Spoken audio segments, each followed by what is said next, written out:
Good afternoon, and I've totally lost my script. Welcome back to the Board of County Commissioners and our public hearings. So we are going to, sorry, I didn't have my papers ready. All right. As a reminder to everybody, please silence all electronic devices and mute your microphones. And we are now going to proceed with the public hearing agenda, starting with ordinances.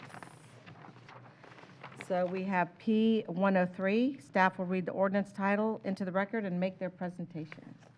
Oh. Madam Chair, I'll provide the publication. Item P-103 was published in the Tampa Bay Times on November 24th, 2021. All right, who's up?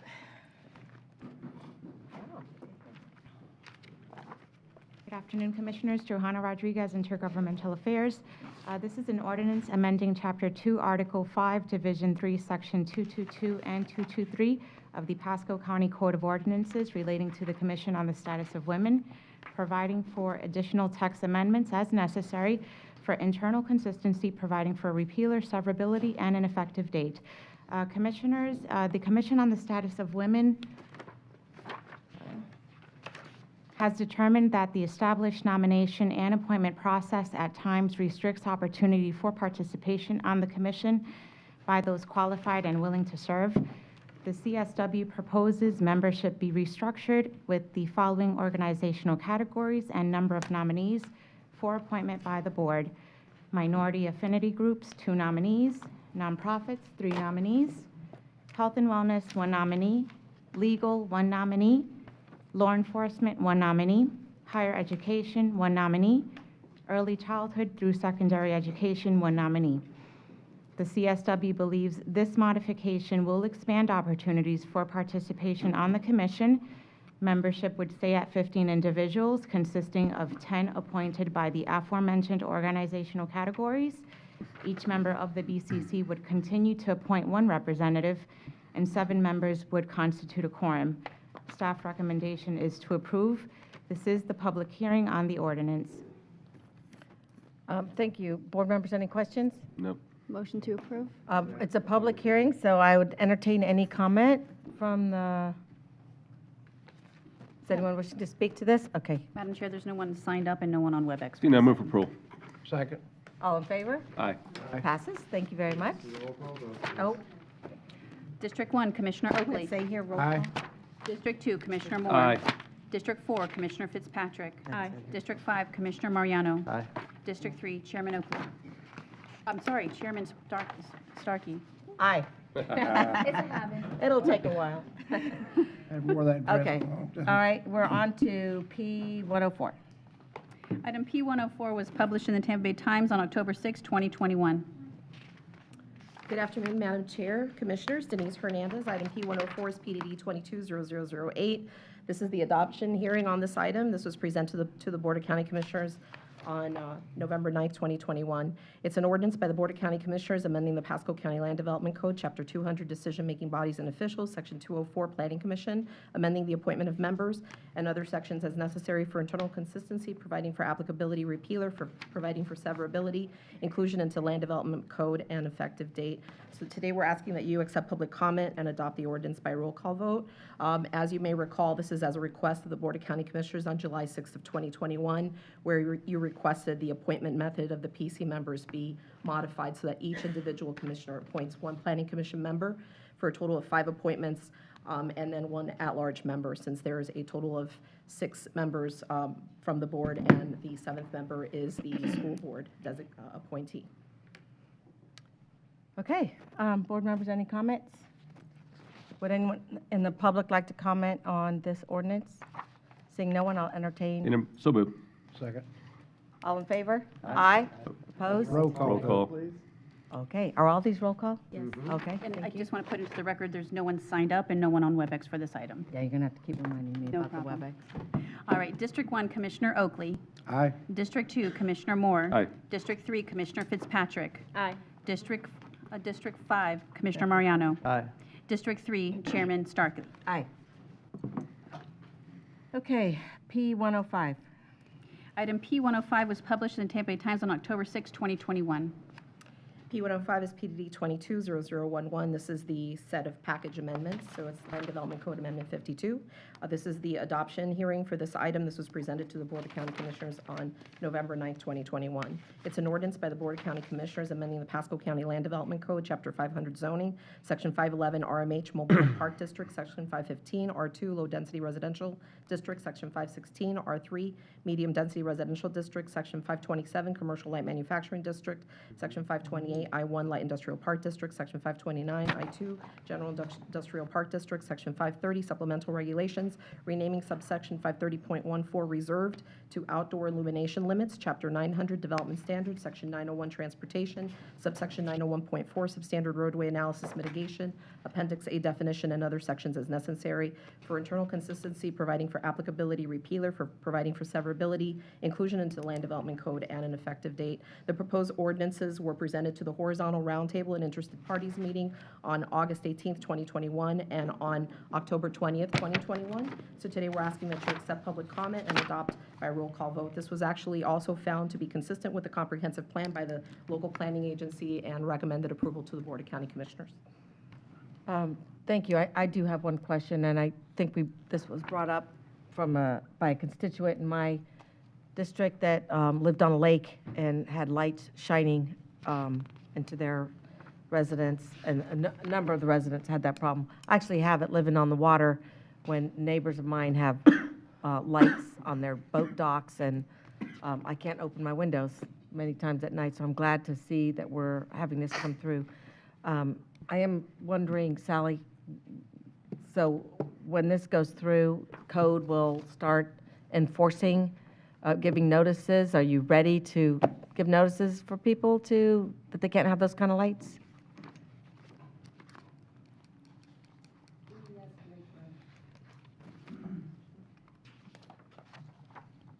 First of all, we'll do an educational piece, and then we'll notify individuals that need additional incentives to remove the lighting. Okay. All right, does anyone in the public wish to address this? Seeing no one? WebEx. Oh, WebEx. There's no one that signed up on this, and also there's no one on WebEx. Seeing for none, this move for item. approval. Second. All in favor by roll call vote? District 1, Commissioner Oakley. Aye. District 2, Commissioner Aye. Moore. District 4, Commissioner Fitzpatrick. Aye. District 5, Commissioner Mariano. Aye. District 3, Chairman Starkey. Aye. 106. Item 106 was published in the Tampa Bay Times on October 20th, 2021. This is PDD 220019. This is the adoption hearing for this item, so we're asking today that you adopt by roll call vote. It was presented to the local planning agency on November 4th, 2021, who found it consistent with the comprehensive plan and recommended approval to the Board of County Commissioners. It's an ordinance amending the Pasco County Comprehensive Plan, providing for a small-scale comprehensive plan amendment to the future land use map, map 2-15 and sheet 24, from Res 3, residential 3 dwelling units per gross acre, to Res 6, residential 6 dwelling units per gross acre, on approximately 29.88 acres of real property located south of County Road 54 and west of Gateway Drive, providing for a repealer, severability, and an effective date. Board members, any questions? There should be an applicant. with this Is one. there an applicant? Okay, do you want me to see if there's anyone here who wants to address this? Is there anyone here who wants to address 106? You got somebody standing right there, back there. All right, I think we have someone coming up, so we'll let the applicant go. The applicant will go first, and then you'll have an opportunity. Madam Chairman, BOCC members, Clark Hobby, Hobby and Hobby PA. I'll be brief. The subject application is a change from Res 3 to Res 6. My client owns the property immediately to the east. It's part of Forest Lake Estates. It's a 1,000-unit manufactured housing project that has Res 6. There's Res 6 across County Road 54 from us, and there's a large swath of IL that's immediately to our west. So we don't feel that the change from Res 3 to Res 6 is a big issue from a land use planning perspective, but I did want to tell the board members a little bit of the backstory here, and I'll be brief. Gateway Drive runs from County Road 54 down through the eastern part of the project and is crosshatched there. And our plan is to swap right-of-way and build the neighbors a new road on our western side, so we'll be able to ultimately join our projects.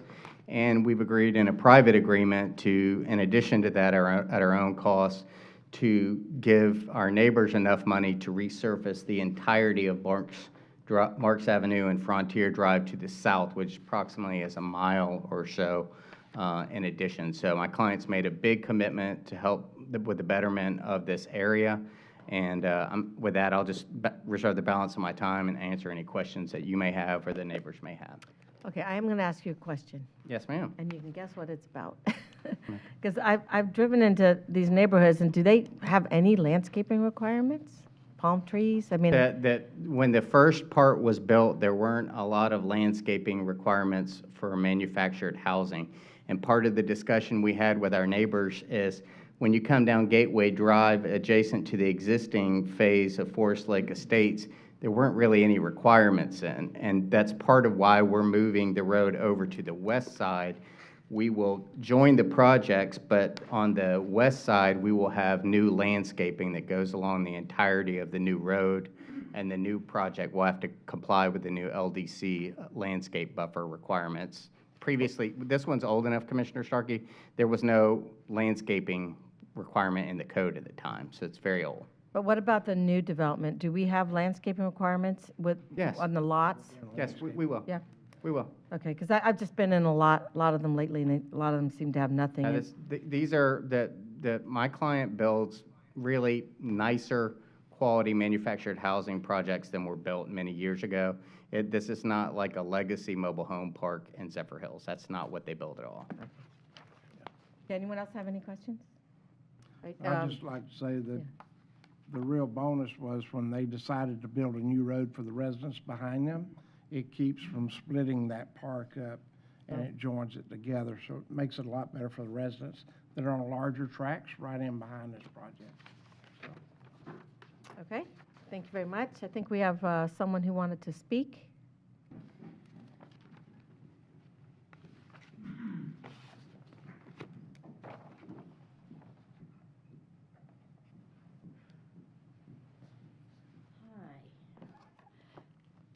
My name is Cindy Buckle. I live at 5938 Frontier Drive, Zephyr Hills, Florida, 33540.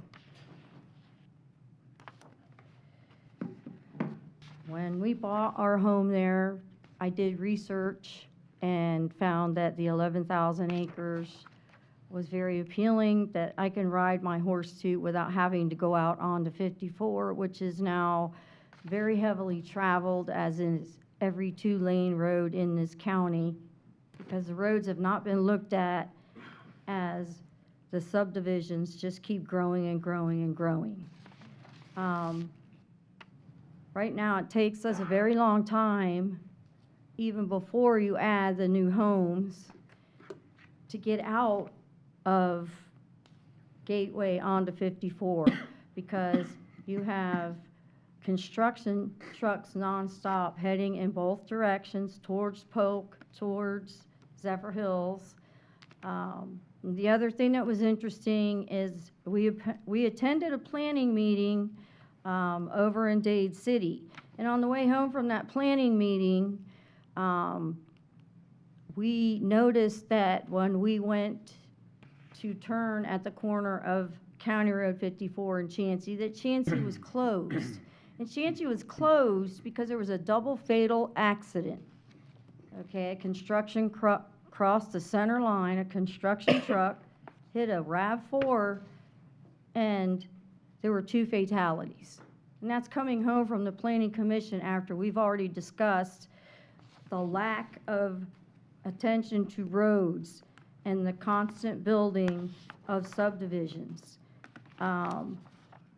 I've also spoken with a lot of people in the existing mobile home park who are very unhappy about any of this. They have been told that the fences and gates will come down, it will be open. They also stated that since this person bought up all this property, that they're their rents have gone up. And Catherine Starkey, I even have a statement from you where you had a near incident due to a short merge lane. So you yourself have made a statement at the lack of the attention to the roads in Pasco County. We have 2-lane roads that subdivisions are being built on. State Road 56 is the only, 6 to 4 to feeds into a 301, which is 2. All the other intersections that run off of State Road 56, 2 lanes. Morris Bridge Road is backed up to the Hillsborough County line. The traffic signals do not help, and our fatalities, when we were here last, when I reported them, were at 81. They are now at 107.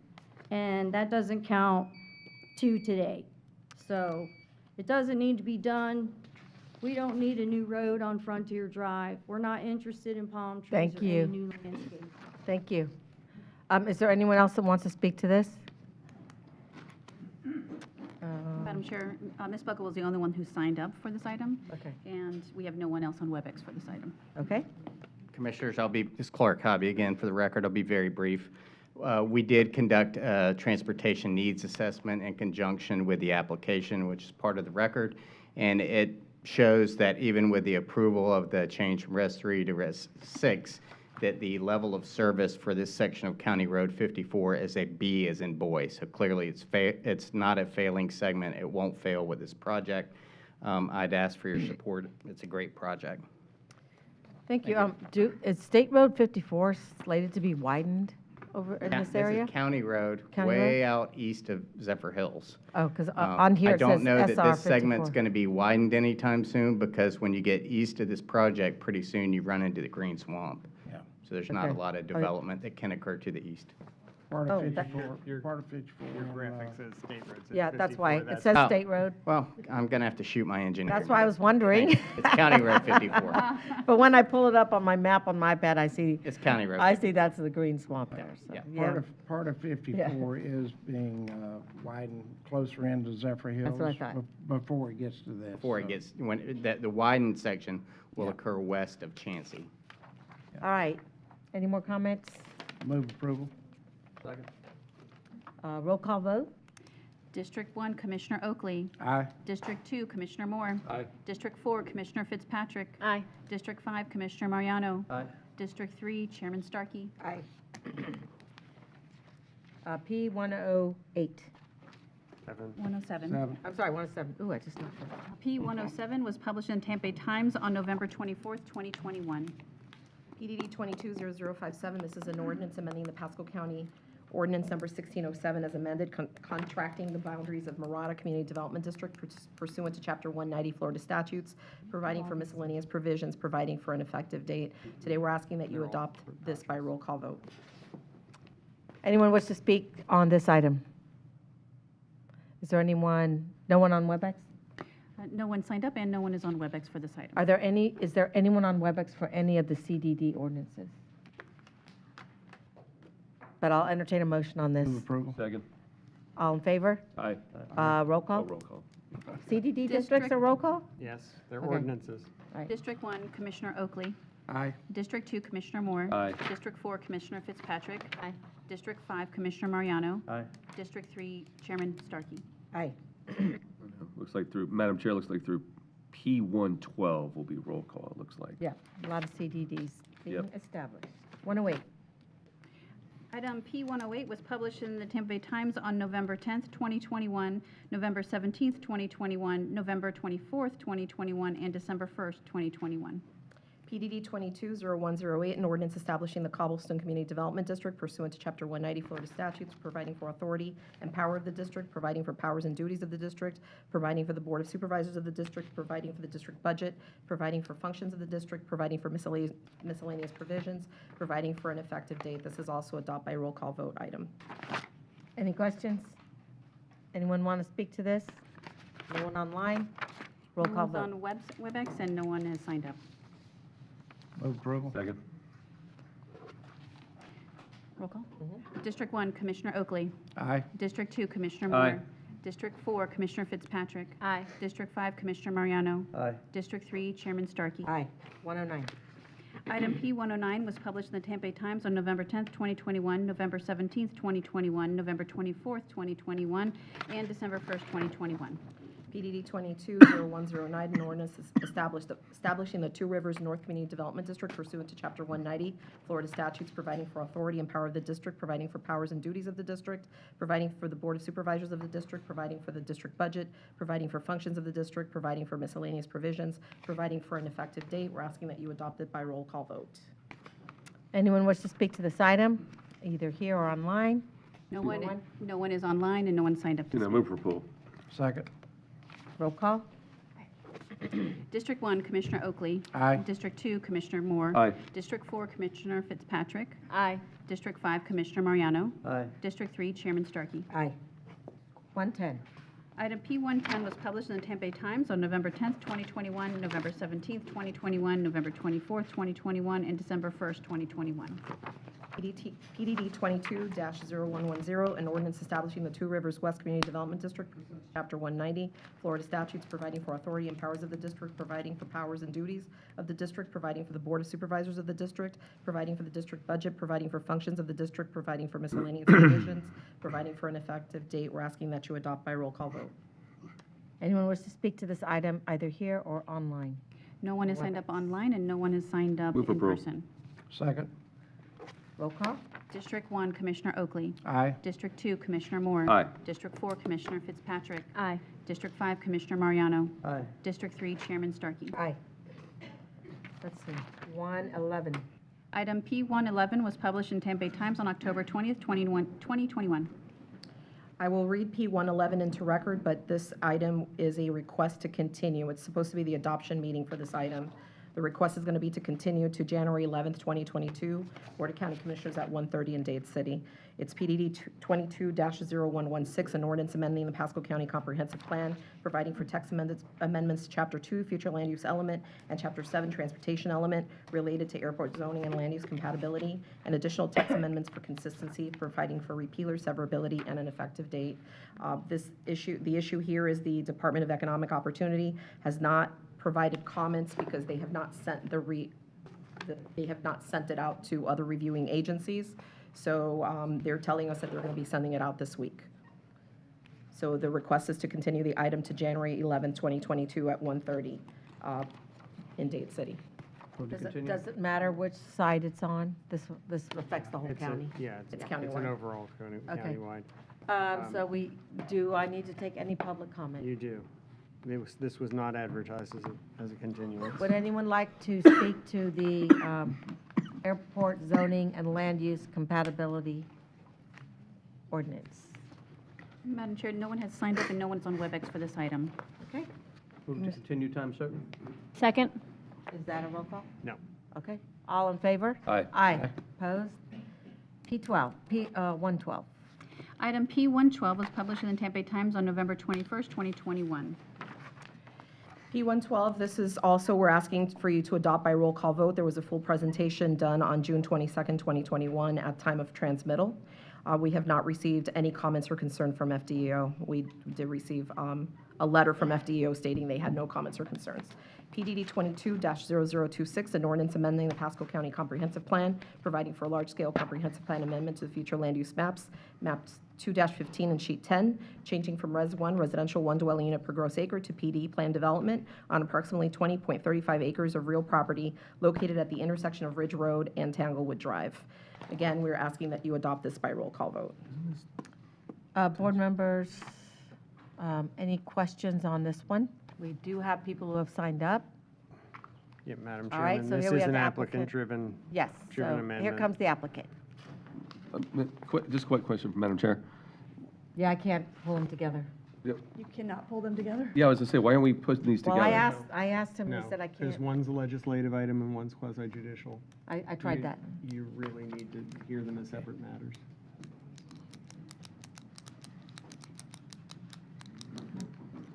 Well, that's, the applicant's request would be to hold the public hearing together. If not, we're going to repeat everything twice, or I guess we can just do the comp plan and then do the MPUD, Barbara Wilhite, 6327 Grand Boulevard, Newport Richey, Florida. You can move the zoning up after this, that's fine, but Okay. they need to be two separate motions, two separate public hearings.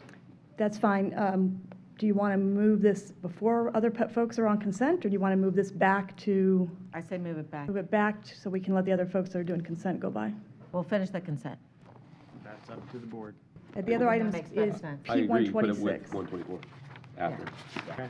Okay, we'll be back to hear that with P126, but separate. We're humming along here quickly. So if you signed up to speak to this, you'll still have an opportunity. We're just going to do it in a little bit. So now we move to public hearings.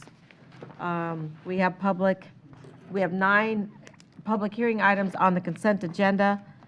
And starting with P113, these items will be approved with one vote without a presentation unless there is someone here in objection. And those that are in person who have pre-registered to speak to any of the items on the public hearing agenda prior to speaking, you'll be sworn in by the clerk. Madam Clerk, from the list provided, properly swear in each person. Does that happen now? Yes, it does. Thank you. Madam Chairman, would you like the procedures read first? Yes. After that, you can go. Okay. There are 2 rezoning agendas, regular and consent. Staff will present each application to the Board of County Commissioners. If staff or Planning Commission has recommended approval and there is no opposition to the application will be heard by the board without further presentation. If staff or Planning Commission has recommended denial, or if there is opposition to the application, the applicant will be given 5 minutes for presentation.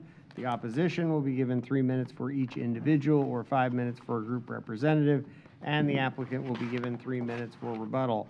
Any individual disagreeing with staff or Planning Commission recommendation or anyone wishing to object to any condition of the rezoning may at this time request the petition be pulled from the consent agenda, in which case that application will be heard under the regular agenda later on during the meeting. Otherwise, all rezoning applications on the consent agenda will be approved by a single motion and vote. If you wish to speak to any petition, please give your name and address and whether or not you've been sworn for the record. These are quasi-judicial public hearings. The law in Florida is that mere public support or opposition of an application is insufficient for this board to take action. Please limit your comments to those criteria found within the board's land development code. I will note that the prior chairman has approved additional time for some of the applicants on this afternoon's agenda, Okay. since we had a change in chairman. Can we take that away from them? Yeah. Exceeded your authority. Yeah, exactly. His authority's He over was now. chairman when you approved it. Well, you'll have to let me know which ones those are. So now, Madam Clerk, Okay. will you swear in? Yeah. If you are here to speak on the remaining items, please stand up and raise your right hands. Great. Do you swear or affirm the testimony you are about to give is the truth, so help you God? Thank you.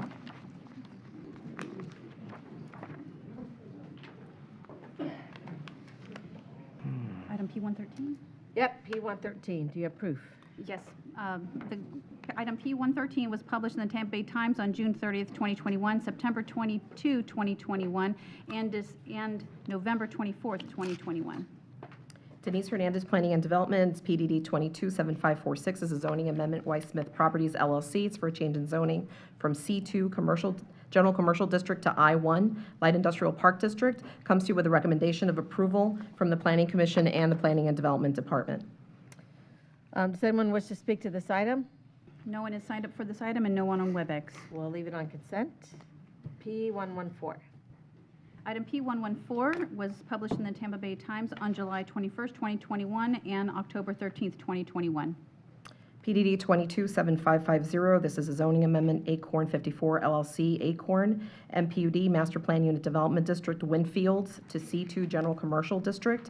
This also, the applicant has voluntarily agreed to record a deed restriction on the property for the property to not be used for self-storage facility for 5 years.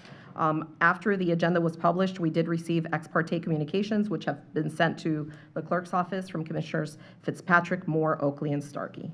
This comes to you with a recommendation of approval from the Planning and Development Department and the Planning Commission. Does anyone wish to speak to this item? No one is signed up and no one on WebEx for this item. All right, keep it on consent. P115. Item P115 was published in the Tampa Bay Times on October 13th, 2021. It's PDD 227567. It's a zoning amendment, GNH 54 LLC. It's rezoning from AR Agricultural Residential District to a C2 General Commercial District. After the agenda was published, there was some ex partes that came in, which have been sent to the clerk's office from Commissioners Mariano, Moore, Oakley, and Starkey. Comes to you with a recommendation of approval from the Planning and Development Department and the Planning Commission, sorry. Is there anyone in opposition to this that would like to speak? No one is signed up and no one is on WebEx for this item.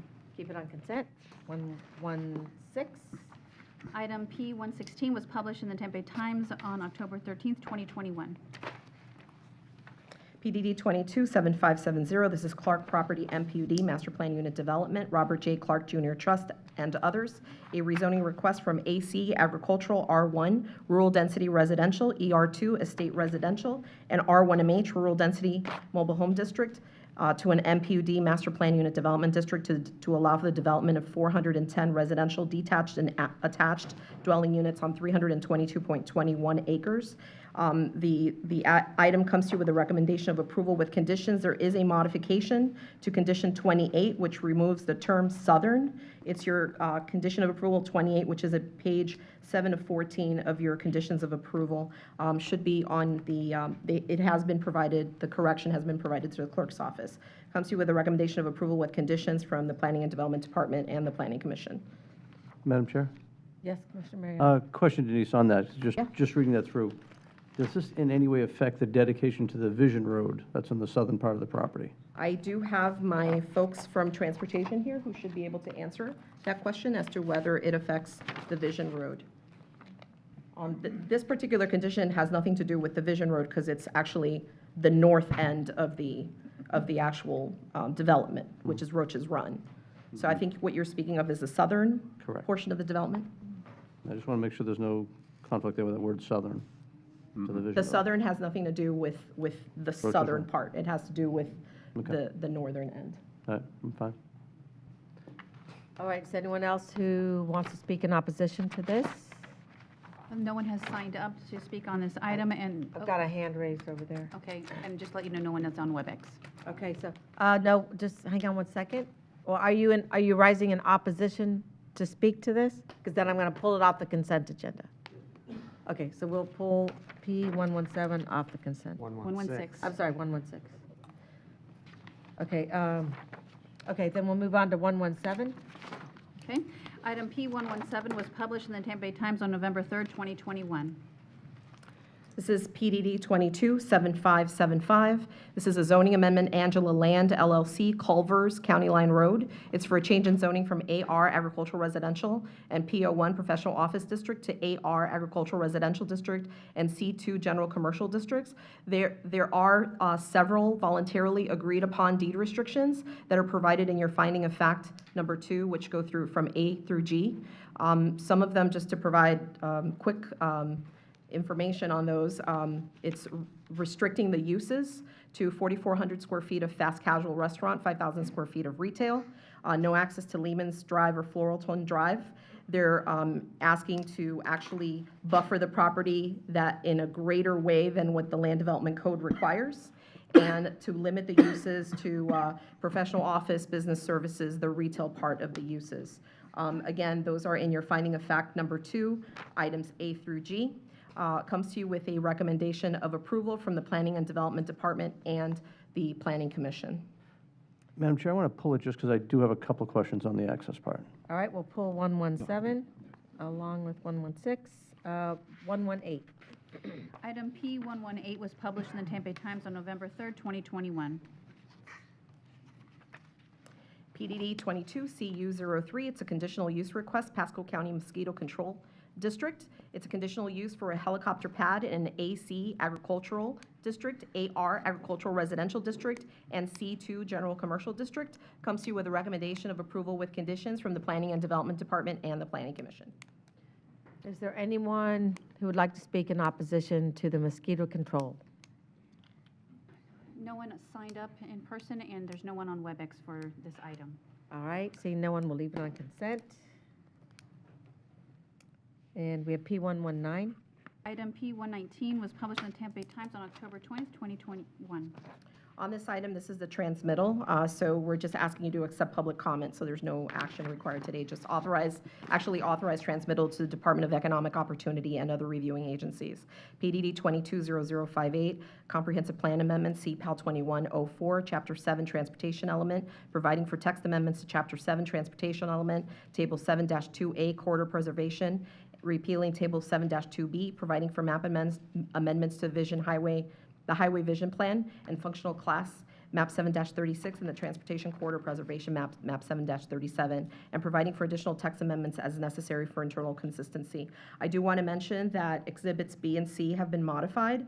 The table and map, Plath Road extension from Decubitus to Little Road was incorrectly listed as 80 feet of right-of-way. It's been modified to 60 feet of right-of-way. Those modifications have been provided to the clerk's office. Are they going to put that up here? Because they're only showing one picture. This this is, The page is, it should be page 19 of your attachment for Exhibit B. That one, where it calls out Plath Road extension from Decubitus to Little, should be 60 feet, not 80 feet. okay, is there anyone who wants to speak? We do have someone signed up. Okay, we'll pull 118. We're going to be here a long time. 119. Oh, sorry, 119. Yeah. Okay, we'll pull 119. All right, 120. Item P120 was published in the Tampa Bay Times on November 3rd, 2021. PW 220032 Arcola Avenue, paving assessment number 3404. It's in the amount of $229,639. The request is to approve the paving assessment. Do we have anyone signed up for this? We do. For item P120, we have someone All right, signed up. We'll pull 120. Madam Chair? We have all these things on consent. I mean, Madam Chair, could you just ask if that person that's here is in support? No. Okay. No? Okay, never mind. All right, but I will do that on further ones. P121. Item P121 was published in the Tampa Bay Times on November 3rd, 2021. PW 220034 Calvary Road, paving assessment number 3388, in the amount of $201,262. Request that this item be approved. There Is is it- someone signed up on this one. Okay, we'll pull 121. All right, 122. Are they in favor? Regular, That was- you're on the that's regular. Oh, I'm on the regular. All right, so let's approve the consent agenda So minus. moved. Second. Okay, let me just make sure that I have this right. I have 116, 117, 119, 120, and 121. Are all polls. Are all pulled. All pulled, yes. Okay. The remainder of the consent The agenda. remainder is on the consent. I have a motion and a second. Yep. All in favor? aye. Aye. What do we? You'll have your opportunity. 1 second. You want to speak on what item? 121. What item? Which one? What item? I think she's 121. Yeah, we pulled it. That's been pulled. Yeah. So you'll get it. Come back. They'll call. That's not what the motion is on. Yeah. Okay, so we are now going to go to 116. Okay. So that was the gentleman that, I don't have him signed up. I so think he raised his hand over here. The one with the hat Someone- on? Military hat. Yeah, the hat. The gentleman that stood, okay, we're going to get a presentation first? You all want the presentation, or? We're gonna have to have it now, aren't we? Yeah. I guess so, yeah. All righty. Thought, you know, All right, we have the Clark Property and PUD, PDD 227570. No, no, we can sit down. Okay. never mind. Here is a location map. We have Causeway Boulevard at the north and Bexley and Wisteria Loop at the south. Proposed is a rezoning from AC Agricultural, R1 Rural Density, ER2 Estate Residential, and R1MH Rural Density Mobile Home Districts to an MPUD to allow for maximum, I'm sorry, that's a typo, it's 410 residential dwelling units, detached and attached, on approximately 322.21 acres. No multifamily apartments are proposed in this project. right on. And here's the master plan. They have wetlands surrounding the whole thing. The development will have access to Causeway Boulevard to the north and will not have vehicular access to Bexley Road, Wisteria Loop, other than just an emergency-only access. The upland portions of the project in the southeast and southwest shall be preserved for open space, stormwater mitigation, as depicted on the master plan. It will not be developed because they will not have access to the northern roads. There shall be a pedestrian sidewalk to Land O'Lakes High School on the northeast and to the conceptual planned Bexley Wisteria Trail on the south, as indicated on the master plan as well. There will be a mix of single-family detached lot sizes, with 40 being the minimum, and at least 40% of the single-family detached lots will be 50 feet wide and larger. And this proposed request is consistent with the Pasco County LDC and the applicable provisions of the Pasco County Comprehensive Plan. With that, the PDD recommends approval to the BCC with conditions. All right, and here comes the applicant.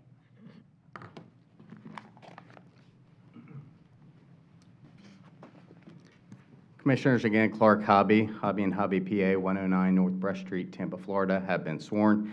I'll keep this brief. I think the commissioners are generally aware of this project. Our client is constructing a significant portion of a roadway called Causeway Boulevard out the north side of the project that's been problematic for 50 years.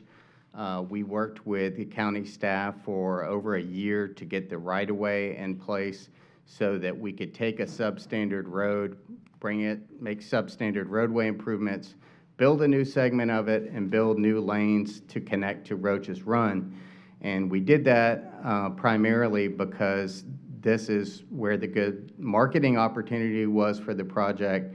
It was a good thing for the county to have the roadway improvements, and it avoided what we think our project probably could not go out the southern side because of some operational issues at Wisteria and 41.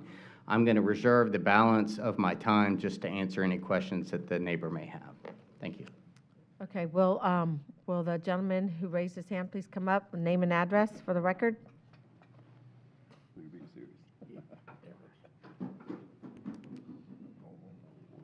Sir, you-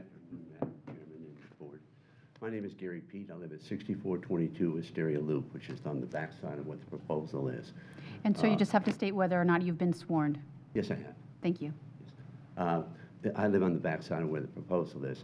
I've gone out there in the morning purposely to look and see what the traffic is on 41 out there. And the traffic at 6 o'clock is bumper to bumper, from light to light. From the past where the school is, there's 3 lights there. Past where the school is, they start out like rockets coming out of the light, and it's bumper to bumper all the way up to the next light. My one neighbor told me that it took him 2 changes of each light just to get to his work, which is further on. I have grandchildren that are going to be going to that school, the Land O'Lakes School. I don't want that. With these number of homes that are going to be here, 300 some, or excuse me, possibly 400, you're going to have at least 500 more cars on that road during the week per morning and per afternoon. Right now, it's not as big as 54. This lady's argument over here, I agree with her, but 41's even worse at that point because it's just 2 lanes on each side. I suggest that you take a look at it again. I'm retired now. I used to teach risk management. We got some risks there that I don't know if somebody's really taken a good look at. Thank you. So just to comment, I would say we have some other north-south roads coming in the area. 41 won't be the only road to go north and south, so there is relief coming, just so you know. Okay, thank you. Now, one last question. There will be no roads coming out onto Wisteria Loop, no exits? They only have an emergency exit onto Wisteria. What does that mean? If there's an accident that blocks their entrance, then there can be emergency exit through the okay. back. Is It's a there requirement fence? that we have. Is there a fence down there? He'll, Madam Chair, Last question. the applicant can answer. Yeah, the that. applicant can answer that one. Thank you. You might want to call for anybody else, Jess. Yeah, is there anyone else wishing to speak to this? And do we have anyone online? We have no one online for Okay. this item. And we'll close public comment Yep. and let Mr. Hobby address. Again, Clark Hobby for the record. I think I can answer these questions, and I have Steve Henry here if there are any transportation questions. But we did a timing and phasing analysis, and there is adequate capacity on this stretch of 41. Obviously, the area is growing, and over time, there's a large area of Res 6 in this area to the south of this project. We're only in Res 3 world, but there will be growth in the area, and we'd expect DOT to undertake, analysis and widening as necessary over time in the area. We are not proposing fences along the southerly border for the simple fact of almost all of the areas in which we're constructing homes and development are buffered by large wetland systems. And when we looked at the MPUD master plan briefly, as I think the chairman noted, or the chairwoman, I should say, there are significant upland areas on the southerly boundary that we have agreed not to have any residential uses in. So there will be a large buffer through areas that are not constructed upon, and then the wetland systems that run along the southerly boundary of the property. Madam Chair? I think. Sorry. I think the question was on the emergency access, was there access? I can answer that as Yeah, well. that's- Again, we do not propose any access onto Bexley or Wisteria. That would only be used in the event that our other access on Causeway is totally blocked, so like emergency vehicles couldn't get in and out of the subdivision. That would only be a temporary condition. Okay, that answers the So question. I guess the real question is, how are you going to make it so that your residents don't use it? I believe there's proposed to be a gate there. Yes. Okay. Okay, All right. thank you. Members, any other questions? All right, seeing none, move for approval. Second. All in favor? Aye. Aye. Opposed? All right. 117. Okay, that answered this question. Yeah. Liam Devine, Planning and Development, PDD 22-7575 in the name of Angela Land LLC / Culvers County Line Road. This is a zoning amendment from AR Agricultural Residential District and PO1 Professional Office District to an AR Agricultural Residential District and C2 General Commercial District. The subject site is located on the south side of County Line Road, approximately 500 feet east of Shady Hills Road.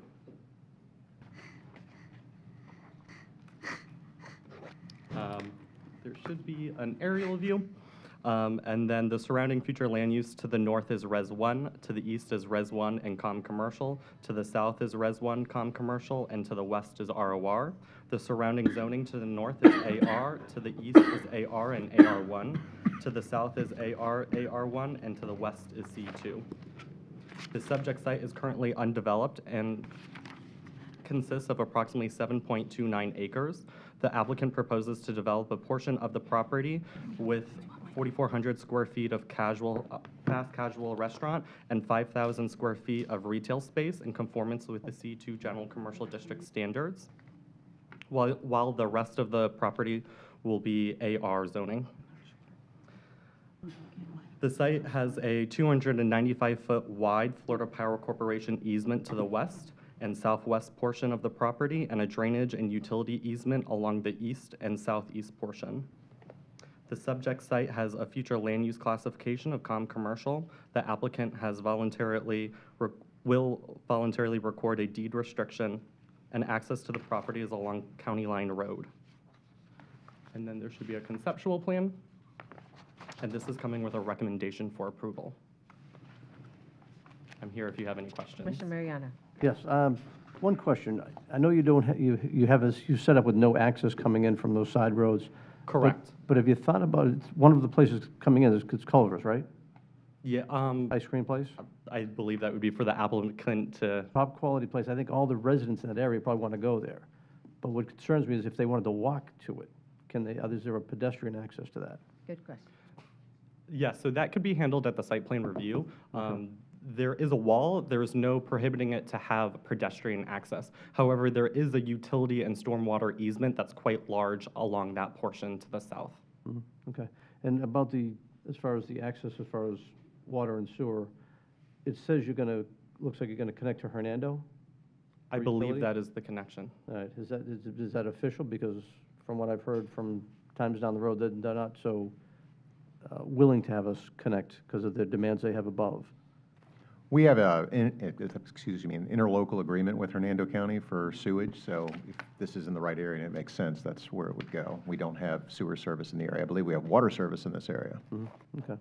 And I'll say for down the road, though, for the board to think about County Line Road, especially if hopefully it gets expanded quickly with the Scott grant that's coming. But if we can take a look and just keep in mind that we're going to eventually want to have our own line going up there. But other than that, I'll move for approval. Second. Do I have to Oh, do see we if have there's any any more public comment? public Sorry. comment on this? Okay. Yes.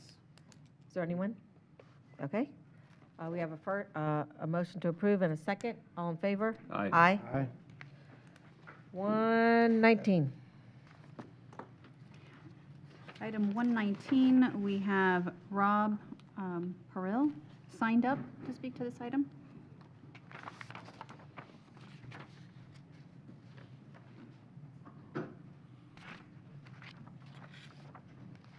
Rob Park, 9614 Aaron Cutoff, I'm sworn.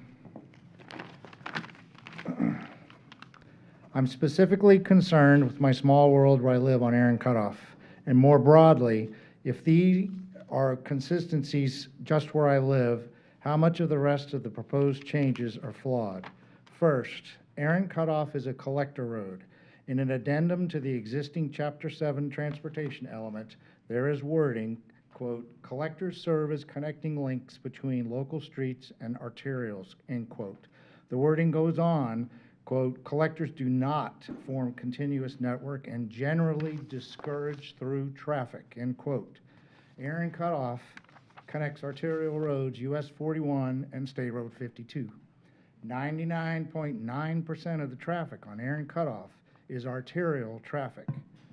There doesn't seem to be any discouraging of through traffic. In fact, the proposed change to Table 7.2 increases Aaron Cutoff from 2 lanes to 4 lanes.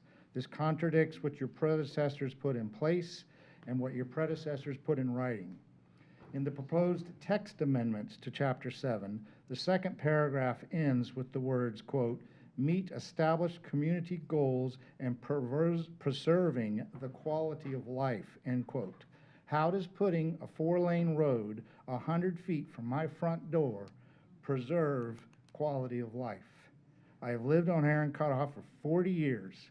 Aside from Outlaw Ridge and the abomination at Caliente and Aaron Cutoff, there has been no change on Aaron Cutoff to justify the increased traffic. Second, at a January 2020 MPO meeting, I pointed out that a portion of the Collier Parkway extension had been eliminated, but was still drawn on the proposed maps. This was confirmed by an executive planner at the MPO, and it was understood the map would be corrected. Proposed maps 735 and 736 are not corrected. In addition, both maps show Caliente as an existing collector road from US 41 to Aaron Cutoff. It is not a through road.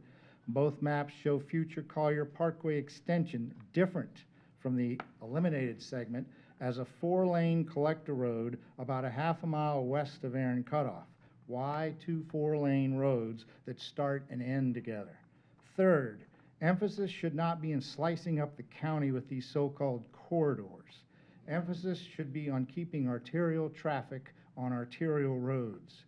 Emphasis should be on maintaining collector roads and not as shortcuts in between arterial roads.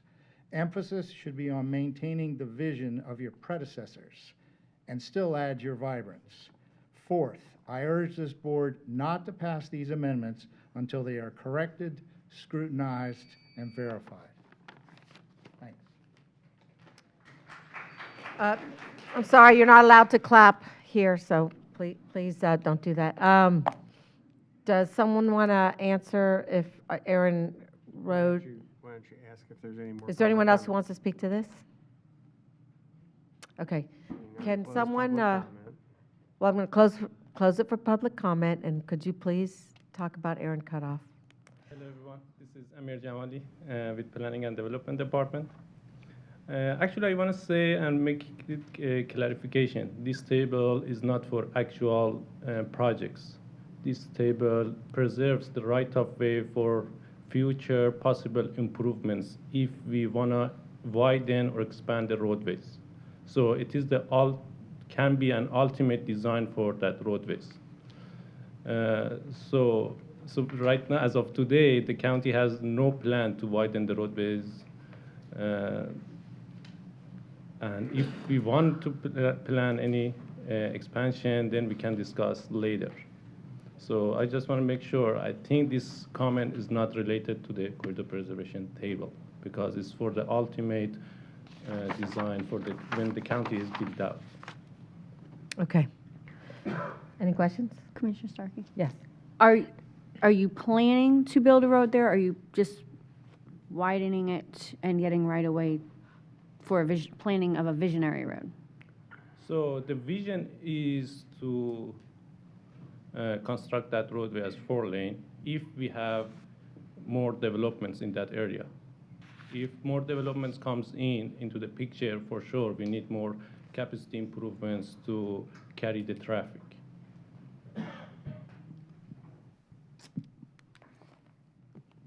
Okay, and Terry's answering my question. You can come up, yep. Yeah, I think we're good.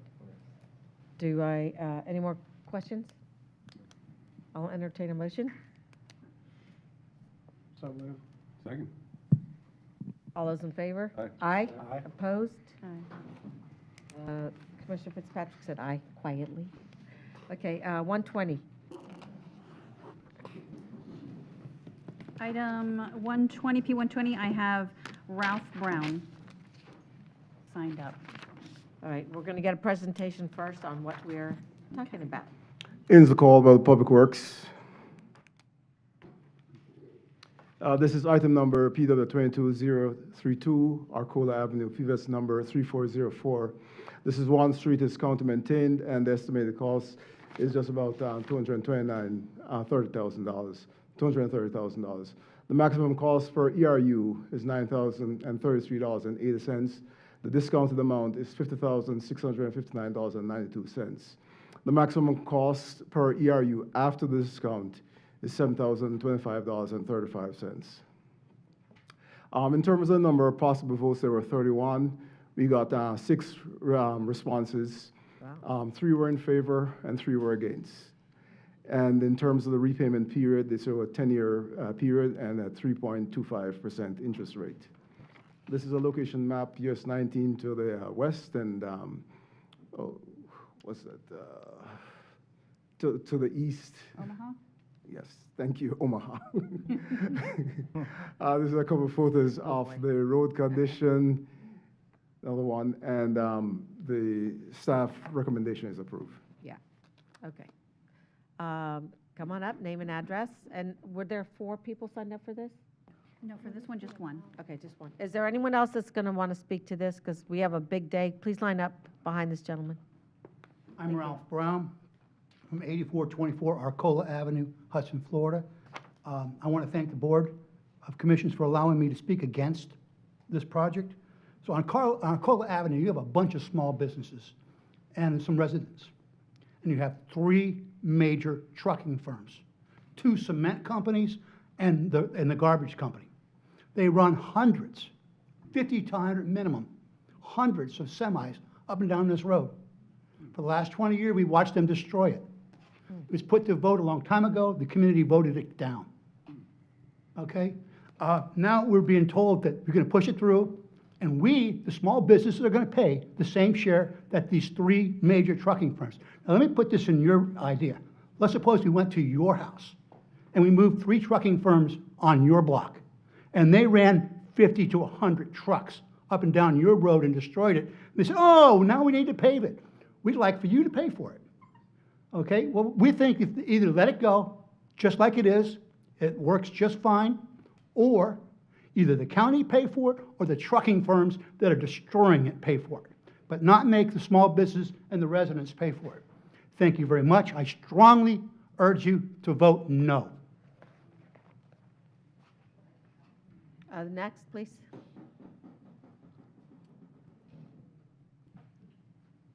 How are you guys doing today? My name is Douglas. I got 8621 Arcola Avenue. Need your last name as well. Say what? I need your last name as well. Lee. Douglas Sorry. Lee, thank Yeah, you. sorry, I've never done one of these things That's before. okay. But I was the one that proposed to get it paved. I own a small business on there, and I have a like the gentleman before, the garbage company lives on the road. They run 100 trucks up and down a day. There's 2 concrete plants on that road. Every entrance to the concrete plant, the trash company, it's all, ate up pretty good. But I'm having a problem getting certain deliveries, and it's beating up my trucks pretty bad, and I don't know what to do. I've tried calling to get fixes and stuff, and I was informed I had to try to petition to get this paved, and I went this way, and it got sent to, I don't know, Pasco for pennies or something to get the road paved through the county, and then it didn't get paved, and so, I don't know. I just need it I need a clean road to drive my trucks up and down is all I'm asking for. I'm not, so. All right, thank you. This is a tough one. Can I ask my Commissioner question? Mariano, sure. Yes, sir. You were the petition leader, but talking to Ainsley, and I drove out on the road the other day, you didn't actually put your vote in, though, correct? Yes. When they came through, I called the county, and I talked to some person at the county, and I was asking questions about it. And I came actually to the last, the workshop. I was the only one here at the workshop. And I talked with the gentleman over there, and I told him about what I was kind of informed of, so it made me feel like it didn't really matter on the situation. I don't know. Wait, Sorry, I called the county, talked to him, and I feel like I was misinformed on what was supposed to happen for the road. And it comes to find out I maybe didn't get to his department. I got to the utility department or something. So, if I understand right, you were the petition leader and you didn't vote, and your vote would have been a yes. yes, I would. So it would have been 4-3. I have 2 lots on that property. So it would have been 5-3. Yes, ma'am. So are you going to, it's an interesting dilemma. Like they were talking, But- I talked to him about what they're supposed to do, take 2 inches of, the top layer off. I've measured holes that are 8 inches deep on that road. And Ainsley, what kind of project are you going to do here? Considering there's large trucks driving on this road. The first thing we're going to do is deep base for those potholes. We're going to shore up the base, and then we're going to go through and mill and pave with 2.5 inches asphalt. We're going to put that down in 2 lifts. Commissioner Mariano, it's your district. Yeah, is that standard asphalt, or is that a little bit extra? Sorry? Is that the standard asphalt, 2.5 inches, or is it extra? Typically, we put 2 to 2.5, so we're making sure we put 2.5. Okay. What would the difference be to go in a little bit more to go to 3? Sorry? What would the difference be in a little bit more going to 3? Sorry, I didn't get. If you went from 2.5 inches to 3? It's not significant, and that should be taken care of in the contingent. Okay. I mean, I'd like to see us go a little bit heavier duty. I don't mind reaching out. I know it's Republic, and it's Preferred, and was it Argus? That's the other concrete company. And we can ask them if they'll contribute more to help us to go build the thicker road, which they may like as well. We'll make it voluntary.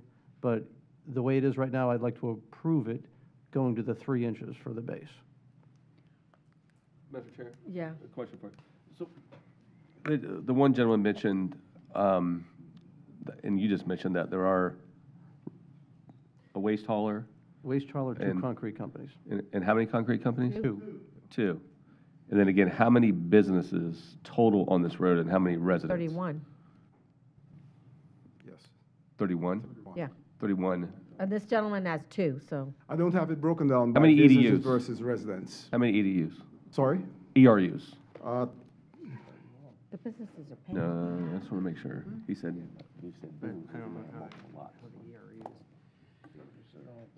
It says there are 27 lots, 25.42 ERUs. Yes. Okay.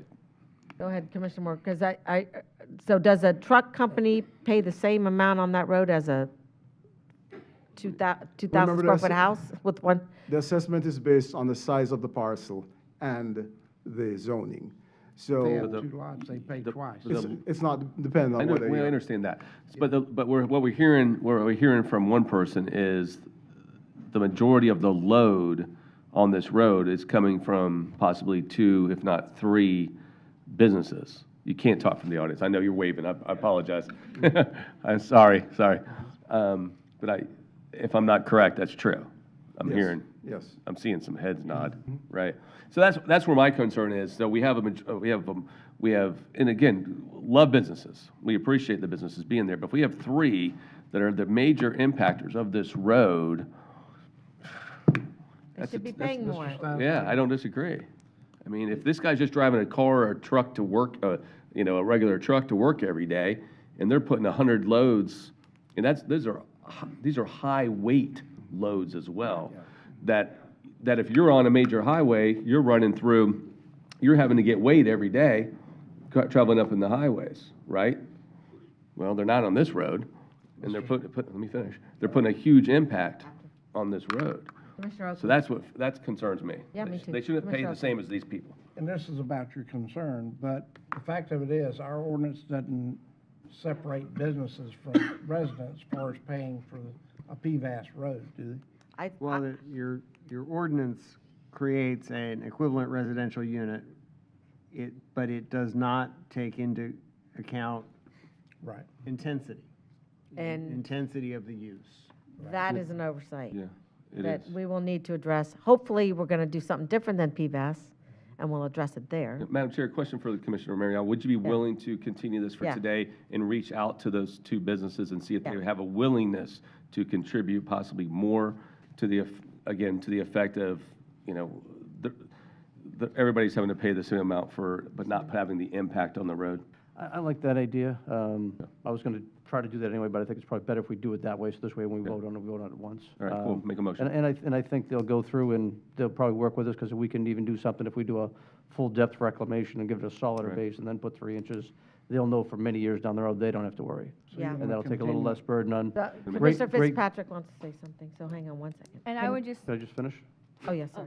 I thought you were So about when to I make get a small motion. businesses like Mr. Brown, who's out here, was a great boat builder as well, that it'll help. That's right. Check them online.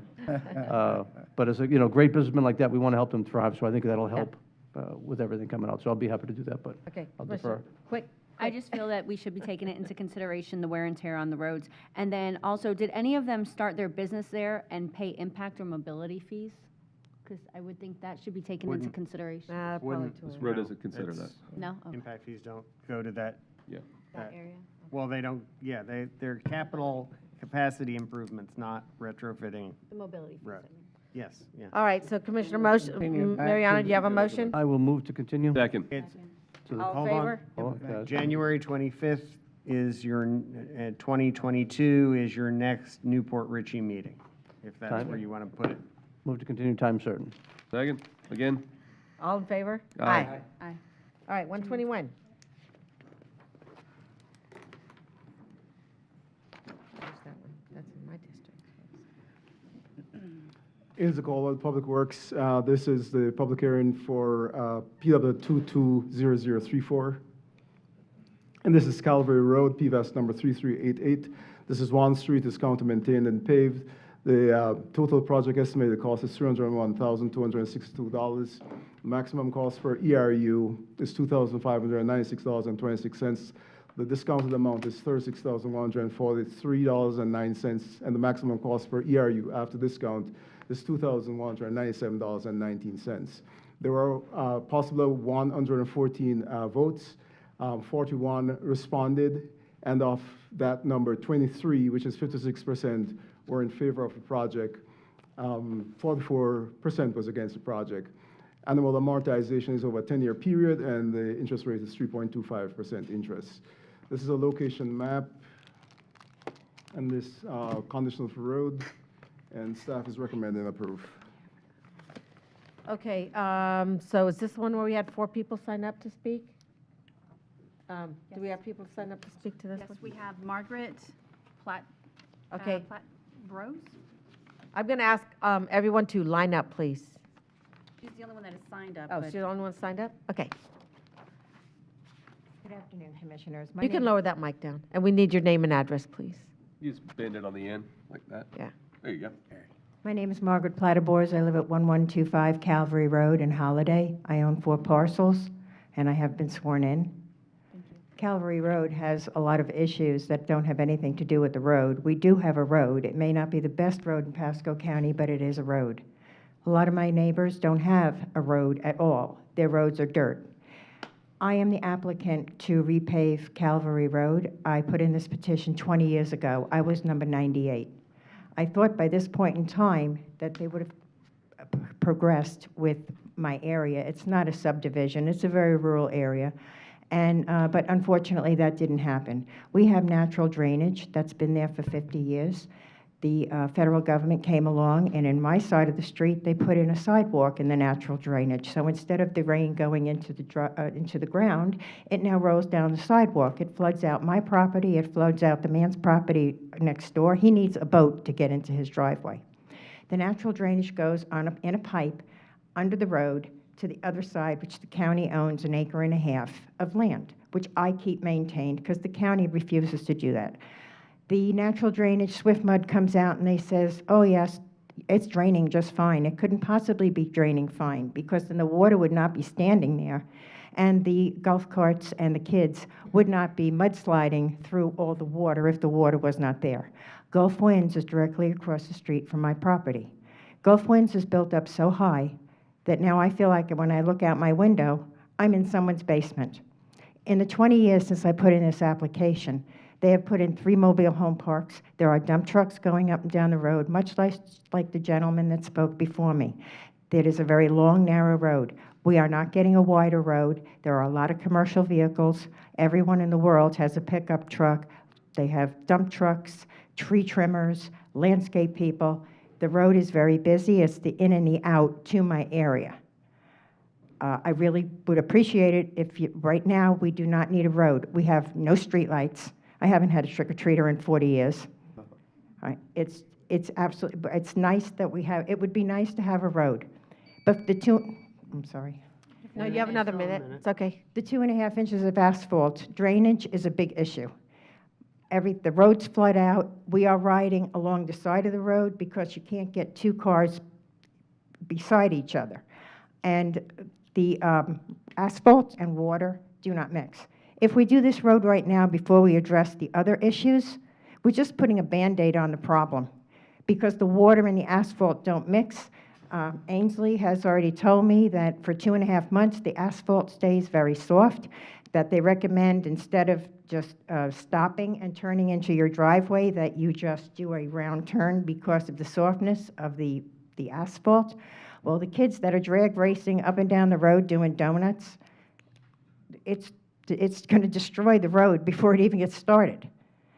So I would really appreciate it if you would take and we can address, but put the table this until we can address some of the other issues, the drainage being the bigger issue. All right, thank you. Ainsley, can you come back up, please? This is in my district. Well, the road is clearly not going to last much longer. Sure. And I know sometimes we come in and do some drainage fixes. Is there anything we can do here? With all previous projects, we do road-related drainage. I was on site and I met with the applicant or the petition leader, and she pointed out some concerns. I have passed it on to our road-related drainage team, and they're going to address it.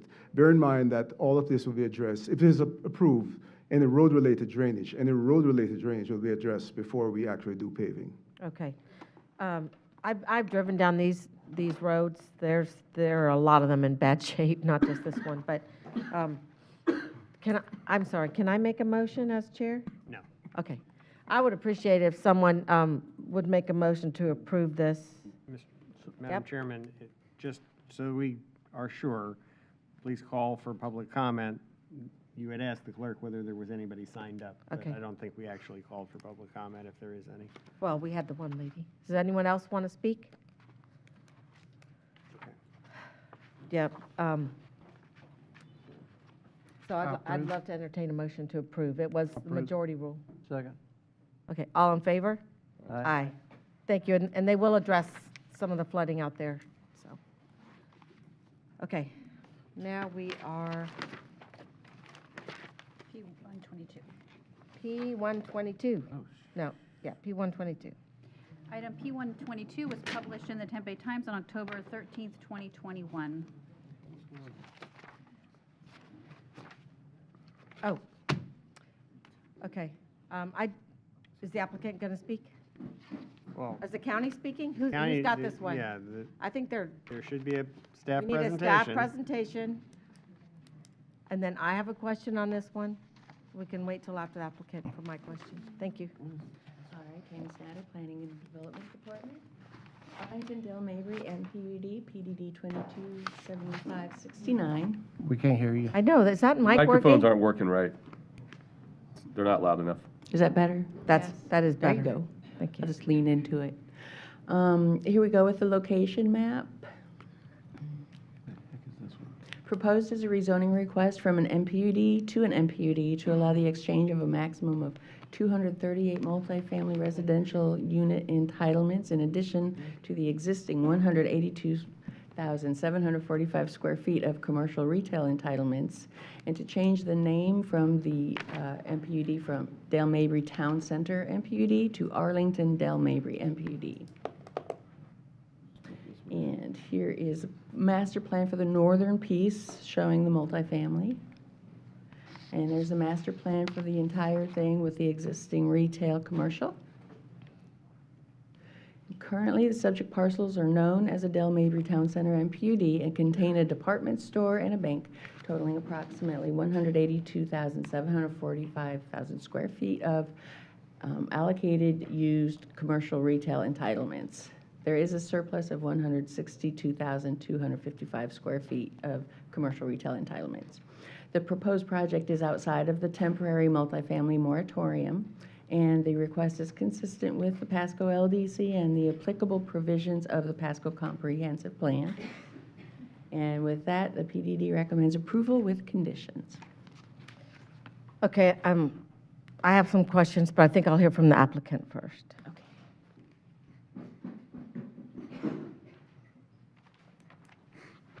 Good afternoon. Truett Gardner, 400 North Ashley Drive. I have been sworn.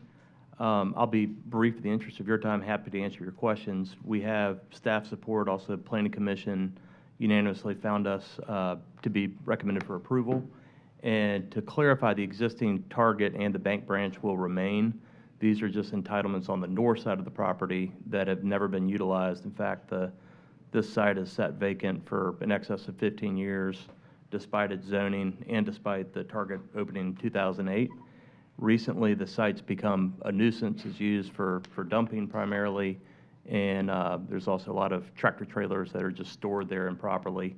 And so this is to clean that up. It would create a mixed-use development, which is in keeping with the South Market area, and we would ask your support, but happy to answer any questions you may have. Well, I do want to see how you're making it mixed use. In the overall PD, the Target will remain, which is commercial retail. The bank branch will remain, so this adds a retail use to the overall PD. So the PD will be mixed use. I feel like there's for me, maybe a misunderstanding of mixed use, because to me, that's a mix of uses. But I guess I always think of mixed use as vertically integrated uses. I'm not a planner, but I know that we're making others do things a little different. We don't want to be swapping out land that could create jobs for only residential. And so I told Terry I was going to ask him about this. I'm trying to understand why we're not asking for any vertical mixed use here when we are asking that of others. If you don't mind, I'm going to ask my planning director, because no one came and talked to me about this. And I would have asked this. First I've seen it too. So. Victoria Pitos, Planning and Development. Can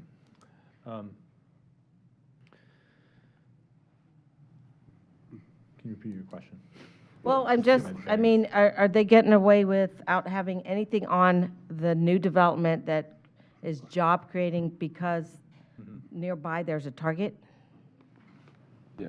Right, so. Could I jump, Madam Chair, can I ask you a question real quick? Yeah. And if you're okay with this? And you just made a good point. This is the first I've seen it. You said it's your district, it's the first you've seen it.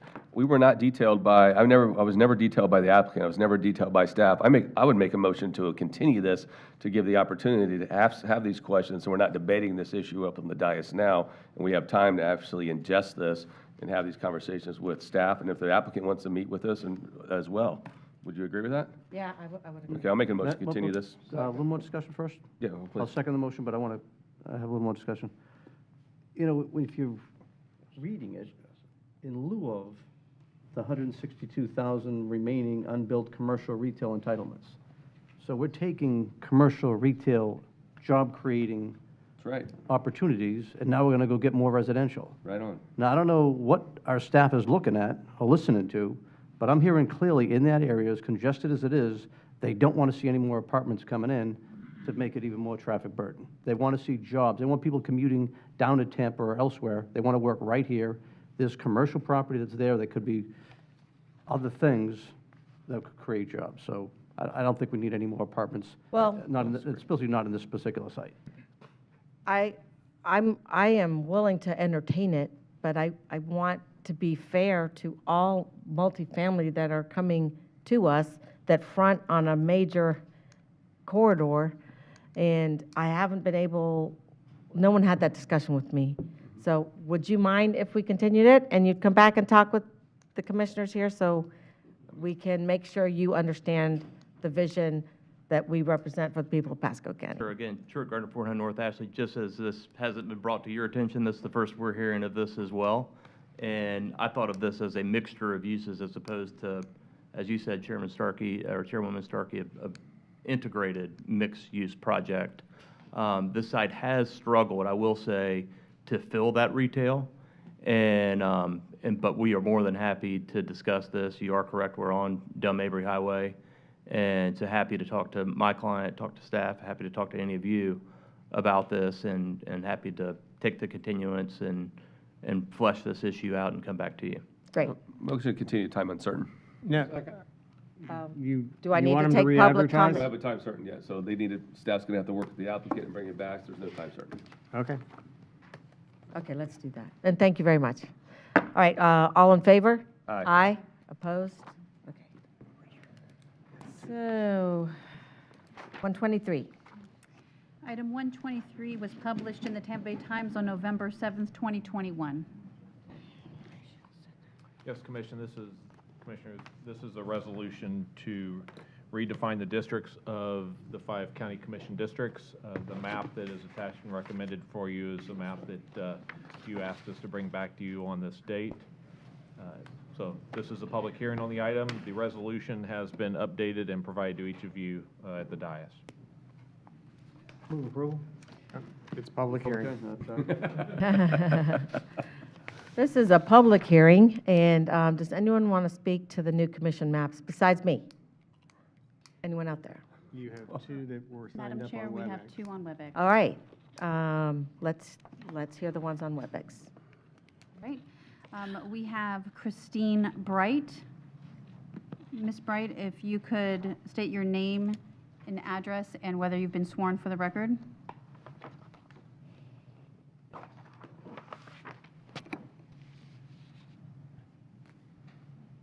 I have been sworn in. I'm sorry, Ms. Bright, we didn't get your comments. Could you restart? Thank you. My name is Christine Bright. I reside at 5109 Connor Drive in Land O'Lakes, Florida, and I was sworn in. Thank you. I have been a resident of Pasco County for over 40 years, and I'm the current chair of the Pasco unit of the League of Women Voters. Our president, our league president, is also on today. She's registered to speak, and in the interest of time, I'm going to just omit my comments and hopefully give more time to others to speak. But I appreciate the opportunity Okay. today.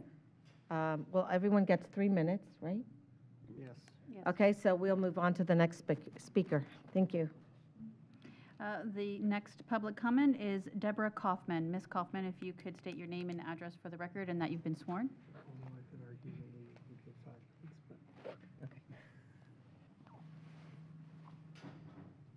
Ms. Kaufman, if you could, is she on? She's on, okay. You've been unmuted. There you go. We can hear you. Okay, thank you. Thank you, Madam Chair and Commissioners. Thank you for this opportunity to speak. My name is Deborah Kaufman, and I'm speaking today as the president of the League of Women Voters of Hillsborough County and its Pasco unit on agenda item number P123. I live at 3544 Osprey Cove Drive in Riverview, Florida, and I have been sworn in. The League of Women Voters was founded over 100 years ago, shortly after passage of the constitutional amendment granting women in the United States the right to vote. It was then and continues to be a nonpartisan political organization committed to educating voters and advocating for important community issues. These two separate but equally important functions help us to achieve our mission of empowering voters and defending democracy. As champions of democracy, the League knows that empowered voters are essential to our community's success in providing justice, equity, and a good quality of life for everyone. In a representative democracy such as ours, it is vital that the way voters are apportioned into geographically defined voting districts should allow voters a true one-person, one-vote power and should not do all it can to make it impossible for that power to exist. In fulfillment of our duties related to voter education, our League has been tireless in its efforts to inform our community not only about the importance of the redistricting process, but also the duty you have to hold a fair, open process that invites the participation of we, the public, in your deliberations as early as possible. To many of us, the redistricting process seems irrelevant and cryptic. It is, however, one of the most enduring decisions you will make, because the ramifications of this decision will persist for 10 years. It will affect every vote taken here during that time, because as we all know, the way voters are apportioned into districts can determine to a great extent who will be sitting in your chairs after the next election.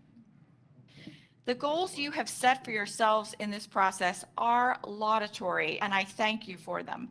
And I call upon you today to ensure that your actions recognize the public input you have received and are in accordance with the generally recognized principles of fair districting.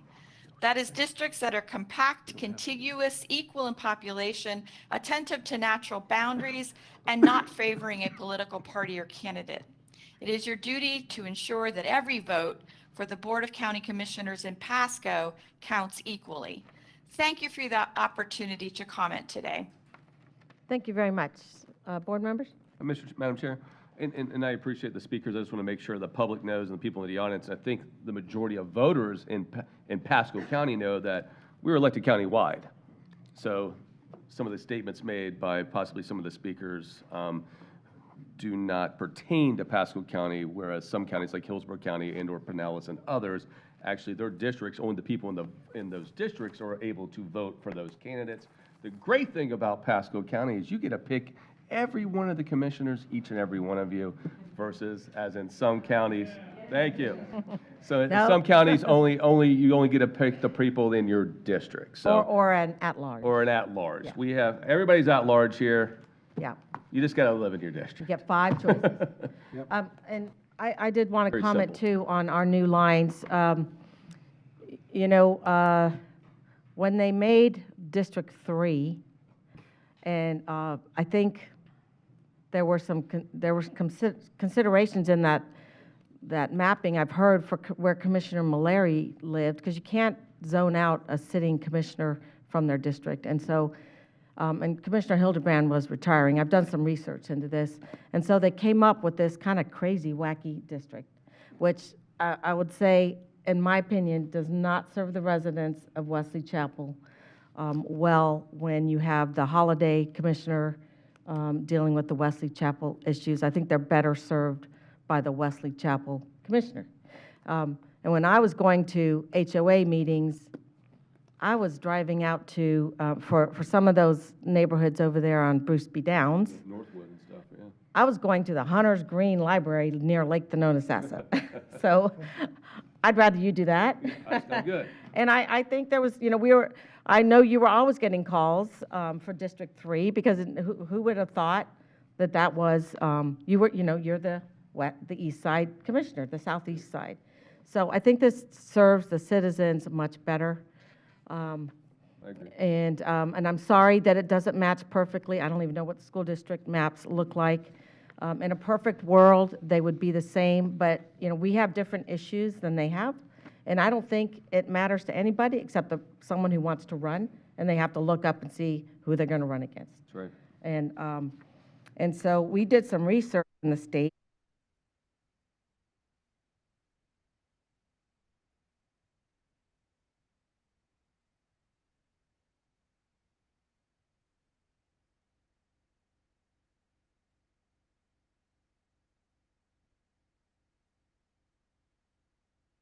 There are many counties where they're not exactly the same, but I don't think the citizens and our voters are hurt by any of our lines. And so with that, I would entertain a motion to approve.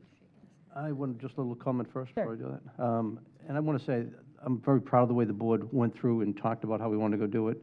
And Chairman Oakley at the time made a very good comment to us, as we are at large, as Commissioner Moore says, so we serve everybody. And the beauty of that is, if we're involved with a situation where we know something specifically, we can help. We don't have to worry about the resident commissioner being worried about us going in there and doing it, because we all know it's better information, serving everybody. So with those comments, these lines do separate the districts out, but I think we all work together as a group, and I think make a lot of great decisions. Yeah. So I'll move approval. Second.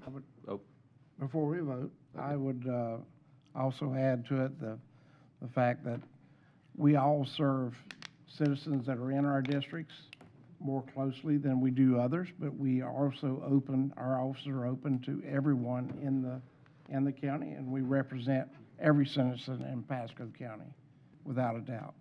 So with that, a normal thing I normally say to the rest of you is, I'll take care of my half of the county, you take care of your half. I'll keep taking the majority of the calls in the county. yes.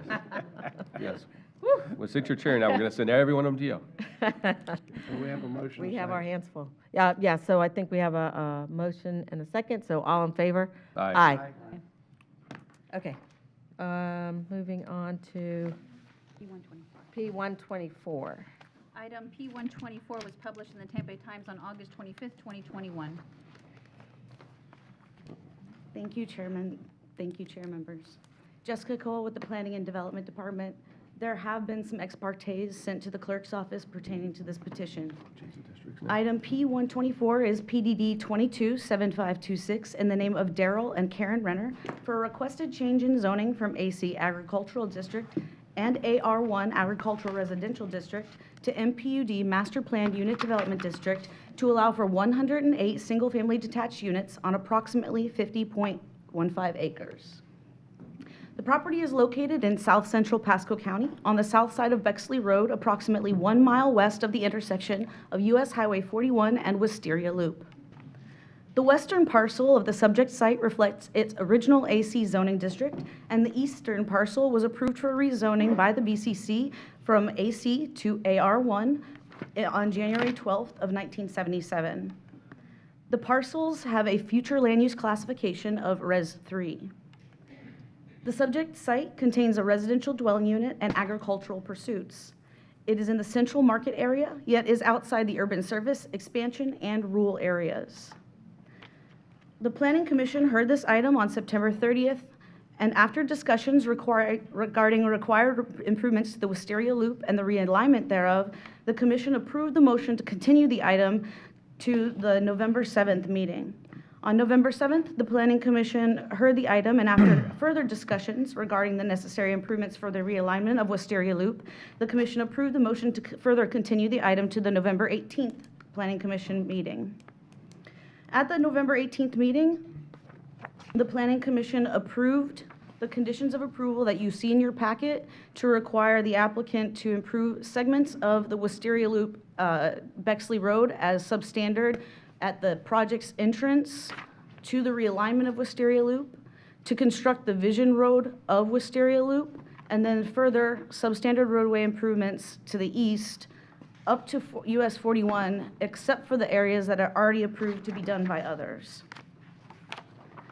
After the Planning Commission discussion on September 30th, staff revised Condition 16 to require the MPUD, the Renner MPUD, to construct the improvements previously noted. This realignment goes through the Clark MPUD that was approved earlier in this meeting. At the October 26th BCC meeting, the board directed staff to ensure conditions of approval for MPUD rezoning petitions require a minimum of 1 lot tree in the front yard, a variety of architectural features to prevent monotony, and a restriction in the number of front-loaded 40-foot wide lots. This petition is not requesting 40-foot wide lots. 50-foot wide lots are being proposed. Condition number 13 addresses the placement of lot trees. Prior to this board's directive, the applicant had proposed a condition that would require 4 different architectural home designs dispersed throughout the proposed development to address the architectural monotony. Staff did subsequently revise that condition, it's currently condition number 44, to further align with the board's directive. Condition number 17 was added after the Planning Commission's discussion at the November 4th meeting to allow the project to receive mobility fee credits for the additional cost of design, permitting, and construction of the realignment portion of Bexley Road, Wisteria Loop through the Clark MPUD in the event that the Planning Commission and/or the Board of County Commissioners required the applicant to construct the realigned portion of Bexley Road, Wisteria Loop through the Clark MPUD. This condition will be deleted if the board at this hearing does not impose this requirement.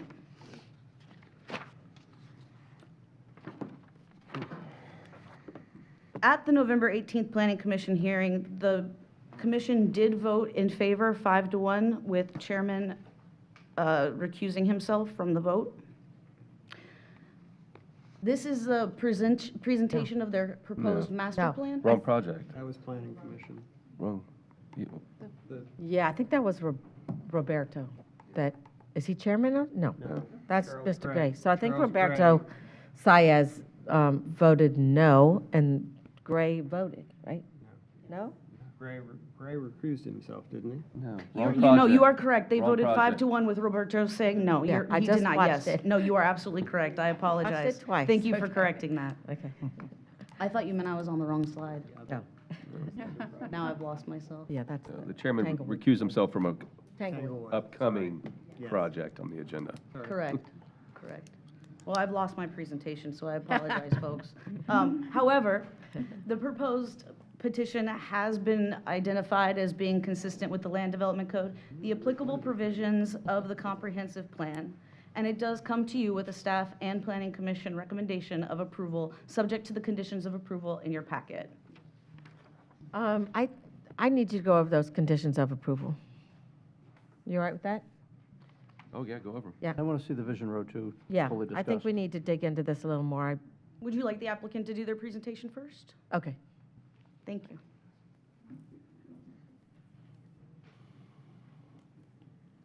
Thank you, Madam Chairman, Commissioner Shelley Johnson, 6400 Madison Street, and I have been sworn. We have a PowerPoint. I don't know if we can, because I'm going to try to be quick because I know you guys have a lot on your agenda this afternoon, but so I will try to be brief. But I have been sworn. I think I told you that. This is the Renner MPD and the vicinity around the Renner MPD. I think some of you have already seen this. As you can see, our MPD, the Renner MPD, is this little purple MPD here with 108 units. The actual property is on the existing alignment of Wisteria Loop, which we've talked to with a lot of you about. You can see that existing alignment. The Arden MPD, which has already been approved by you, is likewise on that existing alignment. They are 130 units, and they have actually been approved, and they're doing improvements to, they did improvements to the existing Wisteria Loop, and that was what you required them to do. We went into the Renner MPD with 108 units. We had a recommendation of approval going into the Planning Commission that we were going to be able to improve the existing alignment, bring it up to standard, which is what we intended to do and are still agreeing to do, obviously. I think staff and all the engineers have looked at it, and I haven't heard otherwise, but it can be brought up to standard. There's sufficient right-of-way there for it. And so we are proposing still to do that.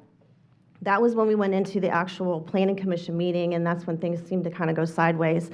There was an initial question, and if we can move forward, I'm not really sure how to do that. Can you go to slide? One other thing I wanted to mention, because I do think it's important on the Renner MPD, we actually have a Vision Road on our property, a north-south one that we have, it's been requested that we build and provide the right-of-way for, which we in fact are doing, as you can see, and so that's on our plan.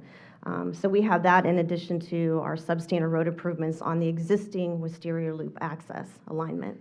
Could you go down to the next one, do you mind? And that's just, it shows our road again. And then the next one I think will be, yeah, there we go. Okay, so as you can see, when we went into Planning Commission, we had staff support that we complied with the code, bring the existing alignment up to code, and we were fine with that. We could bring it up to standard. As you can see, this is the existing alignment, and where that little star is, you'll see the existing alignment actually skirts what is a pristine Class 1 wetland on the Clark MPD property, the one you just approved earlier.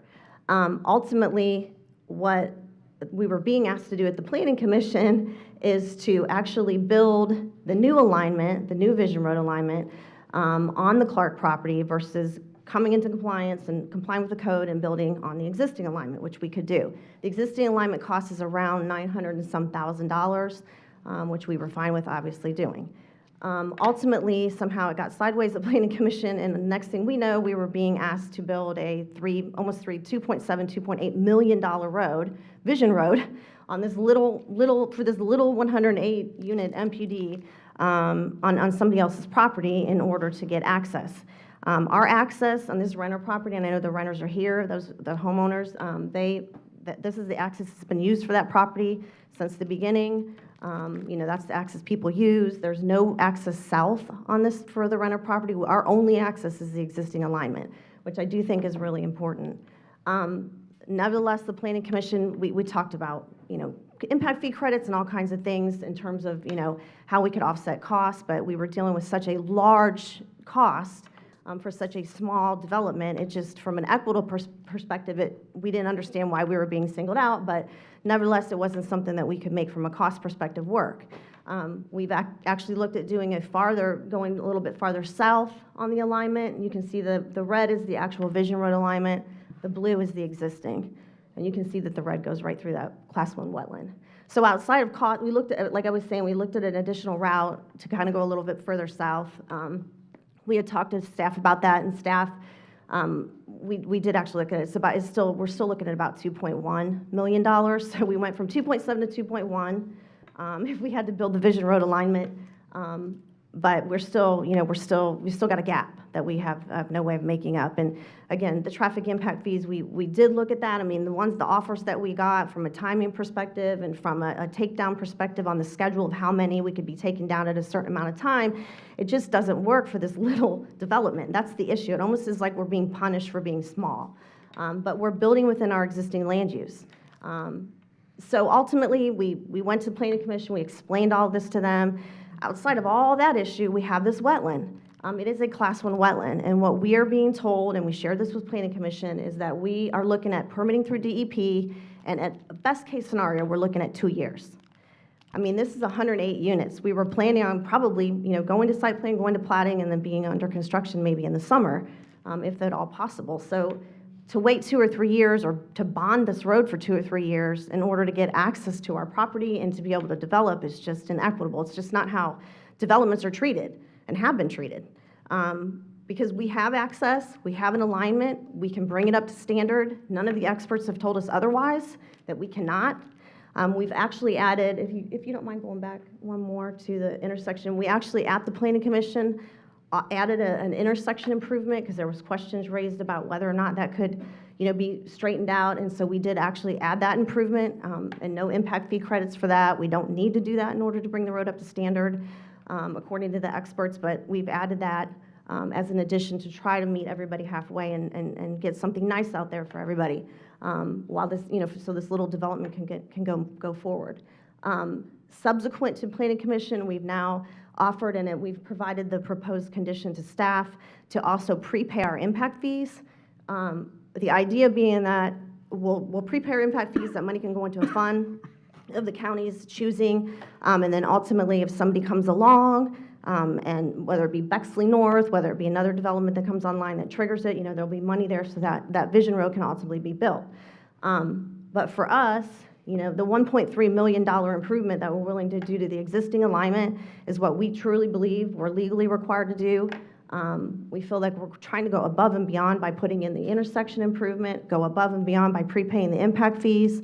I just don't know that there's anything else that this little development can put on the table to make this work. Maybe if there was just a cost issue, maybe that wouldn't have been a problem, but we have a Class 1 wetland permitting issue. And maybe if there wasn't a Class 1 wetland permitting issue, there still would be a cost issue, but if this was a bigger development, it could have phased it. I mean, we've looked at all that. It's just a small development. It's just not something that, you're trying to stick the square peg in the round hole for this development, and it's not something that I think it's required to do. I don't think the code requires it. I think the code specifically permits us to improve our existing access as long as we can. And so, we would ask for your support. We're putting on the table the additional prepayment of impact fees. I know many of you know about that. We have provided the actual proposed condition to staff, but we would request support. I do have, obviously, our whole team is here to answer any questions, but we do request support to be able to build, improve, and bring to standard the existing alignment of Wisteria Loop per the code. We had staff's recommendation of approval for that, and now we've added more stuff on the table. I don't necessarily know that staff doesn't still support that proposal because it is within your code. And now obviously, in addition to the intersection improvement, the impact fee improvements, we're asking for support and just be able to move forward. But we're here to answer any questions. I have a question, and maybe you all have a question, but the north-south Vision Road that you have to build, what is that road? That's on your vision map. I think it was supposed to be maybe a potential future connection to Tower, but right now it's a dead-end street on the south because there's no access on that end. So can someone put up the Vision Road network in this area? I'd be interested to see that. No one's ever showed it to me.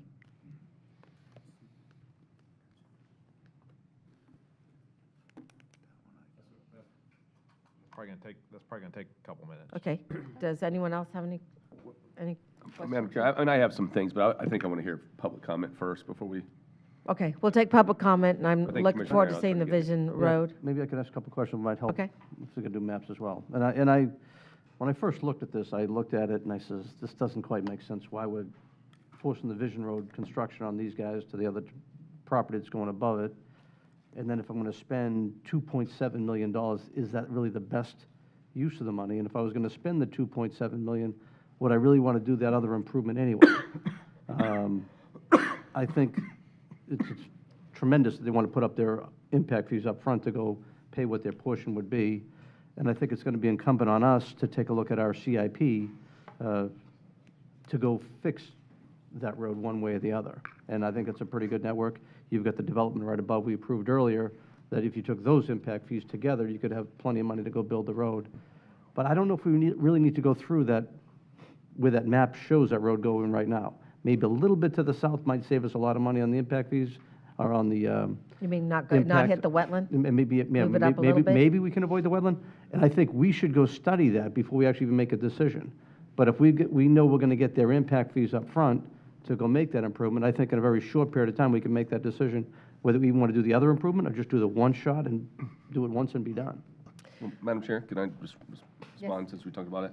I was going to wait on that, but so we talk about, and I had a conversation with Terry Pitos before this meeting, for the record, and that was a discussion he had with me about possibly paying the impact fees up front and things. As a county that's growing as fast as Pasco County is, and you'll see during my presentation later this afternoon during miscellaneous business, some issues we're having with traffic in certain areas that I don't know if we'll ever be able to fix because of the amount of, for example, just being honest, amount of apartment complexes this one section, for example. But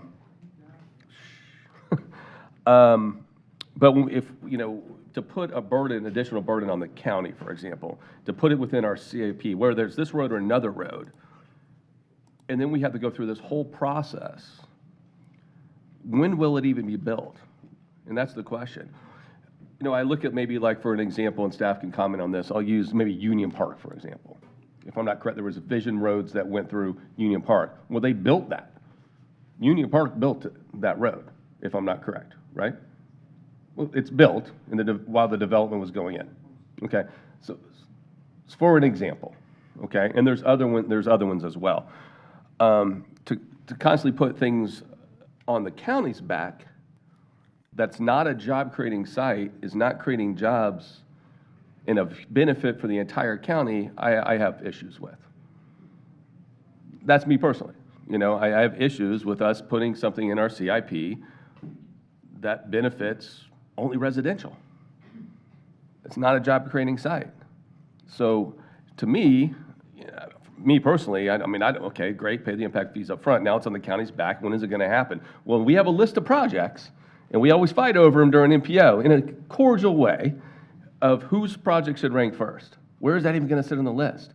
Because we know, well, no, this is more important. Now this is more important. It could sit there 10 or 15, 20 years if it's put in the CIP. We see things that are taken out of the CIP. When I came on the commission, for example, Old Pasco Road was pulled off. We had to put it back on. Now we know how big a need that is now, but it should have been done 15 years ago, because you see what's happening now. There's my question. Not my question. That's my issue again. Okay, pay it up front. We'll put it in our CIP, but I don't know when that's going to be done. It could be 15 years down the road. So I also, gosh, I've been talking to a lot of people about this over and over again. Had some thoughts because, and if you listen to the Planning Commission, 108 houses building 2 vision roads, that's unusual in the county. But also, doesn't, you could wait for someone else to build the vision road, but let me try and piece together an idea that I had with David and Terry, and that is that David had an idea about buying back. David, do you want to explain your ideas about the impact fees? And then Terry, were we able to find out the Arden Preserve number? So those are the 2 questions I have. And David, you go first. We can't hear you, David. Yeah, what's going on with these? You got to hold it down. Okay, to Commissioner Moore's point, can you hear me now? Yeah. This would still affect the CIP, but you could, I think one of the applicants' concerns would be that they'd have, $2+ million worth of credits that they couldn't use on their own site. So the concept I discussed with Commissioner Starkey was they would give them a period of time to try to use their credits themselves or sell them privately. But if they couldn't sell them privately after a period of time, that the county would then basically buy back any unused credits from them. But to Commissioner Moore's point, would that potentially affect the CIP? Yes, it could, because you'd be paying them cash for their credits. So that cash would have to come from somewhere. I have asked Mr. Karbala if he knows what road projects would be affected by that payment. I don't know if he's got an answer yet or not, but we have other roads in that. We have Ridge Road, we have Tower Road, we have Sun Lake Boulevard. Yeah. I don't know which of those this could affect. And I would say to Commissioner Mariano's point, do we really have to move that Vision Road up that high and go through the wetland, or can it just move up north to just to below the wetland without adding those costs? And then I want to know the Arden number. And then I would say I wouldn't want, because time is money, I would want them to be able to go ahead and start development while working on the permit, whoever's going for it, to go through there, and so that they don't have to wait the 2 years on their project. But Commissioner Mariano? So I just want to make sure, the Vision Road being built on the Clark property, were you talking about the impact fees from there that could be used to it? I think that's going to cost. So there are a number of projects in this area that will be paying mobility fees. They won't be getting any credits. Arden is one. The Clark MPUD is not really building anything that's creditable. Right. There could be other projects in this area that are Okay, building. so that was my point. So it's not, if Clark doesn't come in and these guys don't come in and Arden wasn't there, you'd put the money in the CIP somewhere else. But to me, when you've got the need that's in this area, that's going right there, and you've got developments that are coming right there, if you take that money and allocate it towards it, I think it's the ultimate way to go. Rather than have it the burden of one developer or the other developer do it, if we just go take it and go look at it, we now have the money to go use it, we can go devise what we think is best and just go do it with the money that's coming in from other people. So the development's paying its way through its impact fees, and the impact that they're having, they're fixing. And this is just kind of a complex one where you got one guy that you want him to go build the Vision Road before he comes in, but it's not even on their property, and we've just approved the other one above it to say, well, there's no benefit he's getting because he's going to the north, but we're going to use his property, which he's dedicating to us, to go build that Vision Road. So we've got the framework involved to make it happen. It's just mechanically making it work, when to me, the fairest way is, and I think these guys stepping up, paying their money up front, might even help us to build the whole road if we avoid the wetland. Well, Madam Chair? Yeah. So the question would be, and you talk about the other development, there is a whole, David can speak on this, I'd rather him speak on it. You know, they're going out Causeway, and the Causeway is They're doing being great widened. stuff up So there. Agree. that's not the impact. But again, when we have put Vision Roads in, and lots of, they're for a reason, right? There's a reason, because as a county, thinking towards the future, and continue to think towards the future, if we're always waiting and waiting for, quote, development to come, we're going to be behind the 8 ball every time. So one of the things I heard at the Planning Commission, because I did watch the Planning Commission meeting, is like, well, why isn't this road going to be done before the development happens? That rarely happens. Well, and you see what pickle we're in Pasco County right now, don't we? I mean, But we don't have the yeah. money ahead. That's just not how development works, right? well, I understand, but as we look towards what's going on now in certain areas of the county that can't handle the traffic, if we don't start doing these roads in advance, we're never going to catch up. It's going to be impossible. You can never do the roads in advance, rarely. I'm going to say never, because we did it on State Road 56, because we borrowed money from the state And to it worked build. out great. And Yeah, and developers worked with us to make that happen. And I see the administrator there shaking her head.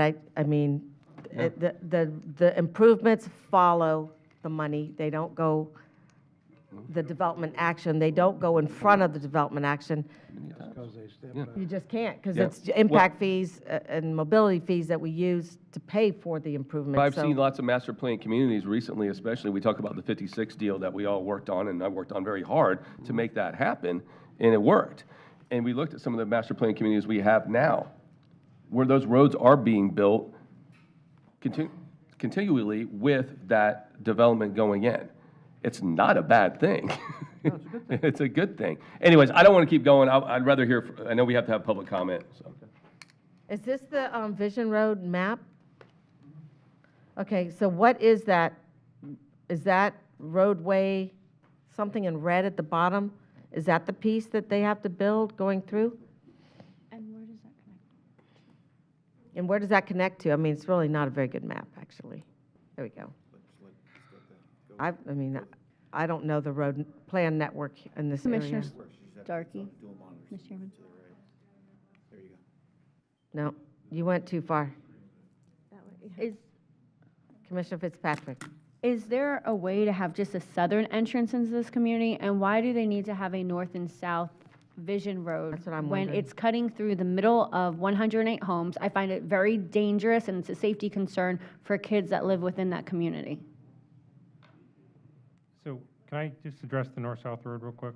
Yeah. So you do have to remember this project's going to need to have an internal collector road anyway to open up the project for development. So I don't think, probably the reason they're not complaining too much about the north-south Vision Road, and it does look like it's supposed to eventually connect down the tower. I can't see the entire map there, but please keep in mind that they have to build a collector road in their project anyway. So yes, it's following the alignment of the Vision network, but I don't know that it's really an additional burden like the east-west Vision Road is that's off their site. If you look at their map of their proposed subdivision, they're incorporating the Vision Road into their subdivision network anyway. So that Drexel Road goes right along houses on the lake there. And that's a Vision, what kind of Vision Road is that? I don't know, I don't understand this road network. Again, so why can we not connect from the south and go up? There's no access down there. I think that's a vacant piece of property. Yeah, it's Would not that be built. less expensive to build going south to Tower Road instead of cutting through Wisteria and trying to do? No, I think it would be Wetland actually mitigation? more, and I don't know that the county would have the right-of-way. The reason they got the right-of-way is because of the Clark MPD that you just approved. But again, there's no PD&E study that's been done, no route study. We have looked at trying to get around that wetland. We actually looked at that route. That wetland goes almost right to the right-of-way line. It's where the existing alignment is right now. If you go back on one of our maps, you can see how it kind of curves down. That existing axis, like I said, is the axis that they've been utilizing these properties for years. And of course, they've naturally, migrated around that wetland to not impact it, which is a huge issue. How many homes are down along Wisteria Loop? I'm not sure. I know, there's some large lot homes, estate-type residential homes along the lake as you come around that eastern curve. I know there's some large lots in there. And then you've got the Arden, that's got 130. Of course, Clark, that you just approved, that's got 410. And then us, the little guy on the block, which our max is like 108. I'd like to go to public comment. Just one quick thing. Mariana? Shelley just mentioned something I think that makes a big difference. So pretty much the road that's existing right now, you're telling me it just abuts the wetland anyway? Yes, it skirts around you can see that little class 1, the very tail of it. Yeah, okay. And that's why they've done that, I'm assuming, over the years. So we're going to have to go through the wetland no matter what anyway. It's going to be a 2-year project to go through the process. You are going to have to go through. We looked at potentially moving it south because we were trying to figure out a way around it, and it ended up still being 2.1 million. So I think we got to go along the way that we're going to have to go through the wetland, and it's going to be a 2-year process. Okay. And we're not sure if DEP is going to even permit it, because my understanding, there's some issues, not only with their going on, but some other issues in regards to the fact that it's going to connect to nothing. It's basically the roads between two thorns, the $3 million roads between two thorns that, they don't know if DEP is going to support it. But, that would all come with a route study and those kinds of things. All right, let me take public comment. Do we have people signed up? We do. First person is Chris Naco. Welcome again.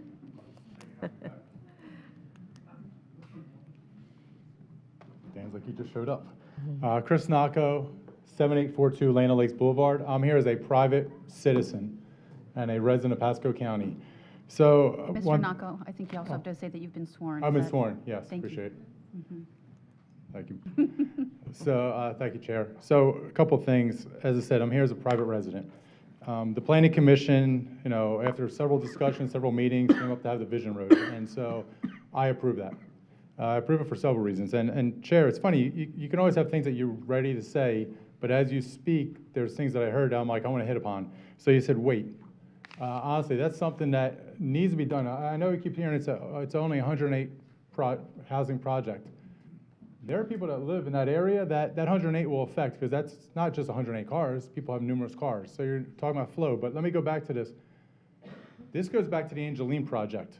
So most of these projects that are being built that they talk about, oh, we're right off a main road. You are off a main road. Whether it's Ballantrae, Oakstead, they're right on main roads, and they just come right off. For Wilderness Lakes, you just come right off onto the main road. This is now going onto roads that, does everybody remember that Calvary Road that was shown? Calvary looks like a nice highway compared to Wisteria and Gardenia, what we're talking about. So this is actually part of the Angeline project. There are only several places where the roads, the train tracks will be crossing over. This is one of them. When you see the way it came off, and one of them will show it, where the red goes, that was the Vision Road. What's often not talked about is that blue road, if they talk about just, we're going to make improvements. Well, those improvements mean that everybody from the Angeline, everybody from the Moffett project is going to be coming down. When there's only going to be several places they're going to go. They're going to be going, they can use that now, but they're not just going to go to 41. They're going to try to connect down to Tower Road. So it's often, oh, they're going to 41. They're not. They're cutting to Tower Road. People who live in that area know where they're going in there. That's why I said this is a micro, it's only this one little problem, but this is a macro issue that I agree to the fact that we need to look at the Angeline project. We need to see how it connects, and why wait? The value of the house, the land's going to go up. We all know that as things are going. If they would wait, they would make more profit. And you said time is money. Time is money. Profit will be made at some point. Hey, you want to build houses? Let's build houses when the roads are in place, where people aren't affected. And I get it. Oh, they have to catch up. I know. I got to hurry up. No, Oh, no, sorry, the waving at me. people, the audience cannot okay. be making sounds. Thank you. But my concern is, if we don't do it right, the people that live there are going to live in misery for a lot longer time than it is it would have waited if we just done it right the first time. I'm going to ask the gallery once again, please don't make any sounds. Give the applicant, give the speaker his respect. Thank you. So, and I appreciate it. So that's what I go back to. If we're going to do it, let's have the vision road in place. I'm not sure if it's the developer, the applicant, how we're going to do it in the long run, but if we wait, maybe there's more applicants that are bigger projects that are coming, and they can all do it together. But for people that live there, for people who live in that community, it's not just about going to 41. It's about going to Tower Road. And we all know Tower Road has a big vision. I've heard before people talk about making Tower Road this massive road. We're going to have restaurants. We're going to have bike rides. You can ride your bike up and down it. Don't think for once that when people come off that road, they're not going to go to Tower Road if it's going to be what people speak it's going to be. So then I appreciate it. I just think we need the Vision Road there. If we don't do the Vision Road, it's just going to be a micro issue. It's going to turn into a macro problem, and it's never going to be fixed. Thank you very much. Thank you. The next applicant is Ray Gadd. Welcome again as well. Public speaker. Oh, I'm sorry, not applicant, public speaker. Told you were going to need those towels. I am also not here in my official capacity. Ray Gadd, 6504 Wisteria Loop, Land O'Lakes, Florida. I want to focus on the big picture as opposed to getting bogged down in all the details. But before I do that, I want you to please think about something that Shelley Johnson said. She paints a picture of KB Homes, this developer, as being like some poor little homeless puppy looking for a home. And if KB Homes doesn't get this project, they're not going to go bankrupt tomorrow. They're just going to find another piece of property and go develop it. KB Homes is a solid company, and they have other opportunities. So I wouldn't put them on your worry list. Let me focus on the big picture for a minute. If you leave here and you go out to Highway 52 and you hang a right turn and go down Highway 41, as you're going down on Highway 41, you'll see a new development. I can't remember the name of that one, but it was a Lester Dairy project. When you turn into that project, there's a parkway into that project. If you keep going, you see Asbel Creek, you see Tierra del Sol, and they all have gigantic parkways that go into those properties. Those are on the right, on the west side of the road. If you look on the left side of the road, you have Connerton, which has a gigantic parkway going into it, which will be the future eastern extension of Ridge Road. Then if you go down again, there's a Publix that goes right there on the corner that goes into Connerton, and they have a parkway going into Connerton there.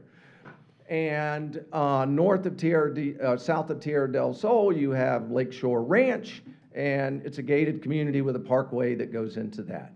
And then you get to the D.R. Horton project, which isn't there yet, but D.R. Horton made a brilliant planning decision because they're going to bring all of their homes out onto, I believe, Roach's Run and some Causeway Boulevard, which will vastly improve that area. But as you move past D.R. Horton, then on the left you have the same thing. You have Wilderness Lakes, which is also a parkway into a big neighborhood. Now you go a little bit further south and you get into an old part of Pasco County, which was kind of part of the Bexley Ranch, Mr. Bexley's old homestead. And you have lakefront communities with Little Lake Thomas, Gardenia, Big Lake Thomas, and lots of little lakes in there with these spider web roads that are going around them. And so next comes another development, okay? And unlike the developments I described to you, KB Homes comes in and jumps across these lakes, and these homes that have 2 acre, 3 acre, 4 acre, I have 6 acres on the lake, and they're going to build this road past our neighborhood. And it's interesting that Shelley said when they were asked about that Vision Road, she said, oh, I don't know where it was going. I think it was supposed to go out to Tower. Well, yeah, maybe it was supposed to go out to Tower, and there's a reason that it was supposed to go out to Tower, and it was because they were going to take the traffic and the trips generated from that neighborhood out to Tower Road, which is going to be a major thoroughfare in this county, I think, someday. And so all that we're asking is we're not opposed to the development, but between 52 and 54, you got limited opportunities to cross those railroad tracks. And right now we have a problem in this county going east and west. So we have 54, we got 52, and Ridge Road, fingers crossed, will pretty soon be at 41. But then you've got an opportunity to get across the railroad tracks at Wisteria, an opportunity to get across at Tower, and then, of course, you have Lake Patience that goes across, which is not a very good road. And then I think there's a crossing down by the new substation that went in at Land O'Lakes. My issue, from a big picture standpoint, is all three of those roads will be crowded as heck. If I had 5 minutes, if you don't take those intermediate roads. Let me check on that. Into consideration. Mr. Oakley? Okay. Yes. See, he shafted you before he handed you the gavel. And so if you have a focus on those intermediate roads that cross those railroad tracks, then you're going to create opportunities for people to travel on those roads and potentially take some of the road off, some of the traffic off 52, 54, and Ridge Road by making those good, solid thoroughfare roads that people can travel.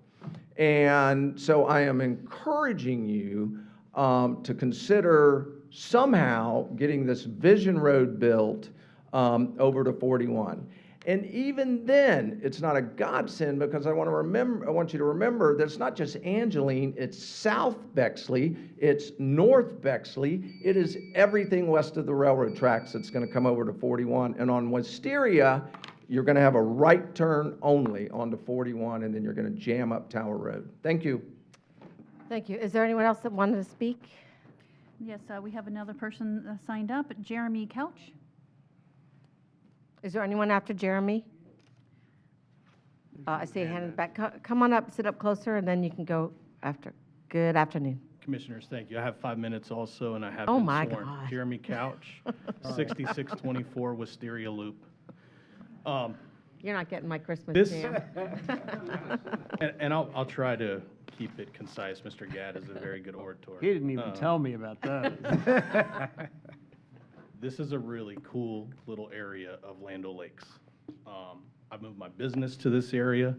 I've made my homestead on this area. I've invested a lot of money on this street. This board would like to see more high-end housing in this area. This is a street where you have that. I understand the complex decision that the board has to make. But if you look at your Vision Road, it's the right vision system. Drexel, which is a main road, will come north through the Renner property and hit Bud Bexley Road, which will be the Vision Road that goes east and hits 41. You also have South Wisteria, which nobody's talked about.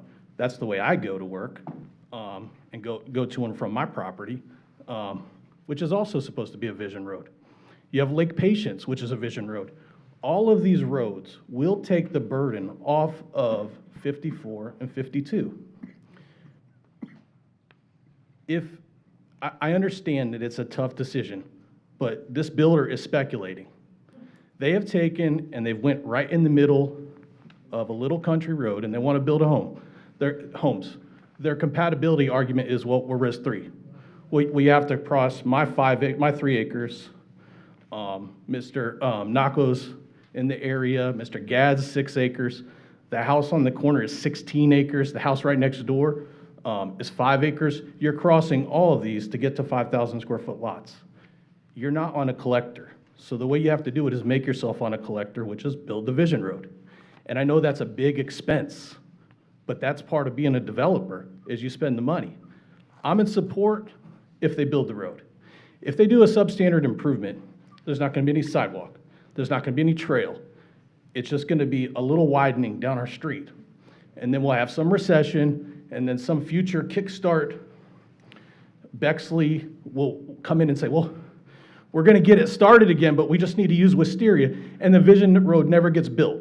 And then you have these high-end homes on the lake, and we have to deal with it. You know what we're going to do? We're going to move to Keystone, where they're going to protect us.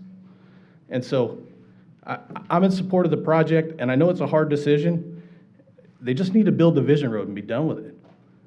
Thank you. Thank you. Is there anyone else that wanted to speak to this? Oh, yeah, one more. If there's anyone else, please stand up behind this, because I'm going to close public comment after him if no one stands up. Thank you. Darrell Renner, 19750 Bexley Road. I have been sworn, and I happen to be the landowner. You know, I won't disagree with Mr. Gadd's oratory skills. He's very good at that.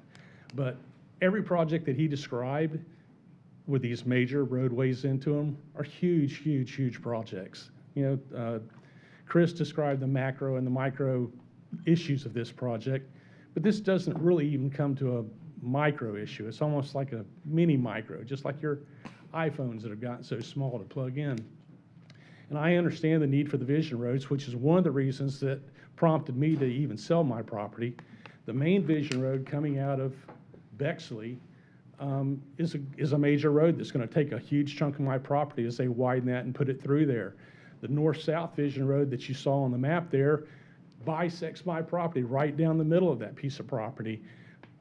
When I first saw this and entered into the relationship with KB, there was another road that came off of that north-south road and dissected directly behind my home and went out into the Bexley Ranch. And so I said, well, you know what, this isn't why I moved here.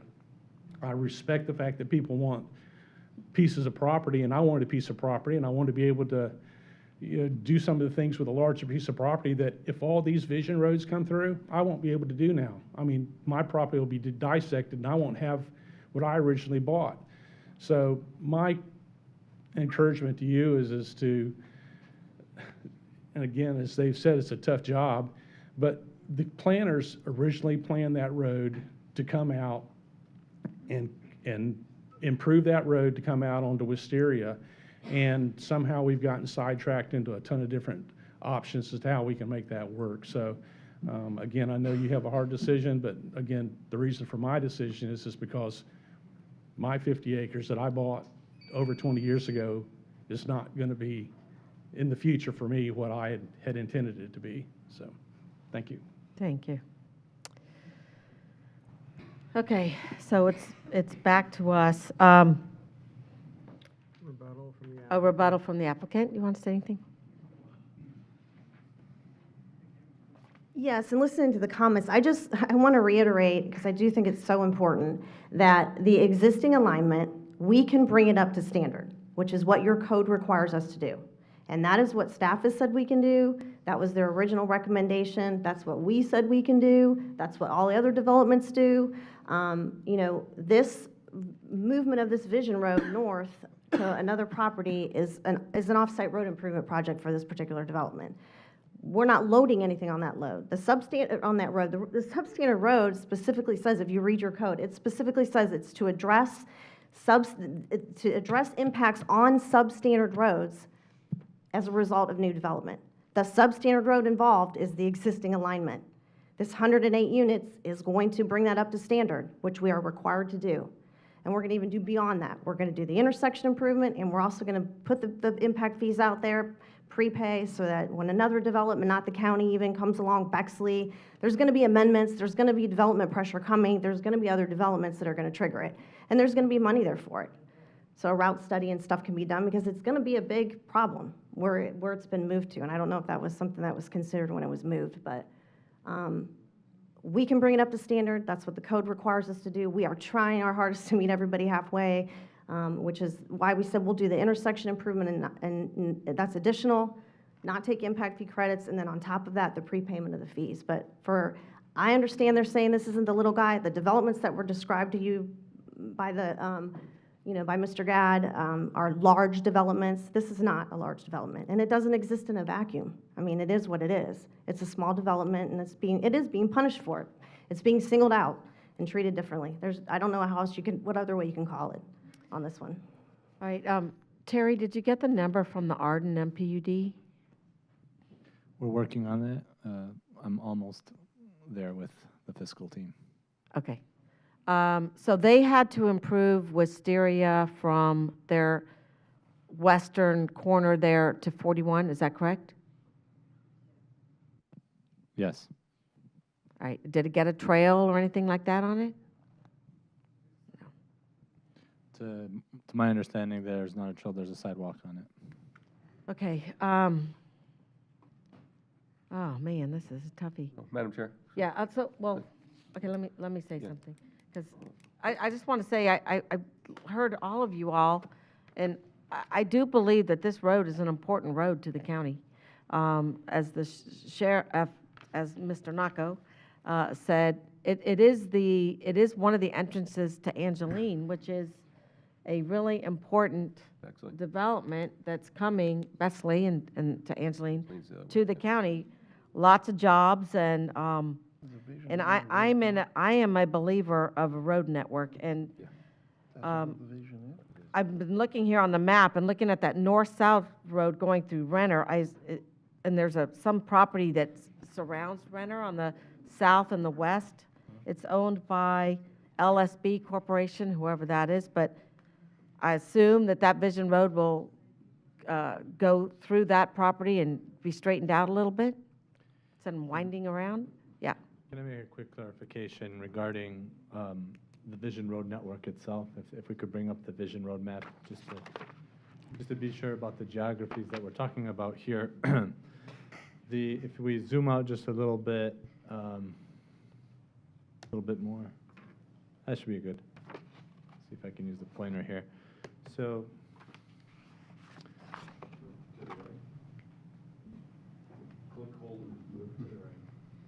Oh, to the right. The other right.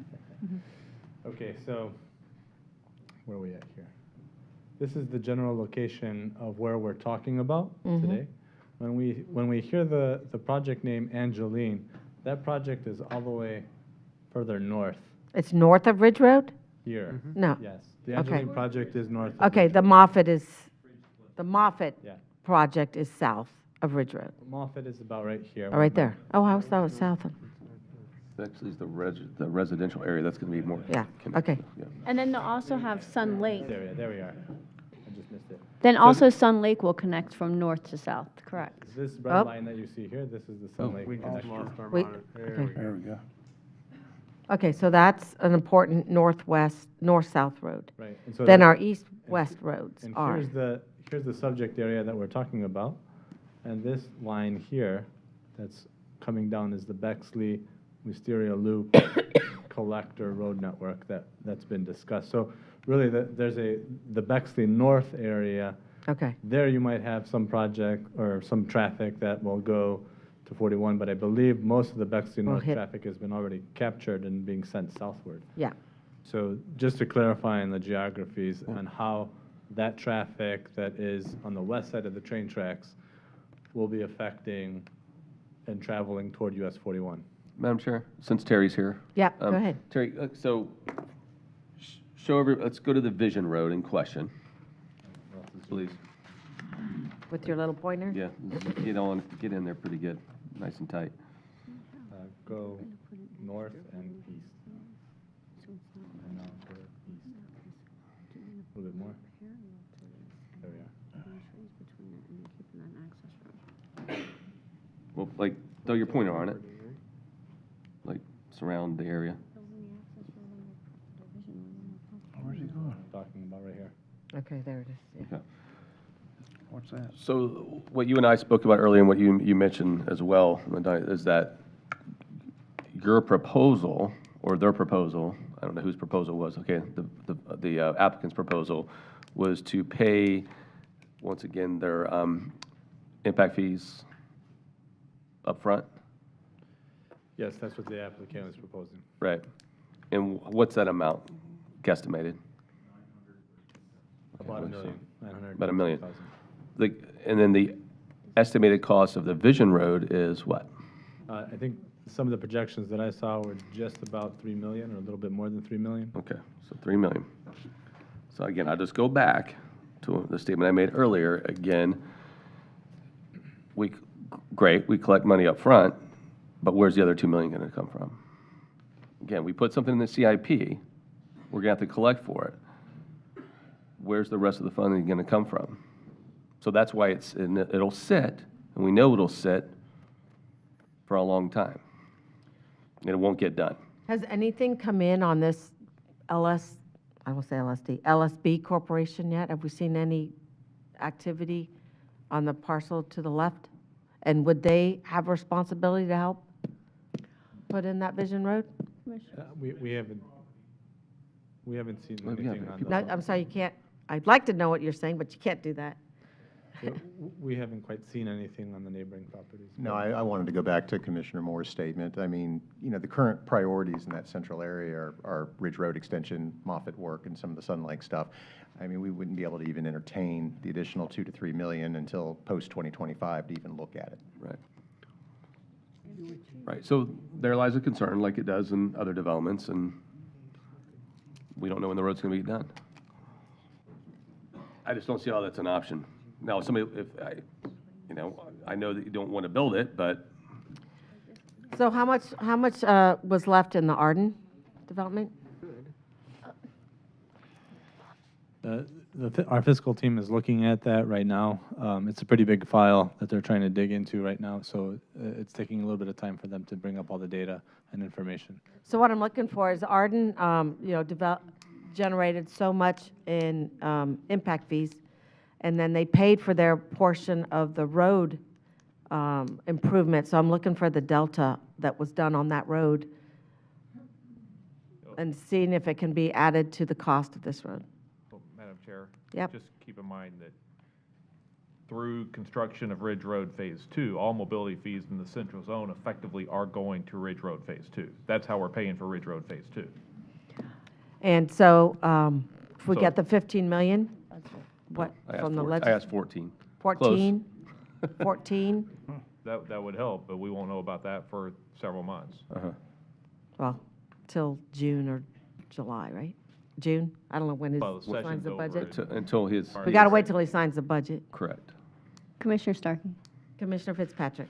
Thank you. Okay, so I'm sitting here looking along Wisteria Loop and where I don't remember the name of the neighborhood, Aden, up north. Arden.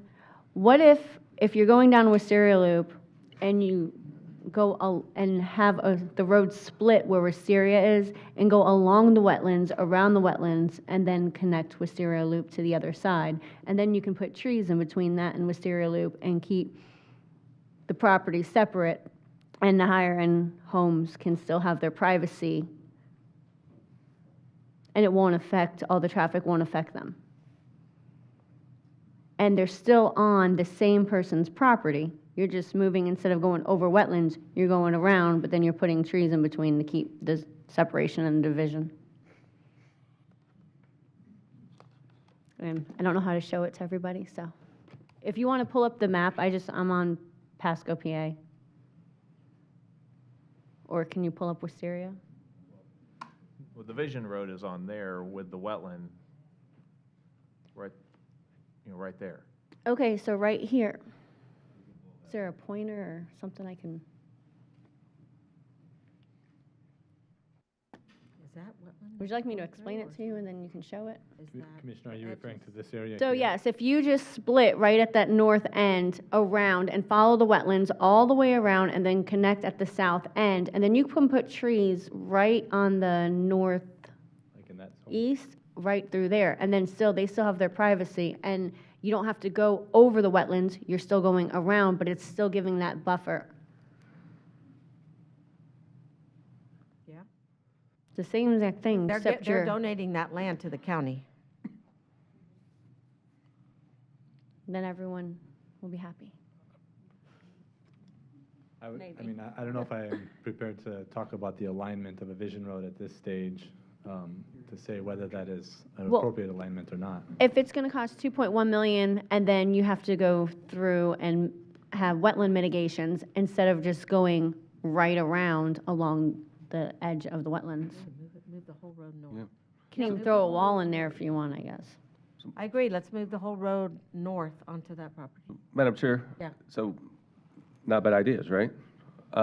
Thank you. We're not going to obviously be able to figure that out right now between So can we have a staff and motion to developer. So I'll make a motion to continue and bring this back, and after you look at that. Mr. I'll second. Madam Second. Chair, can I make one comment? Yes.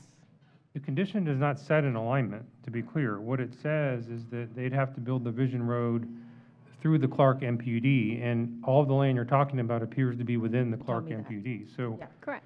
the alignment, as Mr. Pito said, would be established later. So if there's a way to build it the way Commissioner Fitzpatrick stated, that's still allowed by the existing condition. The question is, who has to pay for the whole thing? And so that's why I'm trying to find a little help from the Arden. And, Well, Arden's not going to pay, they're already. no, already done. I'm just saying, just take the leftover that's One thing I from would there. And say to that, Commissioner Starkey, is just keep in mind that when Arden paid their mobility fees, it probably went into the general pot for this Right. zone, which goes to roads like Ridge Road, Sunlight Boulevard, Moffett Spine Road. How much are we talking? $400,000, $300,000? I don't know. I'm just letting you know that anytime you take money out of the CIP, it affects. I know that. And I know you pushed for Tower Road to get built, and that's potentially another road that's affected by. I just don't see how you put a $3 million road on a 108 unit development. I just, Commissioner Starkey, can Yeah, we have the but- applicant come back up, please? all right, can you come back up? I know you were mentioning cost constraints and budget. Now, if we're not going directly over wetlands, you won't have to do wetland mitigation. So would it be more cost efficient? And do you know about an estimate of how much the cost would be to go around? We do, because we did look at that to move it south. The cost estimate we were looking at was about 2.1 million. The existing alignment to improve the intersection is 1.3 million.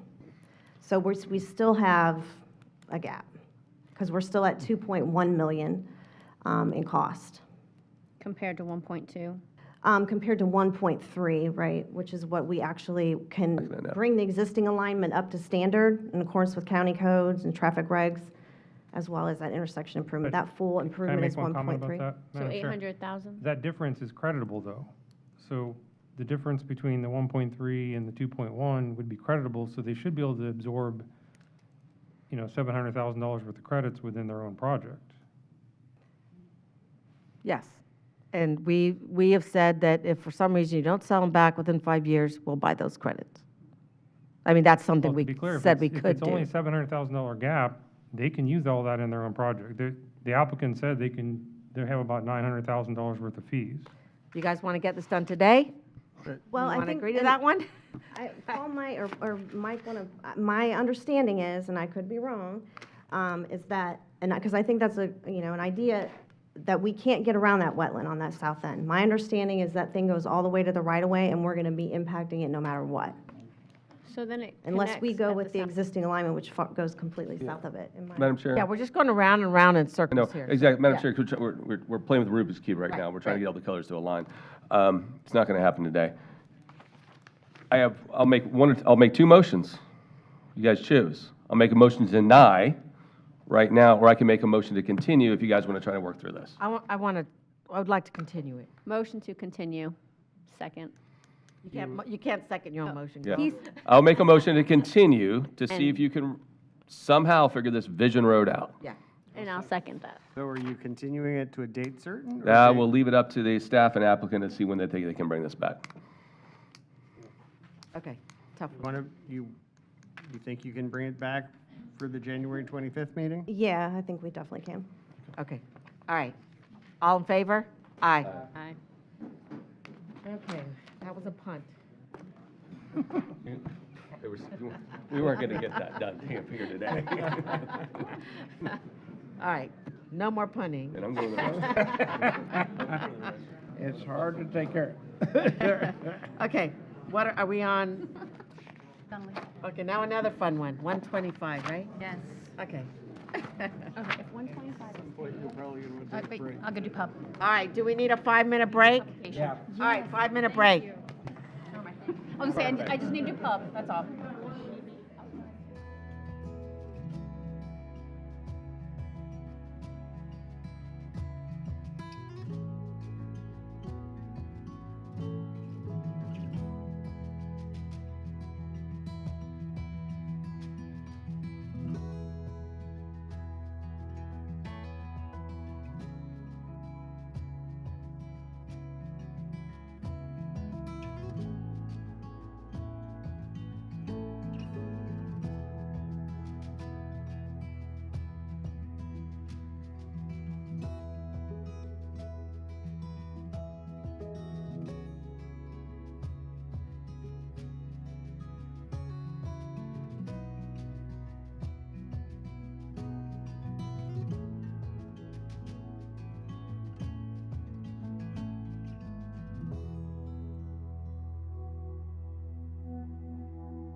turning my sheet.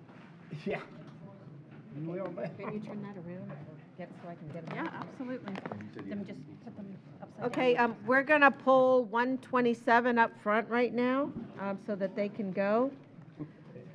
Nice little turn around on this one, so go ahead, Ainsley. Is my mic working? Yeah, sounds loud now. And then once you sign, pull them over. We got now another BVAC? Ainsley, I'm going to go ahead and do publication. Sorry? I'm going to do publication. Yes, go ahead, Okay. thanks. Item P125 was published in the Tampa Bay Times on July 21, 2021, and August 4th, 2021. This is the PVAS, it is a call of Public Works. This is the PVAS number 3447 McDonald Avenue. This project was presented to the BCC September 28, 2021. The BCC continued the public hearing to give the property owner a chance to repair a section of McDonald. And of course, McDonald is a privately maintained road. Staff has confirmed that the work has been done. This is a photograph of the long patch that was done. BCC need to direct us to discontinue or proceed. And your recommendation is to discontinue, that it's yes. well done, so need a Madam Chair. motion on that. So move. Did you do public comment first? Madam Chair, I just want Second. to, I stated the wrong date. I did the dates for P125, not P127. So P127 was published in the Tampa Bay Times on August 25th, 2021. Thank you for letting me get that on the record. Sorry, Is that there was- any public comment on this? Okay. Okay. All right, Yeah. well, we really can't take comment from there, but thank you. Okay. So, Madam Chair, I'd like to say, the gentleman that did the patching here, I think we should actually put him under contract and let him do all the work for us. He did a phenomenal job. So I'm very happy to continue. I know there's a motion and second already, but. Yeah, sorry, I'm happy- I I'm- forgot No, that I'm was- happy to yeah. discontinue and move on. And Madam But- Chair, for the record, Yes. we did have one individual signed up. She spoke from the crowd, so we couldn't hear her. Her name is Shirley Skull, I believe. And, okay, and she no longer needs to speak on this matter. That's great. Madam Chair, just one quick comment. Again, Yeah. this is if you remember, we listened to that, they said this is an option, we could possibly move forward with this. They actually did it. Yeah, So I'm glad we waited, I'm glad we listened, so thank you. yep. Yeah, All right, that works. so all in favor? Aye. of discontinuing this? Aye. Aye, thank you, Ainsley. Okay, we are on 125, is that right? I did. I went a little early. Sorry, Commissioner Mariano. You're speedy. Item P125 was published in the Tampa Bay Times on July 21, 2021, and August 4th, 2020. Thank you. William Devine, Planning and Development. P125, PDD 22-7552, in the name of SR40 LLC / Riverside Village Unit 5. It is a zoning amendment from R2 Low Density District to MF1 Multifamily Medium Density District. After the agenda was published, several ex parte communications were received and sent to the clerk's office. The subject site is located on the south side of Alvernon Drive and east and west of Patrician Drive. Access to the site is from Alvernon Drive and Patrician Drive, which are county-maintained roadways. The surrounding future land use to the north, south, and west is Res 9, and to the east is Res 3. The surrounding zoning to the north is R2, to the east is R3, to the south is PUD, and to the west is R1. Taking a look at the surrounding area, the star in the middle of the map is the subject site. To the north is the Riverside Village Unit 2, which is currently zoned R2. To the south of the subject site is the River Chase Unit 2, which is zoned PUD, which was approved in 2009. It was approved for either single-family detached or multifamily dwellings. It was an either-or situation. It was eventually then developed as single-family. South of that is the Seven Springs Villas condos, which are multifamily condos. And then to the southwest of the subject site is the Villa Del Rio Unit 3 and 4, which are single-family attached villas. The subject site is undeveloped on approximately 12.03 acres. The applicant proposes to develop 55 townhomes in conformance with the MF1 multifamily medium density district standards for development. The surrounding area is characterized by residential development consisting of single-family detached and attached dwellings. The future land use for the site is Res 9. The subject site was previously zoned to MF1 from 1984 until 2002, when it was rezoned to R2. The applicant has voluntarily submitted a deed restrictions limiting the maximum number of dwelling units to 55, limit the types of dwelling units to townhomes, villas, and duplexes.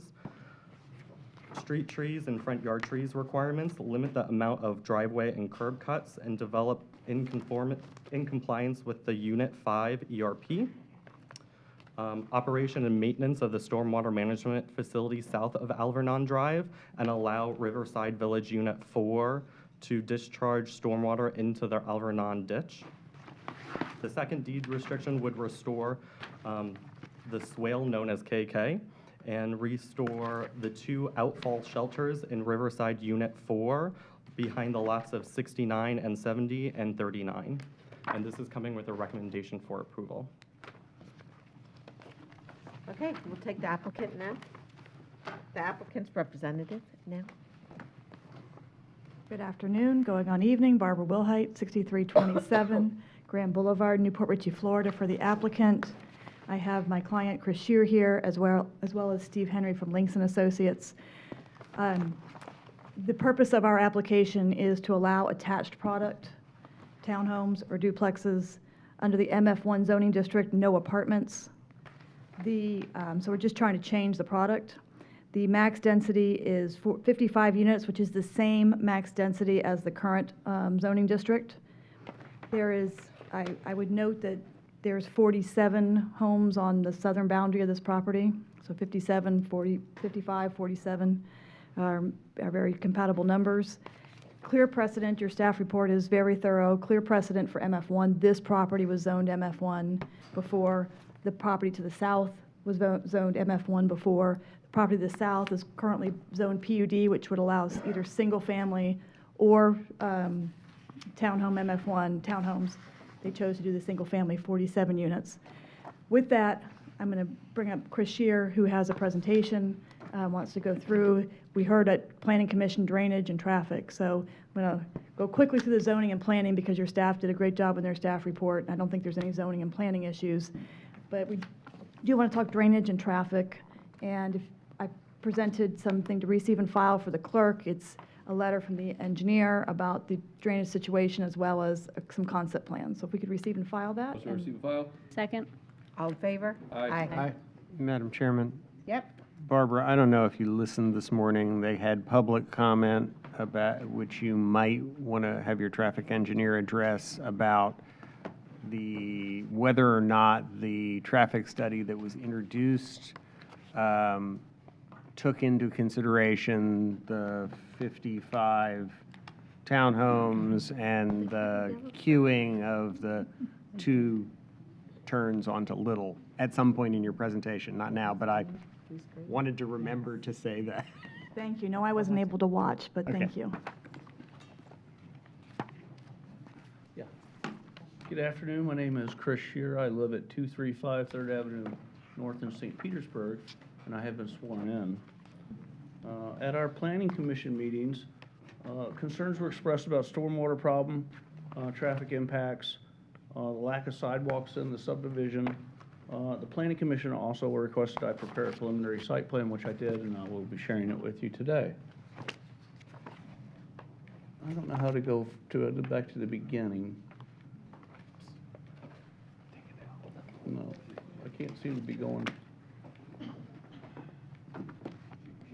Can you put it to beginning? I don't know how I lost that.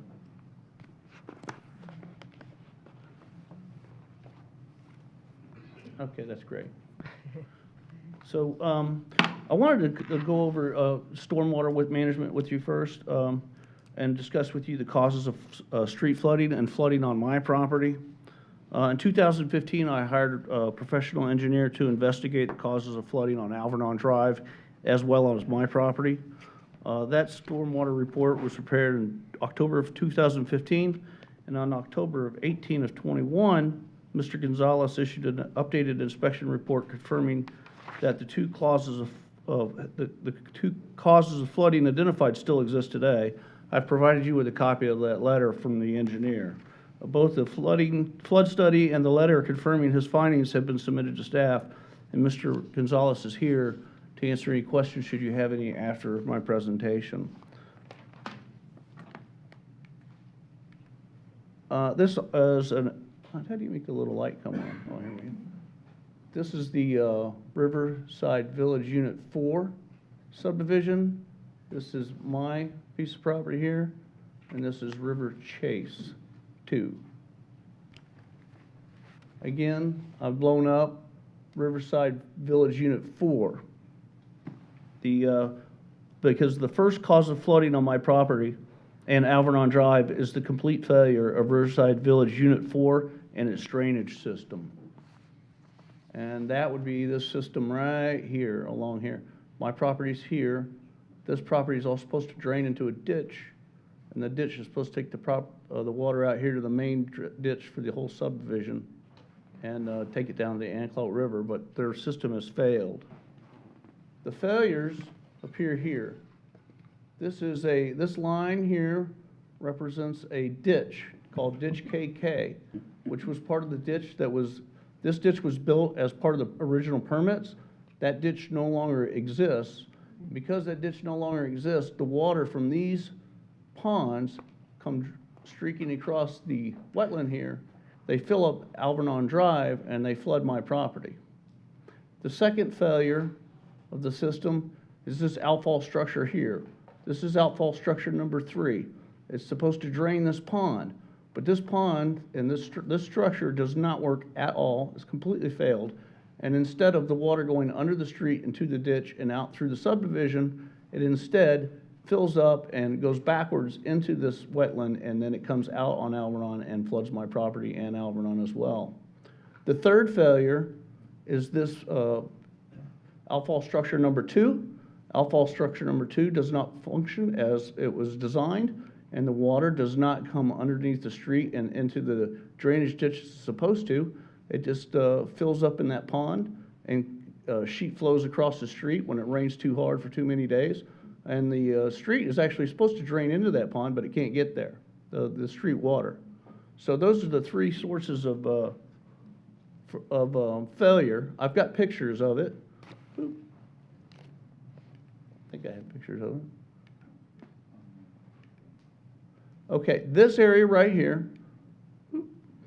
Oh boy, I'm sorry. It's not my machine.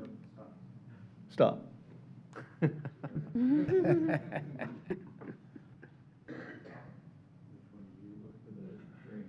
No, you're going the wrong direction. I'm sorry.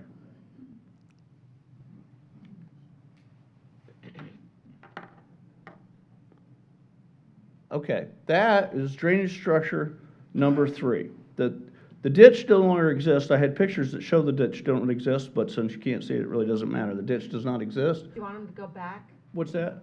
If you would like to see that picture. Slides. Can you go Okay. back? I don't know which one's back.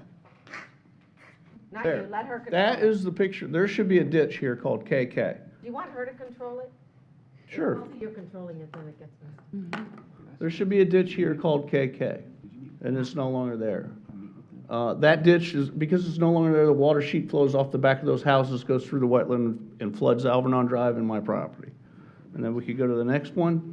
That is outfall structure number 3. There's Mr. Gonzalez up there with his 3 fingers in the air. Go to the next one. That is the outfall structure. Obviously, that outfall structure is not working. If it was working, you'd be able to see the drain pipes. And it appears to me in this little area right here that it has collapsed. But we'd have to get in there and look at it. But obviously, it's not working. And because it's not working, this pond stays full all the time, and it's not supposed to be that full. If you want to go to the next one. This is actually a retaining wall that the homeowner behind me, when I took that picture, has built on his property because the water's so high all the time, he's losing his backyard. So, but you don't have to take my word for it or my engineer's word for it if you go to the next one. This was outfall structure number 2. Outfall structure number 2 is failing in this area, right here. And if we go to the next picture, this is outfall structure number 2 again. As you can see, in one area it is wet and one area is dry, which means one of these pipes is not functioning. But go to the next one. And this is outfall structure number 1, which you can look at it and see it's really not even there anymore. So the entire system has failed. All outfall structures in Riverside Village Estates have failed. Their ditches are non-existent. But like I said, you don't have to take my word for it. I think the next one, this is a compliance letter that was recently written from SwiftMud to the homeowners association, letting them know that all 3 outfall structures have failed and that the swale is not there and they need to repair it. And he wants it repaired now because it's causing street flooding. It's flooding my property. It's causing all kinds of problems out there. So anyway, my solution to this problem will be along with this approval, hopefully that I get, I will rebuild the ditch KK and I'll incur the cost. I'll rebuild the structures 2 and 3 and clean out the drainage pipes under the road for connection to the Alvernon ditch. I have, along with this application, I have submitted a deed restriction which will require me to make those repairs as long as the homeowners association gives me access. I'll make the repairs because I want to get the water out of there. But I want everybody to know that I don't have to make these repairs for my permits to work. My permits will stand on their own. My drainage system will stand on its own. But I want to make the repairs because I want to get the water off the street. It doesn't look good. And the time to do it is when I'm out there building a new subdivision. Everybody's already mobilized, and it's a good time to build it. And to fix their system and build my system at the same time. So I think I've given you a copy of the deed restriction that requires me to fix it. So, okay, you can go to the next one. And then the next one. Okay, the second cause of flooding on my property is the flawed design and construction of River Chase. This is River Chase on my southern border. That property is, the lineal footage of the shared property is 2,300 feet. The back 50 feet of every home site along that 2,000 feet is draining directly toward my property. And 1/2 of the rooftops all drain on my property. This water commingles with the flooding that's occurring from the failed system up here, and all the water is accumulating in here, and then it rushes out onto Alvernon Drive. And the other flaw is the drainage pipe under Patrician Road here was never sized. It was never sized big enough to handle the drainage that's coming off the back of these homes in River Chase, which are flooding my property and flooding Alvernon Drive. Here, and then it hits this backyard. All the home sites back here are coming to me. They're all flooding me. There's no attenuation, there's no drainage pipes, there's no drainage ponds. I don't know how it got approved. Next one.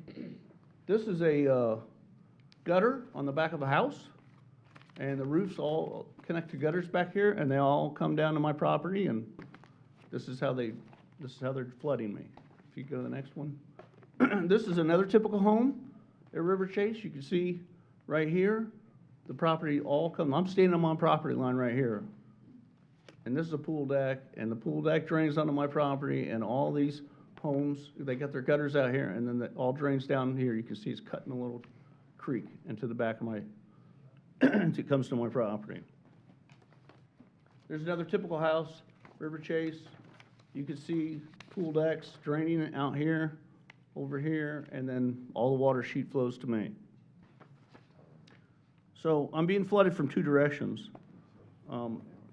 The solution I would like to propose is that, if you go to the next one, as part of the permit that I already have with SwiftMud and Pasco County, I will construct a 2,030-foot long drainage ditch along the backside of River Chase on my property. It'll be 35 foot wide, and it'll take all the water that's currently sheet flowing to me and flooding out on a drive. I'll put a pipe underneath Patrician, and it'll come out here to the main drain and go back to the river where it belongs. This ditch will remove the River Chase water from my property, the area in general, and help prevent street flooding. Come on, another one, please. Next one, sorry. Okay, I wanted to hit the preliminary site plan. This is sheet 1 of 4. My property starts at the corner here. This is Patrician Drive, goes all the way down to Almanon Drive. There's only, this is only half the property because the property's 2,190 linear feet long. It's 42% of a mile, and it's a dead end on the street, so it's very low traffic. I've incorporated a internal driveway to limit the number of curb cuts on Almanon Drive. That it not only will limit the curb cuts, but it also limit the number of drainage pipes that need to be placed in the ditch. The property is 200 feet deep. The front setback to the buildings would be 80 to 84 feet. The rear yard setbacks to River Chase will be 91 to 86, and the green space buffer between Alvernon Drive and the internal drive is 35 feet. The distance between my buildings is 20 feet between them. They don't have that down at River Chase. The green space islands between the driveways, which I know is something that you all have been thinking about a lot, mine are 20 feet wide and 12 feet wide, so there'll be nice green spaces between them. If we could go down a couple more. This is the overall plan. I wish I could get the overall plan. Oh, there it is. My property starts right here. I'm building units all the way down to the end of Alvernon Drive. I've got tennis courts, and flex courts, and a clubhouse designed for the area. There you go, that looks good. And there's the clubhouse, the next one. And that would be the play courts and stuff like that. Could we go back 2 more, please? Okay. So anyway, there he is. That's like 80, that's 90 feet, that's 80 feet, that's 84 feet. There's tons of space. The reason I want to do townhomes is I want to have a lot of space out here. I don't want to be built like this with homes jammed together and everybody has a little driveway coming out on the street. I want it to be a first-class development. Anyway, my development will add benefits to the area. The entire project will be maintained by a homeowners association. All the grass, all the buildings, all the paint, all the retention ponds, and the drainage ditch along the back side, as well as a drainage ditch on the front side. So we're gonna completely do those ditches, and then also, I'm adding 2,100 lineal foot of sidewalk to the area, which will connect to River Chase. So, in summary, I have identified the stormwater problems, and I have presented you with solutions. I have developed a concept plan which demonstrates compatibility with my neighbors and provides many benefits to the area. The repairs to Riverside Village Unit 4 and the new 2,000-foot ditch along River Chase will be very costly. I'm requesting the change to townhomes to help cover these additional costs. If my neighbors are sincerely worried about stormwater system out here, they should support my plan and this rezoning, because I want to fix the system. And that would be, I went too fast, I'm sorry, but I was asked to be brief, so. Thank you very much. Does anyone have any questions for Chris? Okay, Barbara? Madam Chair, just one quick question. This, and then for the record, the applicant didn't meet with me prior to this meeting. You say suitable trees to remain, so you're considering that's your buffer to the homes to the rear? The trees that are shown? Yes. I consider the 90-foot of property between my property and the southern property line to be the buffer. I have proposed a little 25-foot strip. I don't know how to make that. Rear, yeah, we're talking about rear. I do want to, I'm going to save as many trees as I can between the ditch and the homes. Okay. But a lot of the trees have been flooded and they're dying. I And a understand. lot of them are Okay. just big giant pine trees, so as many as I can save, I will. And I see you have the landscaping in the front, because Commissioner Stark, or Chairman Stark is going to ask you that in a second. Yes, what are those exactly? They look like I think he's cabbages. covered that pretty well. Yeah. So our deed restriction, which is the now the county standard deed restriction for townhomes, prohibits queen palms and crepe myrtles. So you can't have those as your lot trees, but does allow a variety of different trees as your staff would approve. Right, as long as it's not an understory tree, but a tree. Like, a ligustum tree doesn't count, but that's further down the road, right? So with that, what I'm going to do is, I do have Steve Henry, but I think the more efficient use of time is to listen to the public comment, so then he can specifically address that and answer your questions one time instead of coming up here twice. Yep. So I'm trying to expedite this a little bit, so, thank you. Madam Chair. Yep. I do have individuals signed up to speak to this matter. We have 7 signed up for P125. Oh, thank you. I'm trying to pull up the side of my map. All right, who's signed up to speak first? Okay, handwriting is a little difficult, but I'm going to say Corey Marcus.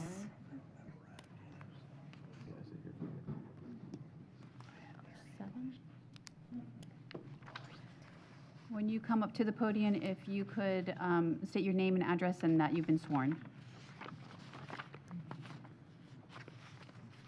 Good afternoon, Commissioners. My name is Marcus Coe. I live at 9304 Nile Drive. I was sworn in. Thank you. I come before you. This is the 4th time I've had to come to one of these meetings to try to stop this. I've explained, I don't know how many have seen the other meetings that they had for it. I retired from the U.S. Army after 18 years of service, and every time I go to public talk, my voice goes out. After 18 years, I bought a house on Nile Drive. It took me 6 months of living with my father, and if anybody ever met my father, it was worse than war. So I searched for the first perfect house. I grew up here. I went to Anklet Elementary. I went to Gulf Middle. I went to Gulf High School. When I retired, the only thing I could look forward to was coming back to my neighborhood, coming back to Pasco County. So when I retired, I found the perfect house for me, a half-an-acre lot in an area that is not highly trafficked. When we moved here from Pennsylvania when I was 5 years old, we moved to Colonial Hills. And if anybody knows what Colonial Hills looked like in the 80s versus what it looks like now, we had a beautiful neighborhood. It's got a ways to come back. It's working on it, but it still has a ways to go. I found a neighborhood that reminded me of where I came from in Pennsylvania. So I bought my house in the understanding that these large lots is the way it was going to maintain. And then 4 years later, they want to put townhomes on it. Well, if you live in an area where you have a dog, you walk it, you don't have sidewalks, and you're going to add 110 vehicles, every house is at approximately 2 cars per house, you have dangerous areas. There's a lot of neighbors that we had out here the first time that now that we're at the 4th meeting, they could not be here. I am afforded the opportunity, so I'm speaking with them for them because of their work schedule. You know, when you go to work, you can't always make a 1:30 appointment, especially if we're on number 4. So hopefully I can do them justice. As commissioners, I ask you to listen to the people. You said that everybody in the county gets to vote for you. Well, we're speaking as a small portion of that county that voted for each and every single one of you. Then when we ask you not to build this here, if Mr. Scheer wants to build the 19 properties, 19 homes that he had said in his previous, we're all for it. Keep it the same structure that it was. Don't have it that you're looking out your back door and you're looking up at somebody that's looking down on you when you're in your pool. You know, the person who built that, and I believe by my research, was Mr. Scheer's company that built the villages to the left, or to the south, that failed. So what's going to stop that from failing in the future? You can put anything you want in writing, but when it comes down to a deed restriction or a civic association, I've seen them fail and they go out of business and nothing gets done anymore. So as you take a look at this neighborhood, take a look at yourself and ask if you want to look out of your back door and look up to see your neighbors, even if it is 90 foot away. Thank you for the time. Thank you. Next person signed up is Michael Van Diver.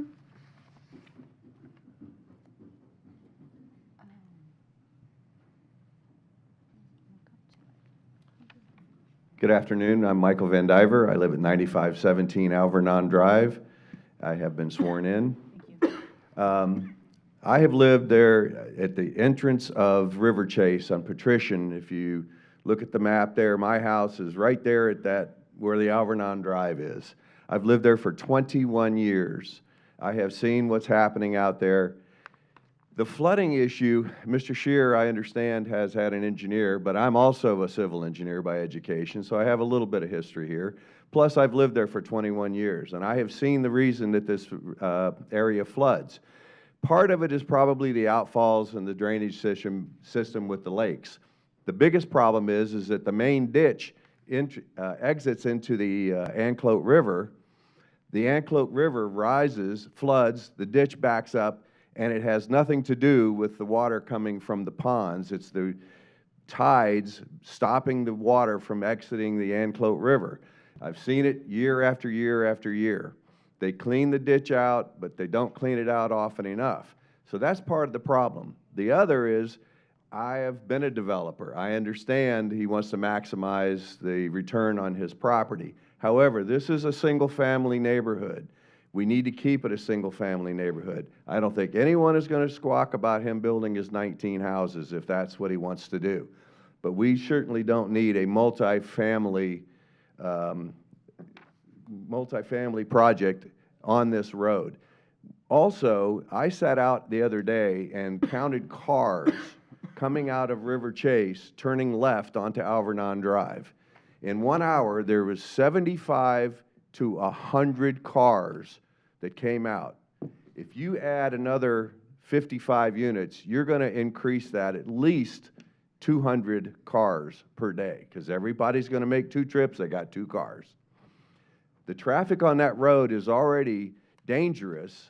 It's a very straight road, and the kids, the children that play on that road, probably shouldn't be playing on the road, but it is a family neighborhood.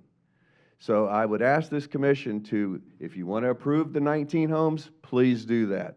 Give him all the opportunity he can. But please don't increase the danger to our children and the flooding and traffic on that road. Madam Chair?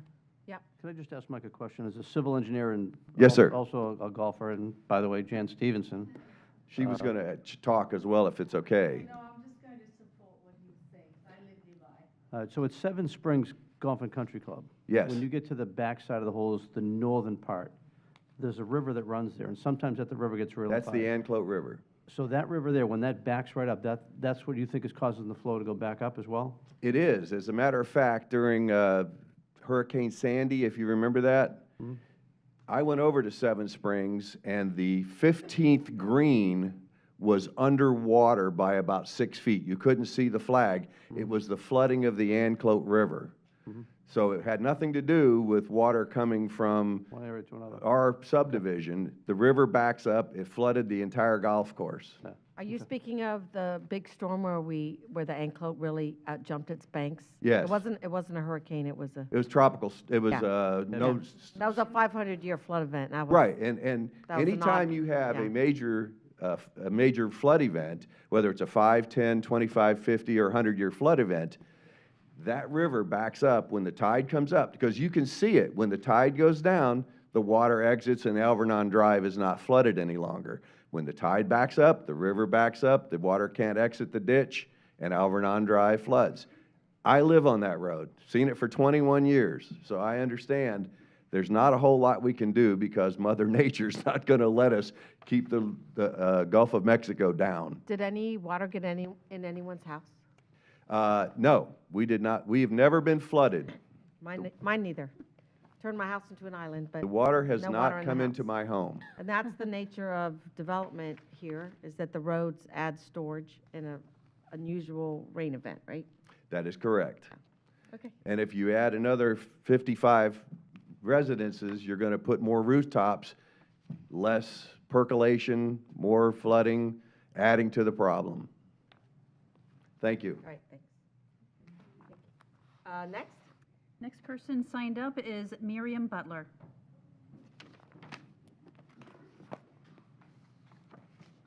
And whoever's speaking next, if you could go ahead and line up. We still have another hearing after this one. Hi, good afternoon. My name is Miriam Butler. I live at 4347 Genesee Lane in Riverside Village Estates, Unit 4. I have spoken at, and I am sworn. I have spoken at the Planning Commission meetings representing members of my community who oppose the rezoning from single-family to multifamily. We cited inconsistencies with our community of large home sites, the increased traffic, which has already been mentioned, that the 55 residences would bring, and the drainage issues that are already problematic, as you've heard. We brought a petition of over 600 names, signatures from the surrounding area to the Planning Commission.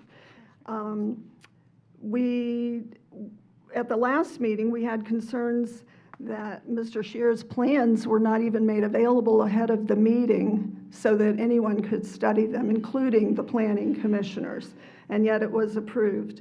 For the record, I would like to note that the Planning Commission was rather dismissive of the public at many times. I can cite examples, but I won't right now.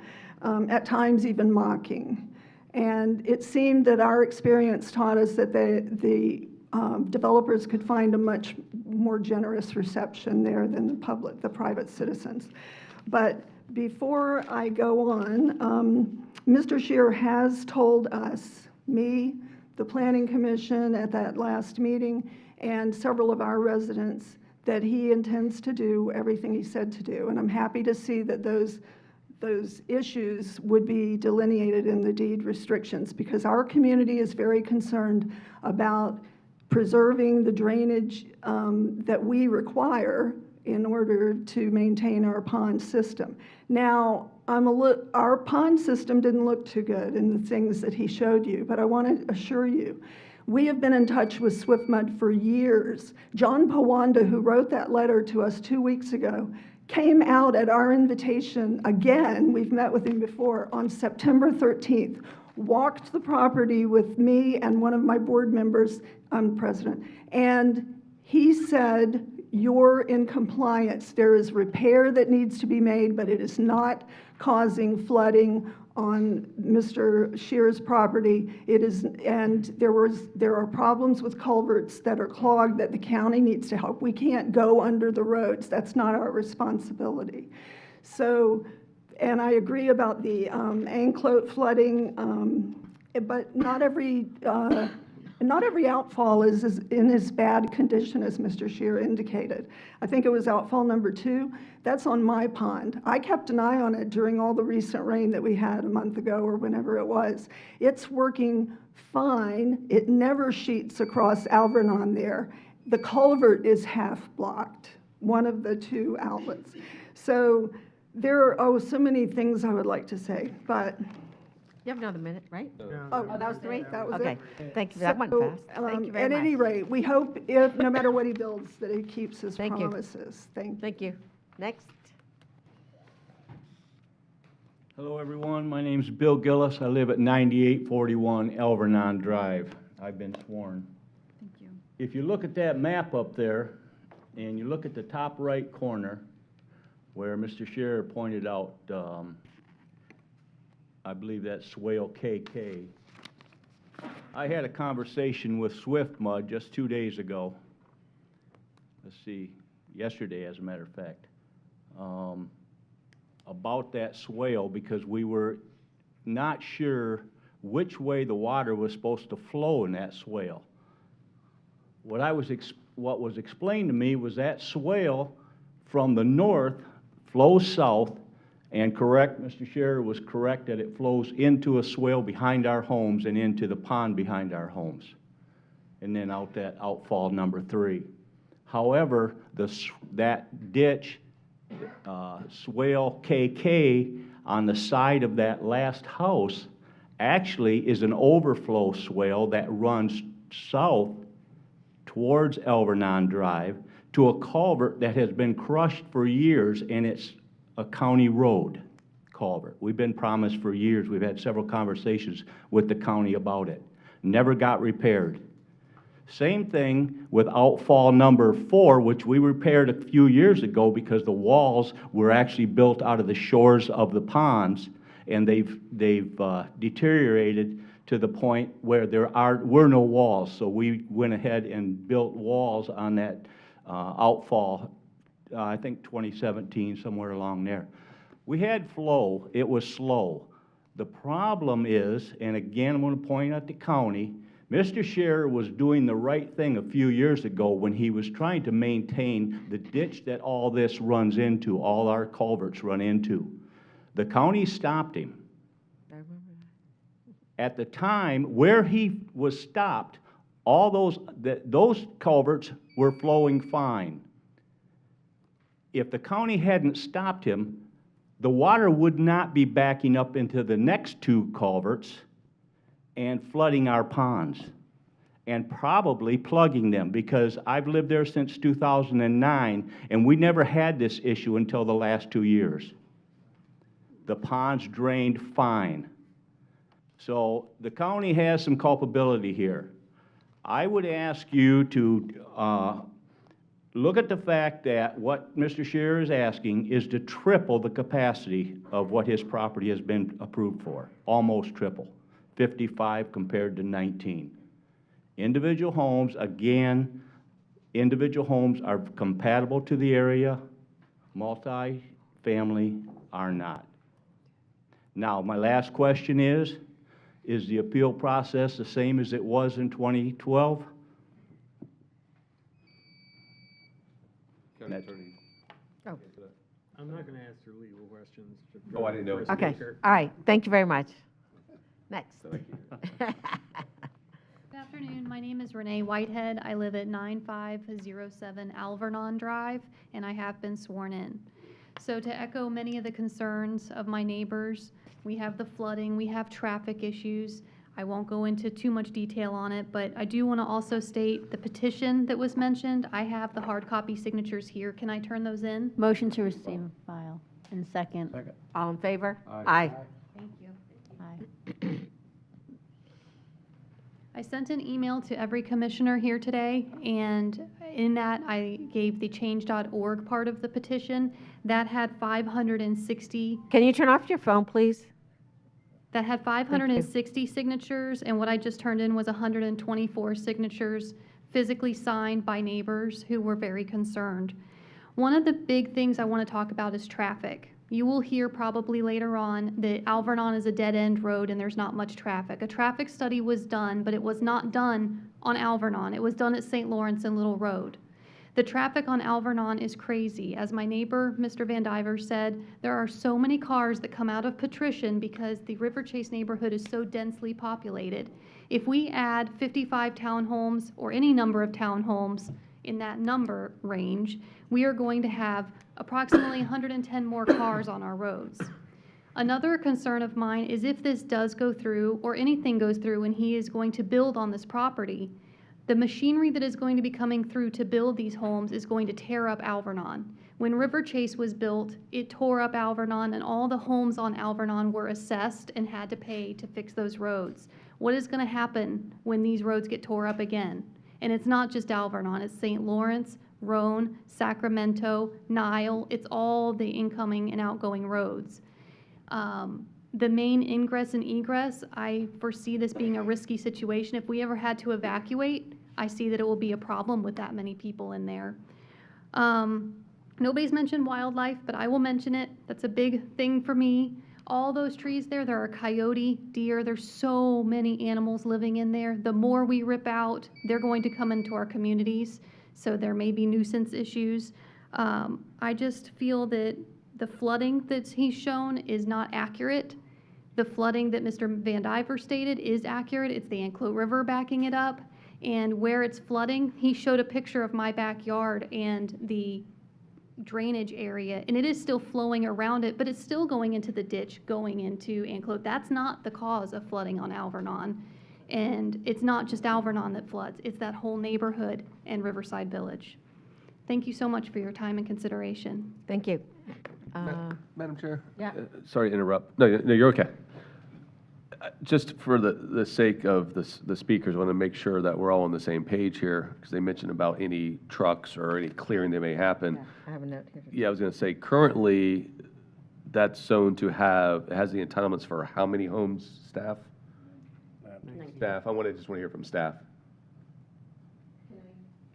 Because I just want to make sure, since that comment's been brought up a couple times, they do have entitlements now that they could come on there. So they have a preliminary development plan approved for 19 homes. However, under the current zoning, which is 4.6 dwelling units per acre, they can have 55 site-built detached homes. So currently it'd be 55, up to 55. That's correct, because it's 4.6 per acre under R2, the current zoning. Without coming in front of the board and doing this. That is a correct statement. Administratively, okay. Yes. I just want to make sure. All right. And I'll say something about the roads, just so you know how it works with the roads. When there'll be a photo taken of the roads, and their development process cannot, and correct me if I'm wrong, staff, they have to leave the roads in the same repairs when they started. So if they tear up the roads, I believe they have to repair the roads. Yes, okay. And Commissioner Starkey, staff had mentioned that they're entitled to 55 single-family units. And so basically, they're just converted to townhomes? Yes, under the current zoning, which is R2, they can have 55 single-family detached homes. Okay, so let's finish public comment, then we'll come back to us. Thank you. Good afternoon. My name is Rainey Ruthig. I live at 4428 Oklawaha Lane. I have been sworn in. My main thing is I've been to 4 of the planning meetings. I've been to all of them. My question is his plotting and his land keeps changing. So he keeps talking, I understand he can have 55 homes currently. I think his website says he's going to build 18 and his lot size is 8 by 200 on his own website that I looked at. So he talked about his current planning with all that. He is going to have a 35-foot pond. And then he said he's going to have 80 to 85 foot, I believe, on the front where his road is going to build. That, to my math, is already at like 125 or 135. So is his townhomes only going to be 85 foot wide? And then he also talked about on the back of River Chase that his home's going to be sitting 90 feet off the backside of River Chase. So if his lot size is only 200 feet, where is he getting all this land to continue to build? And then he did promise to all this buffer land. Currently, it is a very wooded area. I walk it usually every morning at 5 o'clock in the morning with my daughter because it is the only time that I can pretty much guarantee that I'm not going to get ran over because I have large flashing lights on and it's so well traveled all the time. So we walk it, we see the wildlife, we see the water, and we haven't had rain, a significant amount of rain, probably at least in 2 weeks. I looked this morning with the anticipation of coming to this meeting today. There's still standing water on that, pretty much the whole area at some point in time behind River Chase and Alvernon. The whole area is flooded. Well, I wouldn't say flooded, but a large amount of standing water. So I live on a pond. My pond is low right now compared to where it usually sits. So I don't see how they say my pond draining into that, and he still has standing water on his property. It's just some of the things I would like to bring up today. Thank you. Madam Chair, could I get her name just to make sure I got it marked off? Rainey Ruthig. Thank you. Yes, ma'am. All right, if there's another speaker, they need to line up behind this woman. All right, thank you. Hello, thank you for having me here today. One second, please. Yes, If this gentleman then will be the last public speaker on this item. Thank you. Go. That's okay. That's You okay. can speak after her. Thank you. Go My ahead. name is Papande Newman. I live in River Chase. I was sworn in earlier, 9729 River Chase Drive. I'm actually one of those homes right over there on the River Chase end, and I just want to bring the River Chase perspective. We built our home on River Chase way back in 2009. Actually, before that, we've been here in this neighborhood for 15 years. We've had multiple attempts to build on that property. don't have a problem with development. I'm the president of our HOA. I've been the president for 6 years, and we've, had to deal with issues and letters of people developing or wanting to develop. Now, this is going to affect us adversely. Of course, you've heard from the traffic, you've heard about the flooding. I'm not going to reiterate all that. But a lot of people are not considering, well, the people who live there, like myself, if this is a two-story, I don't have a problem with single-story, like everyone else said, which this was approved for. But if this is a two-story townhouse, whatever they want to call it, they're going to be just directly in my backyard. And again, what the lady previously said beforehand, I'm going to be having a ditch probably. I don't even know. There's not enough room for these measurements or what he's talking about for building.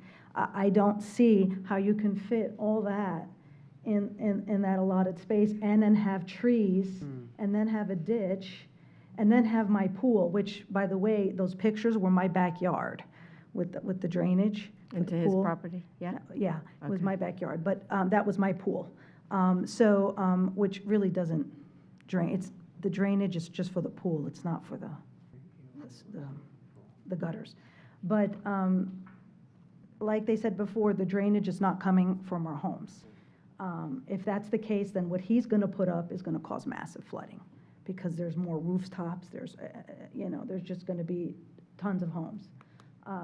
Another situation what a lot of people are not considering, because we live on River Chase, can I get one more minute, or no? Yeah, one more Okay, minute. we live on River Chase. Southern Oaks is right above there, and a lot of us who live on River Chase, we really don't a lot of us take Southern Oaks to go to Starkey Boulevard, okay, because it's another outlet if you're going that way, that route, and that's gonna cause a lot of traffic. People don't think about that. It's not just Alvernon. It's gonna affect Southern Oaks, and it's gonna affect traffic. And we have lots of homes, as you can see there, very tightly close-knit homes with lots of children there, and the traffic now is unbelievable. We try to get speed assessments and speed bumps in that area due to the people speeding. It's just gonna cause massive, again, I'm not against 19 homes, but the 55, it would be disastrous with that many people there. And of course, I appreciate all the flooding and all the sewer that he's gonna fix and all the sewage issues that he's gonna take care of, but it's just gonna add problems to our subdivision. Thank you. Thank you very much. I appreciate your time.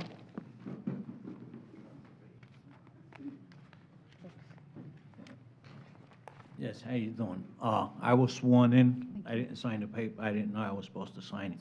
But, You're okay. Just I name and live- address. my name is Henry Nocha. I live at 4420 Oklawaha Lane. All right? Now, the math don't add up as far as how he says he's gonna build. You know, he's saying 90 feet in front, 35-foot ditch, and then he's gonna use the 90-foot buffer from the other people. Did he ever ask the other people if he could use their space? Because I moved in over here because I like the peace and quiet and not that much traffic. Now, if he's putting 19 homes, I don't have a problem with that. But if he's putting 55 homes, you're talking maybe at least 2 or 3 kids per house, all right? You know how much noise that is in the backyards? Now, the people on the back of his house, they're not gonna have a say on how much noise the people are gonna be making? I mean, I don't think, that would be like me saying, you know what? I wanna go to New York, but I'm gonna use your car. Or me telling my neighbor Rainey, I got too much sun in my house, so I'm gonna build a wall up on top of your house to block the sun from mine.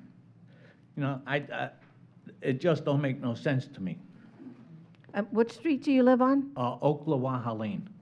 Oklawaha. Okay, thank you. Yep. Okay, the rebuttal, please.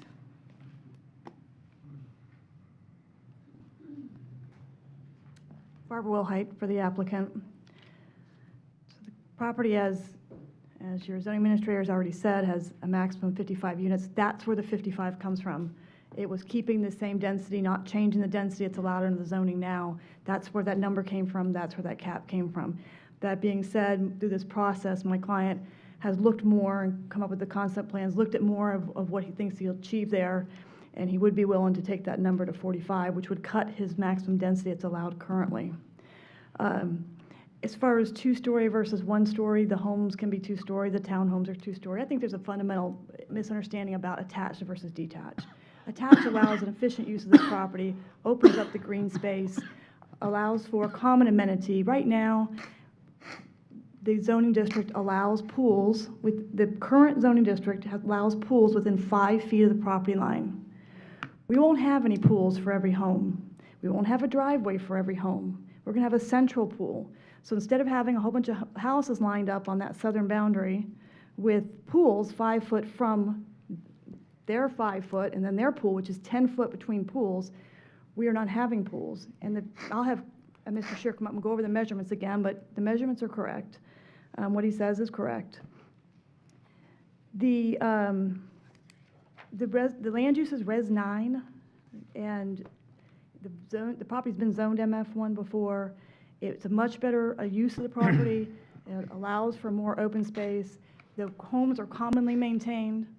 River Chase was not developed by my client. That was the Orsi family with Mr. Gustafson as their engineer. He also designed Thousand Oaks, as you'll recall.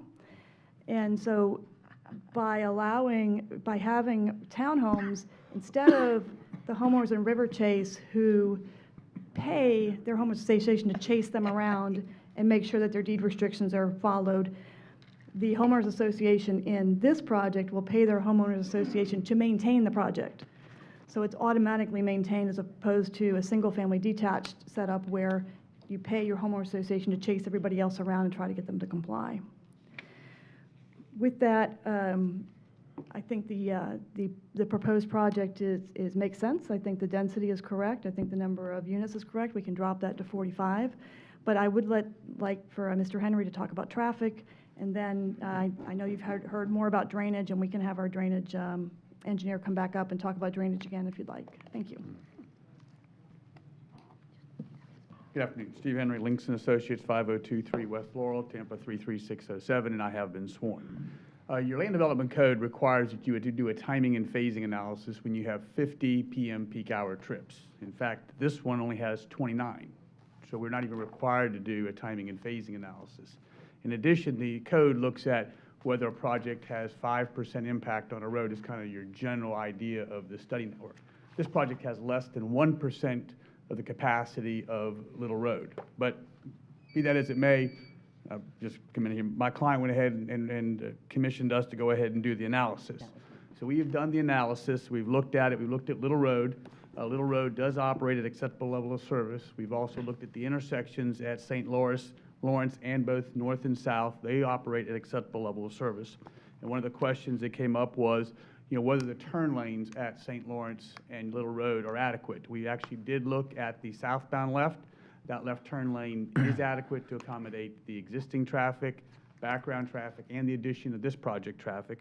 In addition, we looked at the northbound right turn lane. Based on those volumes, it is not warranted, and that's based on both the existing background plus this project would not warrant a northbound right turn lane.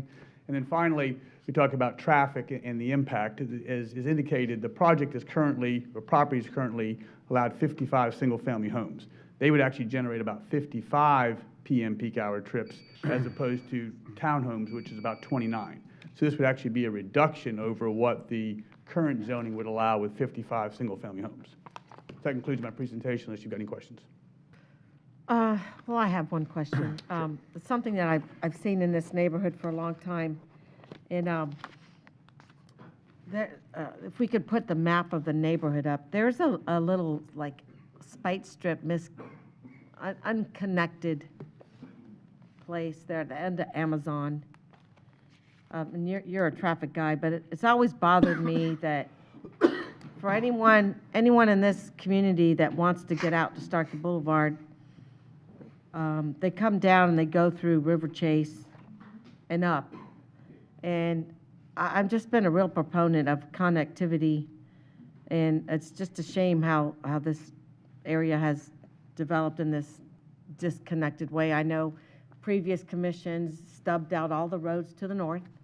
And Jack, when we had the hearing on, with the park property, you know, they went through it, all the mistakes, in my opinion, that prior commissions made that allowed for a disjointed transportation network in here. And I think that's a lesson for us to be very careful. But if you look here at Amazon and Anaconda, those are supposed to connect, and they haven't connected yet.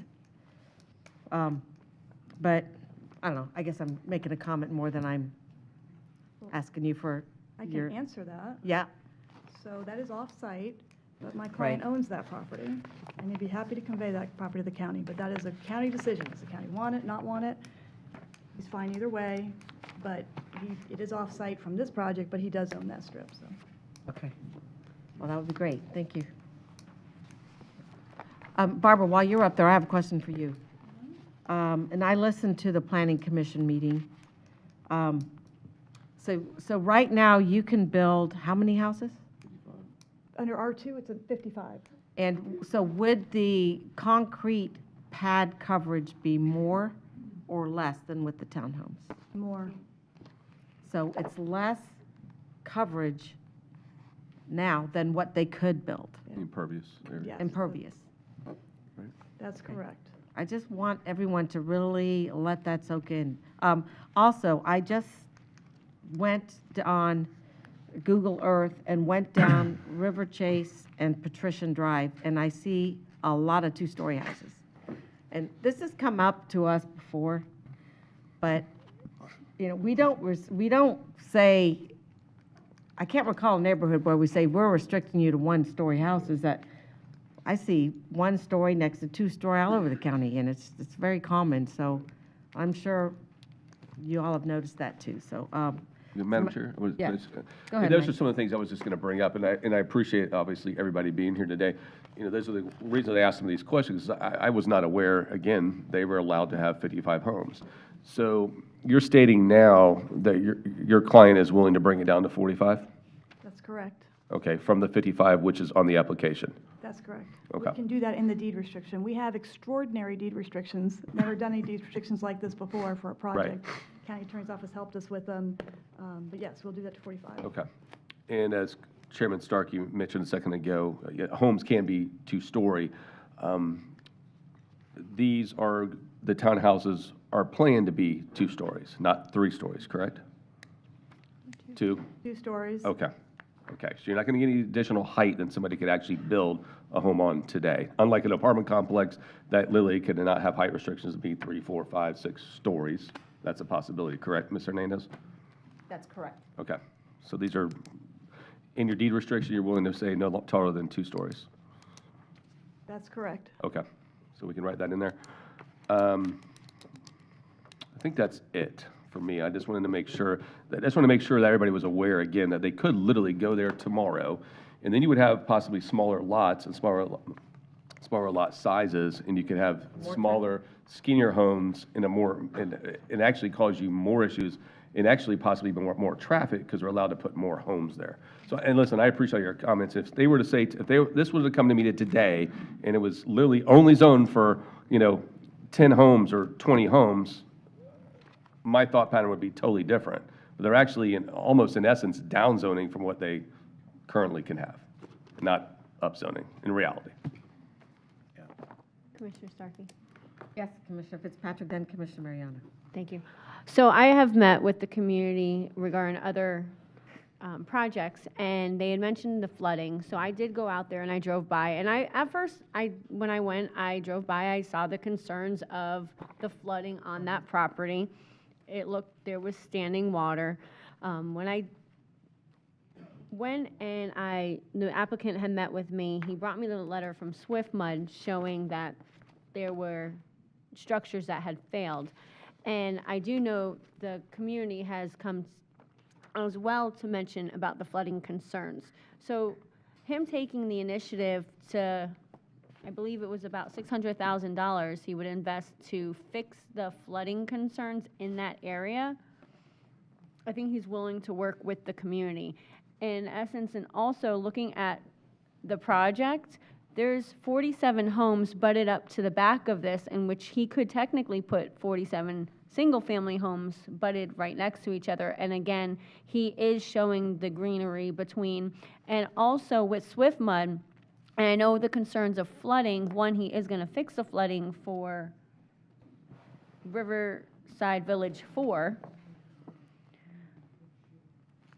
And with that,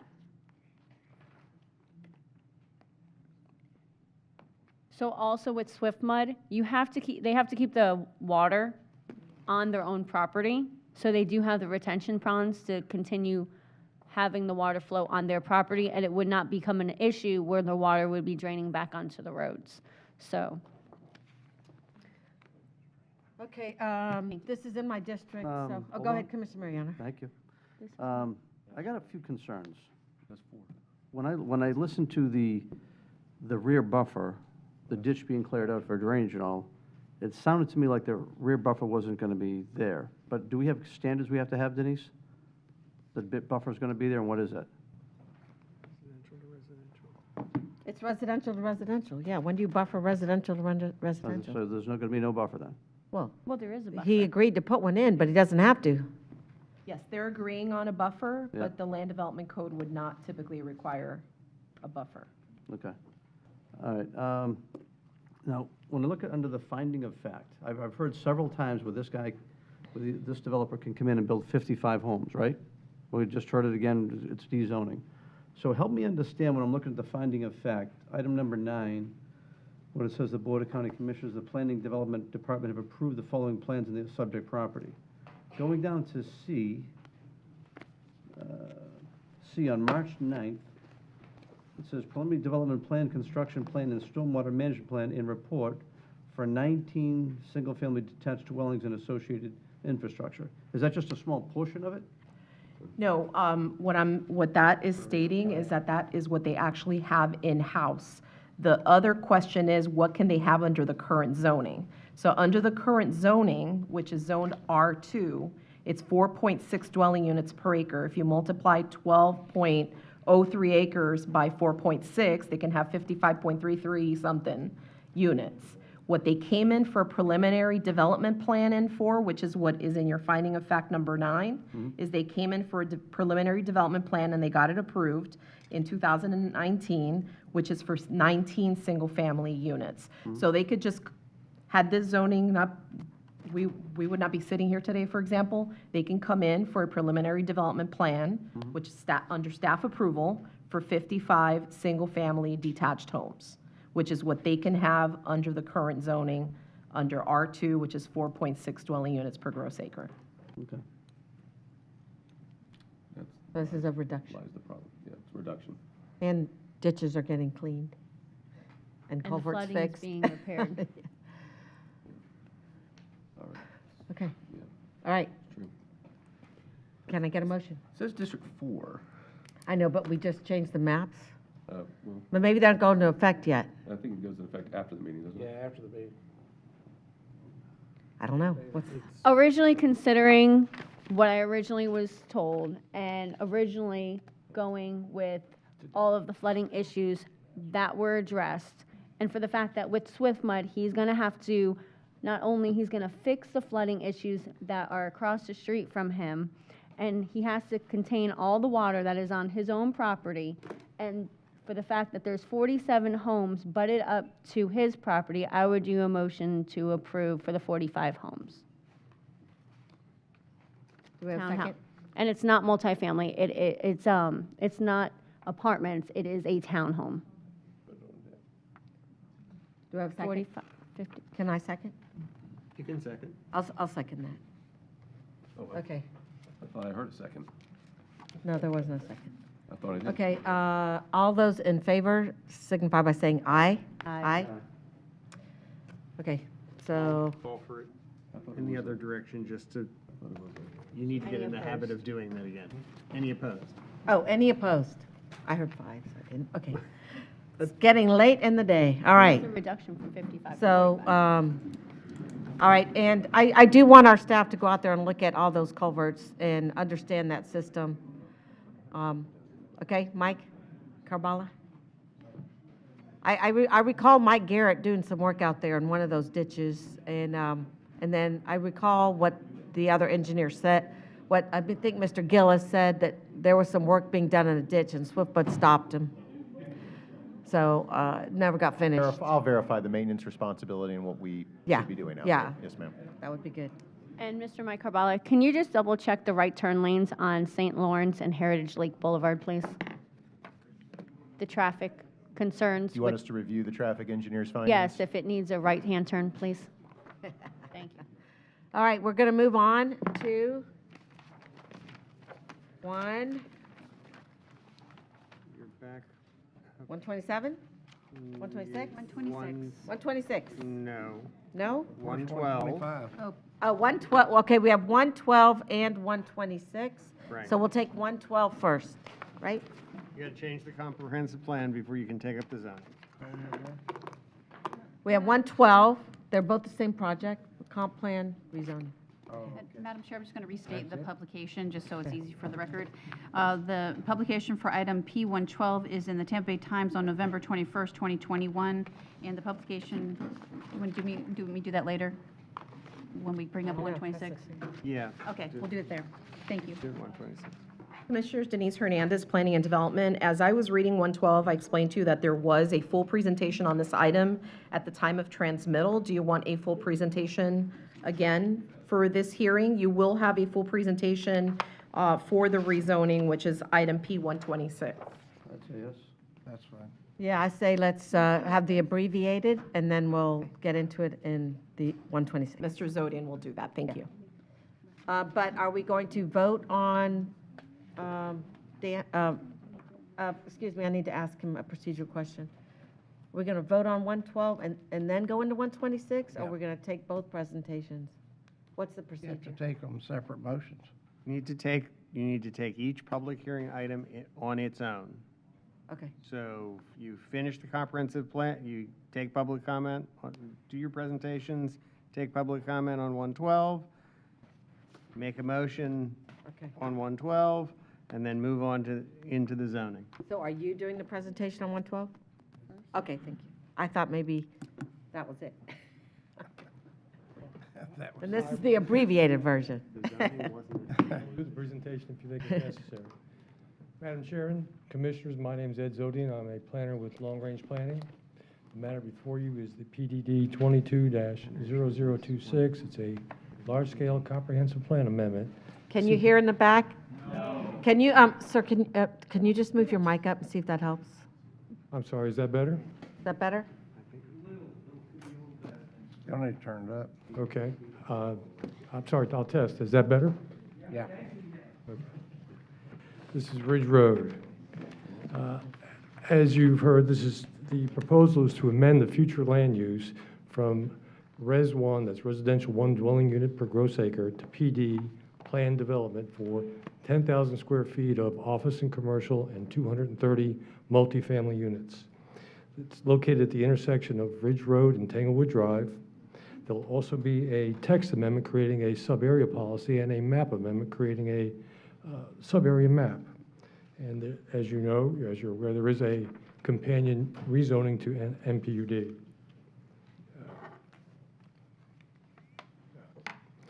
As you can see, from the location map, the primary frontage and the functional access will be on Ridge Road. There is emergency access only on Tanglewood Drive. To the east is the Pasco Hernando Community College, and also to the east, but north of Ridge Road, is that private airport that's titled Hidden Lakes. Right. And this site is located in a Not you, just you can't call out from the Cs. It's okay. This site is also located in a, excuse me, I apologize. It's okay. We interrupted you. Flustered you, didn't he? In an urban, gracious.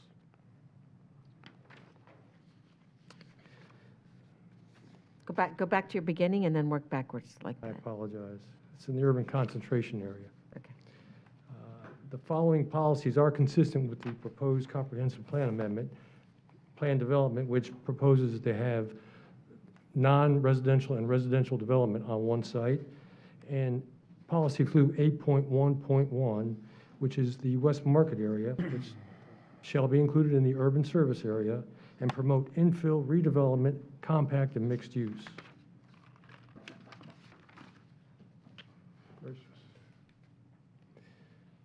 As you can see from the adjacent zonings in the future land use, the primary future land use is Res 1.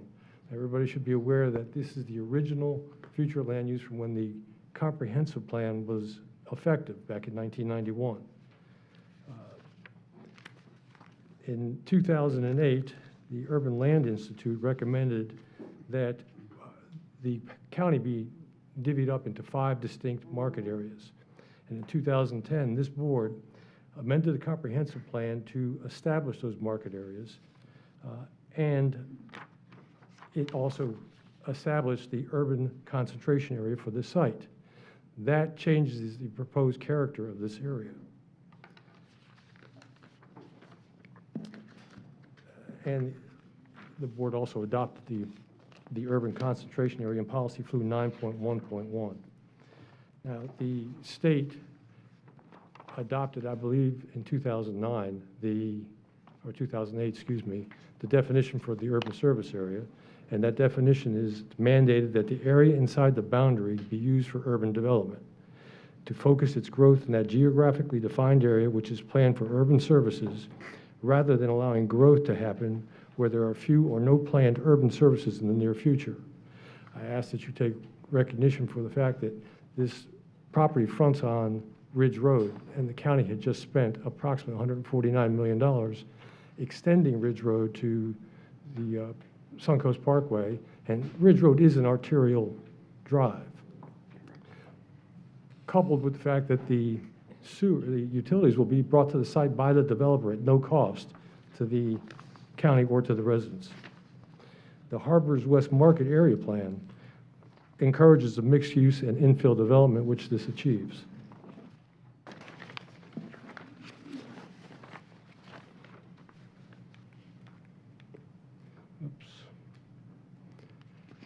As you can see from the map, the existing future land use is Res 1. The proposed future land use for this is PD. The background is, we've identified, the subject property has 1 single-family residence on it. It's zoned ER, which was the original zoning from 1975. And the proposed use is the PD, the multifamily and office commercial development. With the developer bringing the utilities to the site, there is adequate utility service and capacity.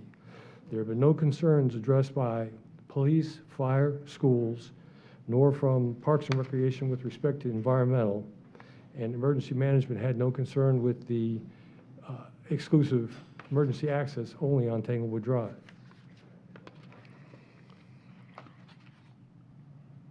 The proposal does adhere to the principles of PD and is located in the urban service area and meets the principles of the West Market area. So this proposed amendment does meet all the criteria for consistency with the comprehensive plan. Just from previous actions, to make you aware, on April 22nd, the LPA voted to deny this by 3-to-1 vote.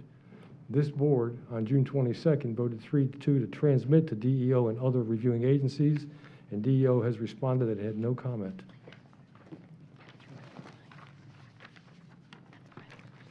Your staff asked that you please approve this amendment, find it consistent with the comprehensive plan, and approve by roll call vote. And I'll be delighted to answer any questions. Any questions? Wait for the presentation.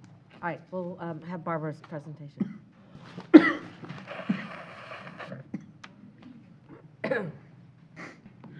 Good afternoon, evening. Barbara Wilhite, 6327 Grand Boulevard, Newport Richey, Florida, 34652. And I do have a PowerPoint, thank you. I have handed out and put on the dais 3 things. One of them relates to the MPUD and some MPUD conditions. The second one is a concept site plan, which is now a binding concept site plan per the action of the Planning Commission, and a PowerPoint. If you would be so kind as to receive and file that for your record. Second. All in favor? Aye. Aye. This is the beginning of my presentation. This is my client's other project. Steve McConaughey is doing this other project already. It's going in another part of Pasco County, and that's a picture of it. This project will look very similar. I have my team back here, Steve McConaughey, the developer, Jeremy Couch, Tampa Civil, project engineer, Steve Henry, Links and Associates, and we have Doug Saunders, who was with CNS Companies, who's the airport consultant. Since the board's last hearing, the Florida DEO raised no comments or concerns on our comprehensive plan amendment after being heavily lobbied, because I got a lot of calls from DEO. I've never spoke to them before. And the Planning Commission most recently made a unanimous recommendation of approval on our MPUD. You've heard about the project location. This project is on Ridge Road. It's not in the subdivision. I thought this was an interesting graphic to look at because we're looking at what does it look like in the area on Tanglewood. All of this property over here is PO2. It's to the same depth that our project is proposed. And I would note that while this is PO2 and allows non-residential uses, you'll see when we get to the rest of our presentation that the uses here will all be open space and drainage. So unlike over this side that's allowed to have non-residential right up against the road, we have set back and put open space and drainage on the road here. And PO2 is professional office? That's correct. It's the more intense of your two districts. This is your own graphic from your presentations that you have made, that Sam Bennick has made regarding Ridge Road Extension. All my figures regarding Ridge Road Extension are from Mr. Bennick's presentation to the PEDC, which I'm a board member. 1/3 of Pasco's population lives within 2 miles of Ridge Road. I thought that was fascinating. Goes to show what an important road it is and why you worked on it for so many years. Project location, all the jobs in this area. Amazing how Pasco's changing. Hidden Lake Airport, we did pay special attention to Hidden Lake Airport. We did an airspace analysis. We're outside the safety zones. We're outside the runway protection zone. We're outside the land use compatibility area in Florida statutes. Our structures are fine. And our analysis confirmed the FAA determinations of no hazard. Our consultant is here and can talk on rebuttal, but didn't want to go through. I just want to go through it quickly with you. Our project is here. The runway's here. The runway protection area is down here and down here. This is the land use compatibility zone under Florida statutes, the most restrictive interpretation of land use compatibility based upon noise. We're outside of that. In fact, an interesting note is that the power lines on Ridge Road, existing power lines on Ridge Road in front of our project are higher than our project will be. And the board did direct that Hidden Lake be included in the new airport protection ordinance. We did not object to that. We agree with that. And this project will be subject to that ordinance. I give you this quote of Mr. Laporte because I respect him very highly. And what I did was, when he spoke before, you got a transcript of what he said because I wanted to read it. It's actually very important to me that I address concerns of folks regarding my applications. And so what was important to me was what he said about our project. Now, I've been asked, is the fact that a 4-story apartment going to affect us? Candidly, probably not. It may change some wind patterns, but we come out of Hidden Lake, we're used to that. And I do that I just do it because that is the statement. My airspace analysis has confirmed that. Mr. Laporte has confirmed that it doesn't impact the airport operations, and so I wanted to show that to you. The current land use and zoning, you've heard staff already go through this. I'm going to speed this up a little bit because I know you've been here a long time. It's not in a rural area. Went through the different markets that we are in and the effort that's been taken to plan for this area. Noteworthy, all the planning was done, but you never changed the land use. If you would have changed the land use to implement your market area strategies and your visions, I wouldn't be here.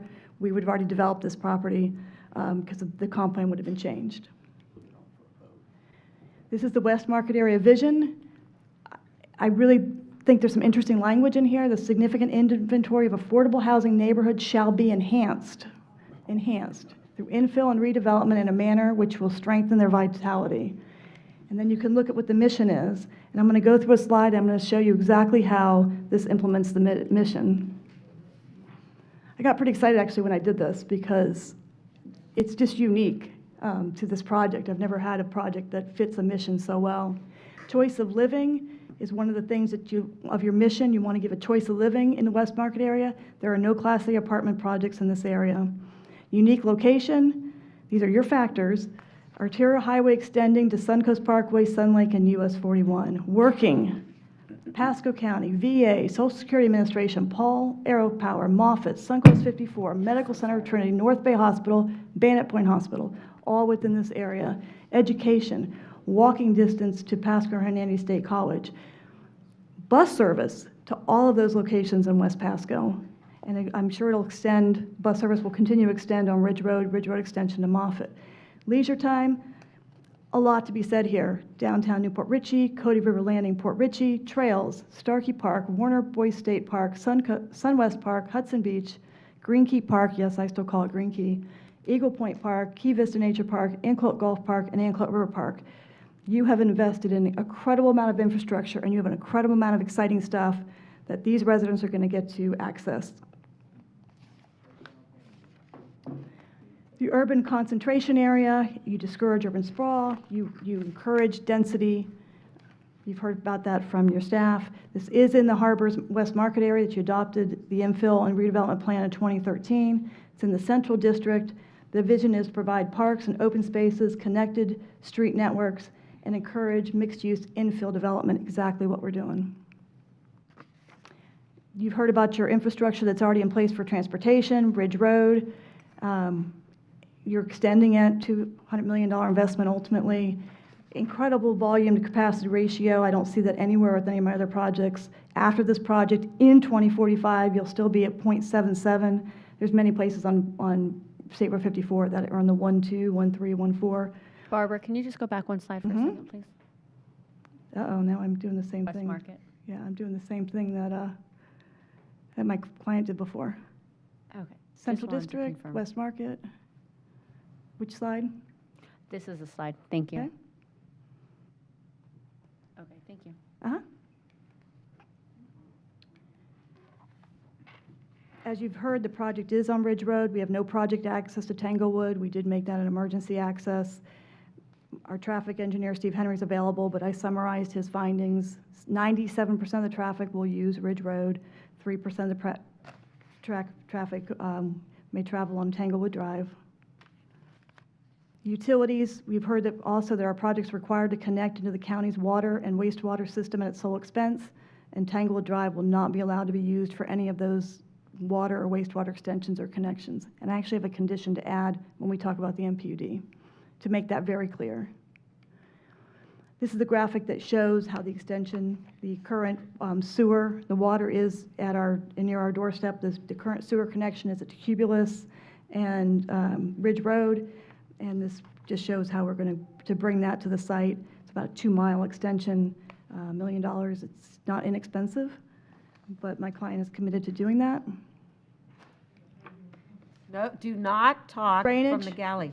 Thank This you. is all the facts about the drainage, Last but I'll just time. highlight the last portion here. The project will provide a net improvement to the drainage within the local subbasin, and we have to follow all the requirements of both SWIFMUD and your land development code. Existing infrastructure, actually looked over here to see what all the places that these residents will be able to access. We have 2 bus routes that are out the front door. The bus stop is at the front door. It's over on the other side of Tanglewood, but kind of unique to have that. Parks and trails, wow, that's all I can say about that. You have an existing trail within Ridge Road. Your trail is going to be extended all the way to Suncoast Parkway and eventually 41. Sun Lake and then 41. You have the existing north-south trail along Suncoast Parkway that you'll be able to go out the front door and enjoy all those trails from this project. And you can also travel west along the trails that go to the Warner Boys project, which is just north of Ridge Road on US 19, and enjoy that 4,000 acres. Infrastructure for schools, the project is 663 feet west of a state college, a 132-acre state college. The project is zoned for Cypress Elementary, River Ridge Middle, and River Ridge High School, all outstanding schools. Project's estimated to generate about 27 elementary students, and we did confirm with the school board that those students we bused to Cypress Elementary. I would mention that this area has a lot of different opportunities for charter schools and for example, where my kids went to school for some time, within 3 miles, 7-minute drive to Bishop Larkin Catholic School, EC3 through 8th grade. We are designing our project to accommodate a bus stop for both PECPT and the school buses, so there'll be a nice area for that to occur where the buses can get off of Ridge Road, and it's proximate to our mixed-use building, so that the kids will have a place. If it's raining, they have a place to congregate instead of just on the side of the road. This is our site plan, which you have a copy of. Again, our site plan is a binding site plan. The Planning Commission asked us to make it binding, and we made that commitment. That concept plan has a lot of interesting features in it. Along the Ridge Road frontage, there's a pond and a 10,000 square foot mixed-use, vertically integrated building. It complies with your directive from June 2020, even though it's nowhere near where you did that directive. But if it was important to you there, we thought it would be important to you here on this arterial roadway as we plan for the future. Our open space area, as I mentioned, the PO2 allows to have non-residential at the entrance to Tanglewood. We decided to put a community park and a pond at the entrance to Tanglewood and move our buildings back to the west.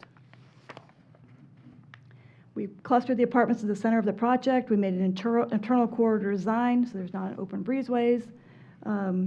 We increased the setbacks to the apartment buildings, approximately a football field to the existing homes. You've got all the different distances there. The current zoning setback is 35 feet and 5 feet for pools. Enhanced buffering. We did enhanced buffering along the western boundary. There's an existing wall of Tanglewood East there. We're going to put on the inside of that fast-growing arborvitae trees within a 20-foot buffer. And then to further buffer that, we have a pond in that location, Easter buffer. Similarly, we pulled back our project 30 feet. There's a lot of natural vegetation there. We pulled back our project 30 feet. We'll keep that natural vegetation. We'll add a fence. And then we put a pond in that location as well. This is an example of what arborvitae trees look like. Our requirement's to have them 12 feet at planting and 10 foot on center. There's no other requirement in Pasco County that any tree be 12 feet at planting. This is an example of the buffering. You can see here all the natural buffering I was referring to. This is Tanglewood, this is Ridge, and this is the existing buffering that exists on this side.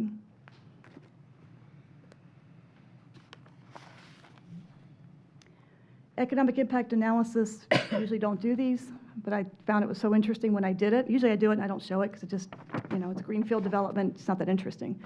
But when you take a project that's already developed, this is developed with a home site, so it already is paying taxes, and you look at what we're going to pay our mobility fee, impact fee, building permit fees, we pay our share, $3.4 million.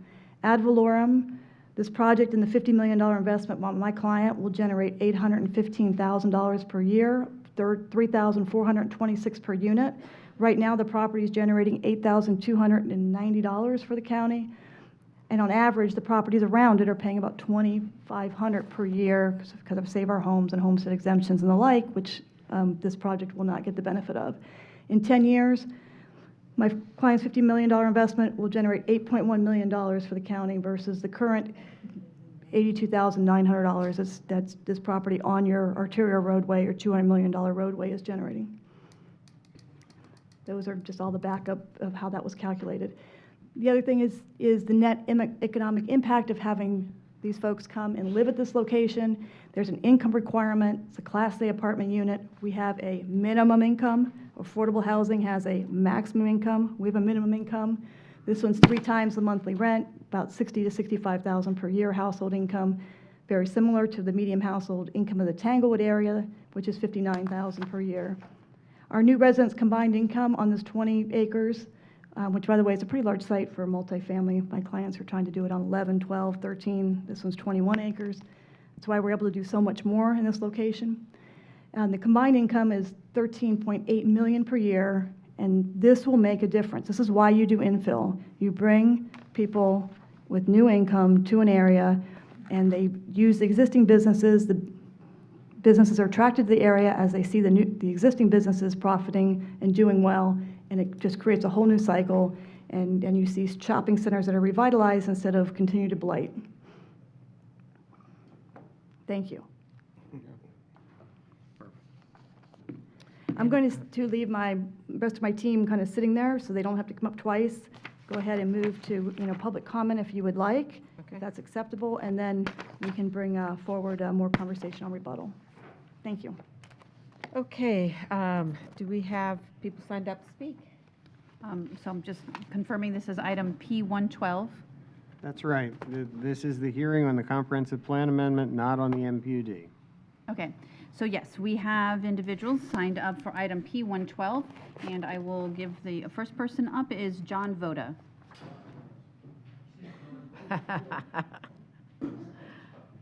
And who's after John? Then another John Campanella. All right. Hey, Mike, what do you think about that sewer project, huh? Not even close, huh? What pump station they're gonna put that in? That's 20 seconds off your time there. Yeah, right, okay.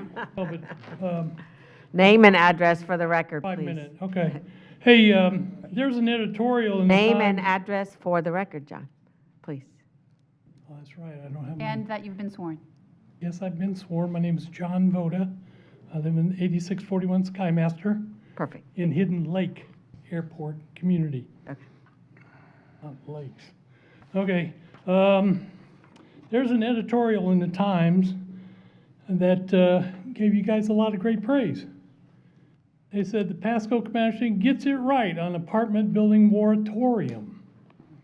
Not on buildings, on moratorium. And that's Mr. Moore led the charge for the moratorium. His district included Wesley Chapel. It grew at 47% over the last decade, with only 21% for the rest of the county. All right, and that covered most of his area and up into his end of his district.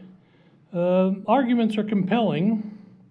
Mr. Moore also argued that oversaturating the area with apartment complex could lead to blight, existing complex ages, and become less desirable than new communities. Sheriff Naco also waded into the debate, asking that law enforcement needs to be factored into the development review process, since every new housing subdivision and apartment complex creates added territorial for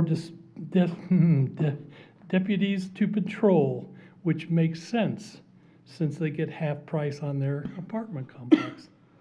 All right, one thing that you graciously said, that you got a dog park coming into this area. Well, we all know what dog parks turn into after hours, right? Drug parks. That's why the sheriff is concerned.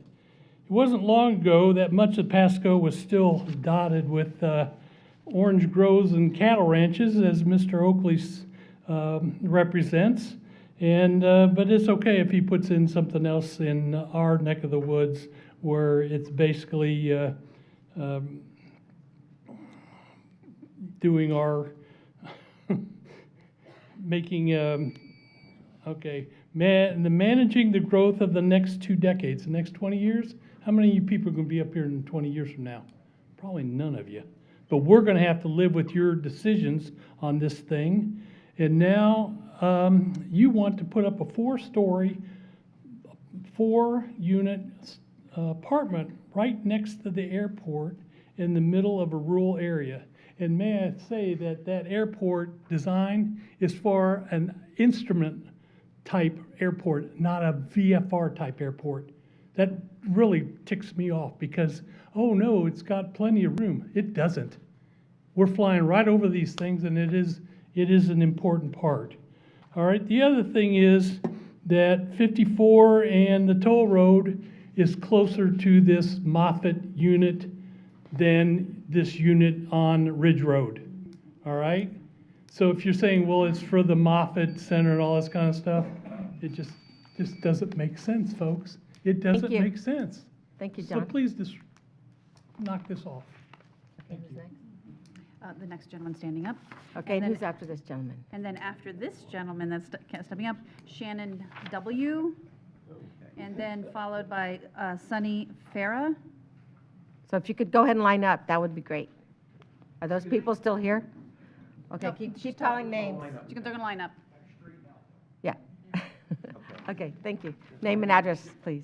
My name is John Campanella. I live at 8300 Boyce Court, Newport Richey. And have you been sworn? They don't have to be Oh, sworn thank for you. the comp plan hearing. I'm sorry. Okay. I'm I was arguing with the sworn in, clerk. and I represent Highlands of Tanglewood East HOA, as well as myself.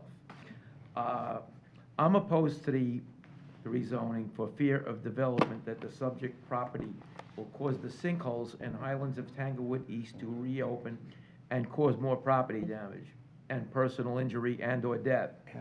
Rezoning this property is not in the public's best interest.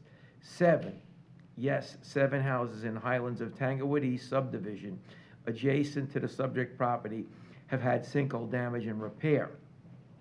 4 of the sinkhole properties share the western boundary of the proposed development site.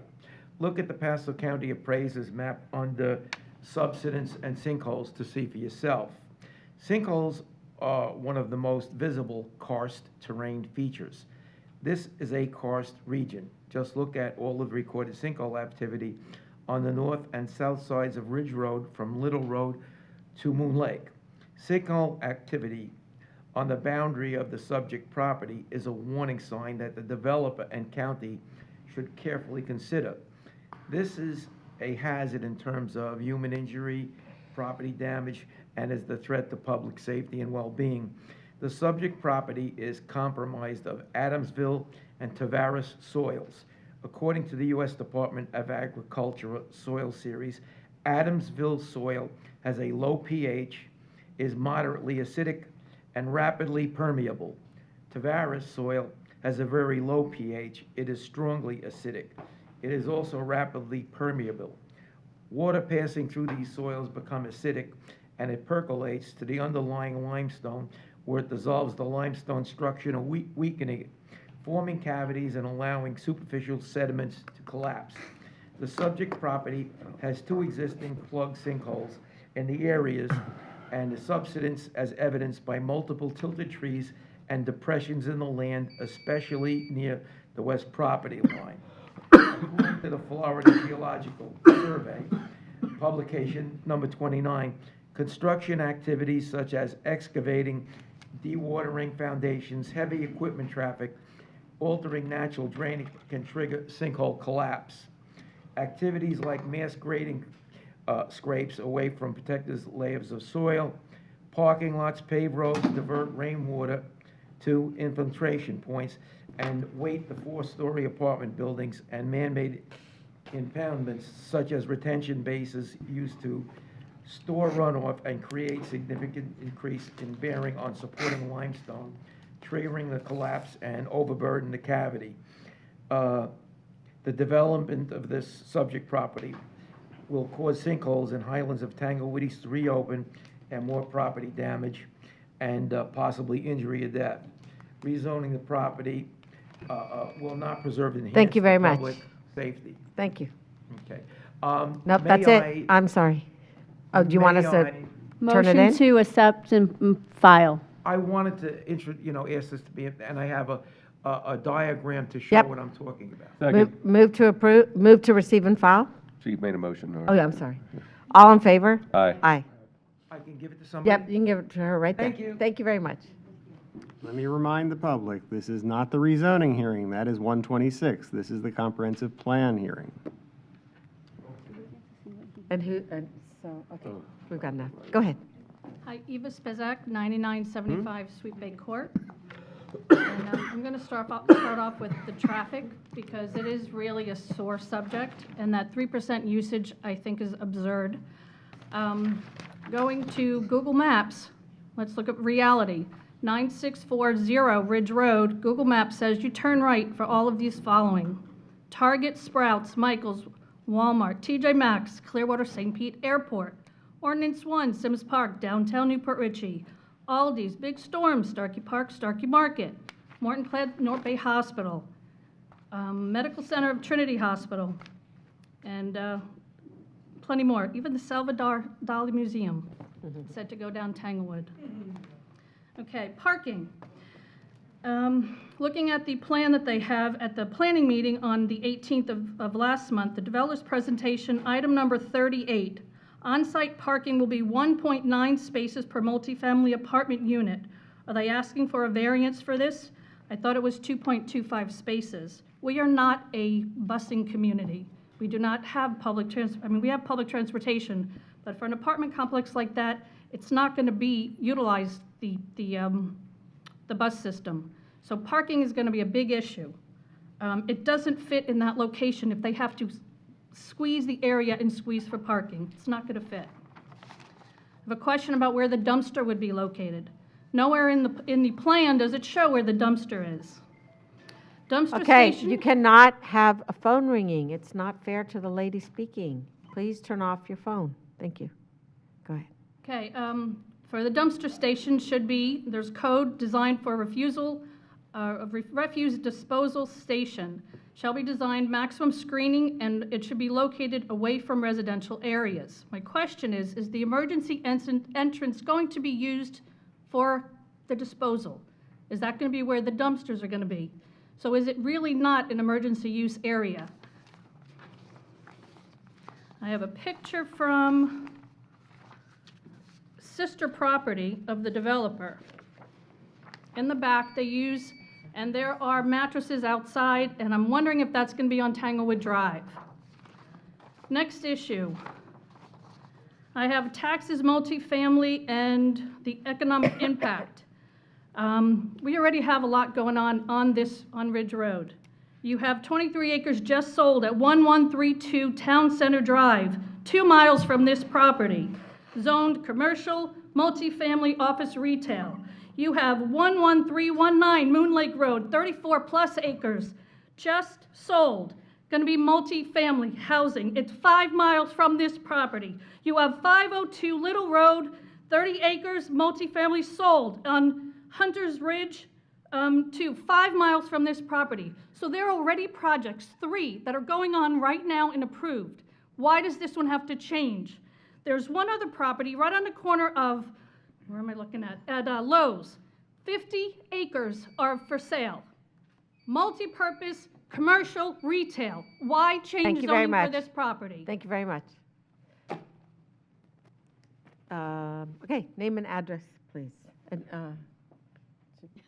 Sonny Farah, 8016 Callan Court. I have been sworn in. Thank you. And just going to present this to her. What's the receipt of file? Second. all in favor? Aye.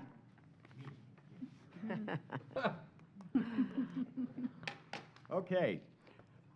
All right, at the past meeting, we tried stating all the reasons why this project was not a good fit at its current location. Putting a Res 24 4-story apartment building next to a Res 1 single-family development with no real buffer about the traffic and in the airport, the kids walking on Tanglewood Drive or riding their bikes to school, which has no sidewalks or streetlights, by the way. Actually, it has 2 streetlights, but private owners have to pay for them, and they haven't, so they don't work. But they are there, okay? So anyway,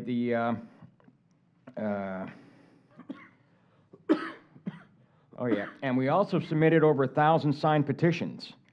The planning board even voted, and you saw it on her thing there, 3-1, not to recommend, like approving this project at the time. None of that seemed to matter, so maybe this will. Decisions made by you, the commissioners, are at your discretion with the information you have to base your decision. However, we believe that you're going beyond your discretion by ignoring the fact that an actual traffic study at this location was never performed. Are you aware the national traffic studies are flawed when applied to local areas? They use several points of assumptions, estimates, and flat-out guesses. And this is per Bryant Fissick. with the American Society of Civil Engineers of how national traffic studies are used when there's no other local available use or traffic studying being done. And this is what's happened. With that in mind, I'm stating this for the record and future possible litigation against the county and you commissioners personally. You make this decision, someone gets killed at those intersections because a proper traffic study wasn't done and the traffic safety conditions weren't come, they can basically come after you and the county and sue. Traffic is the traffic from a single exit and entrance from 230 apartments in Tanglewood Drive is approximately 100 feet east of that entrance. So basically, you've got Tanglewood Drive, and you got 230 units of apartments trying to get out onto Ridge Road. And they're only 100 feet apart. So they're fighting to get on there. Eastbound won't be so much of a problem, but the westbound is going to be a nightmare. Trying to cross 2 lanes of traffic for the apartments, then getting a left-hand turn a U-turn lane, and then traffic coming out of Tanglewood doing the same thing. And as you saw on her grammatic there, she shows 60% of the traffic actually going west on Ridge Road, because that's where everything is. So people coming out of there twice a day. You might as well park an ambulance, a fire truck, and a police cruiser there to pick up the pieces, because people trying to, it happens now. People coming out of there. My other main concern being on Sycamore Drive, they're going to come out, go right on Tanglewood and come out on Sycamore. Thank you very much. That's your 3 minutes. But I pay for that road, that's why. We got your paper here. Thank you. Is there anyone else who's going to speak to this issue? Please line up. Otherwise, the gentleman with the blue hat will be the last one, unless, do we have anyone on WebEx? We have no one on WebEx on this item. How many more do we have? As they're coming up, I'm checking them off. Okay. So, excuse me one second. What's your name, sir? My name is Paul Thatcher. I live at 9344. No, I just want to see if we have any more signed up after you. Some people may have left. It's been a long day. No one else. Okay, so if someone doesn't get up now, then this gentleman's going to be the last one. All right, proceed. Thank you. Shannon Whitwer, 9936 Sweet Bay Court.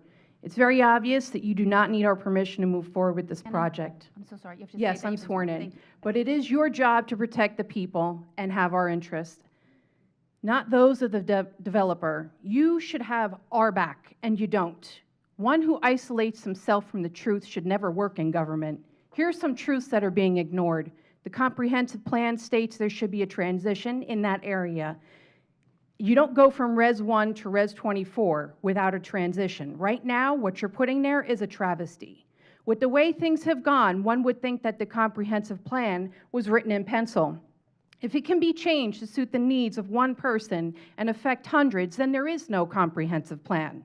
No real traffic study was ever completed. Numbers taken from a nationwide study book during the time of COVID is not a true and real representation of the traffic that will go through Tanglewood Drive, and everyone here knows it.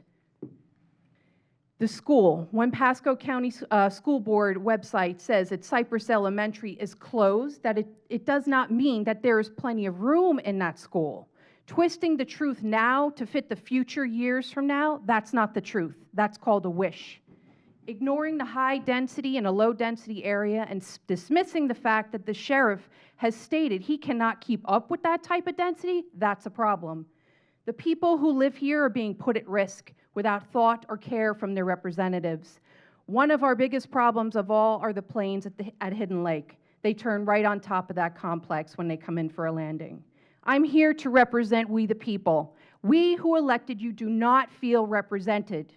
We've told you in every way we can not to move forward with this project. How are we supposed to tell the difference between what's going on in Washington and what's going right on here, in this room, in all your decisions? In Washington, people speak loud to their representatives, and the representatives ignore them, and they do whatever they want. And again, how are we supposed to know the difference? I get it. You don't need to explain yourself to the chickens. We are the chickens. We live here. We're going to live with these consequences. This vote that you all make, it's going to be very interesting because we have a lot of people, a couple people here up for re-election. And I'm sure we're all waiting to see how you go with this. Anyway, I implore you, open your eyes and ears. Make your decision now with the information that was presented with you today. Get uncomfortable and do the right thing. Prove us wrong. Vote your conscience and not what the world tells you. And our last speaker. My name is Paul Thatcher. All of a sudden, our volume's really working. I promise, and I swear, what I say is the truth, nothing but the truth, so help me God. And you were sworn in? Well, he just swore. I live at 9344 Dantel Drive, Oh, it's not reason. Tanglewood East, Thank you. Okay. Newport Richey, Florida, 34654. I object to what is trying to be built at Ridge Road and Tanglewood East. I'm a veteran, where I have been to protect our country. The dirt I have eaten, the water I have swallowed, the places I have been to protect you, our representatives, not only here, but in all the places here in the United States and abroad. You should have our best interests at heart. We the people, right here in Tanglewood East, Moon Lake, here at the airport, we packed, literally packed, your room here, and we objected, not once, twice, at the development of the rezoning hearing that we had here. And you still saw fit to tell us that our petitions that we delivered to you meant nothing to you. Absolutely nothing. You have no idea what it has taken for me to stand up here. I'm a 100% disabled vet.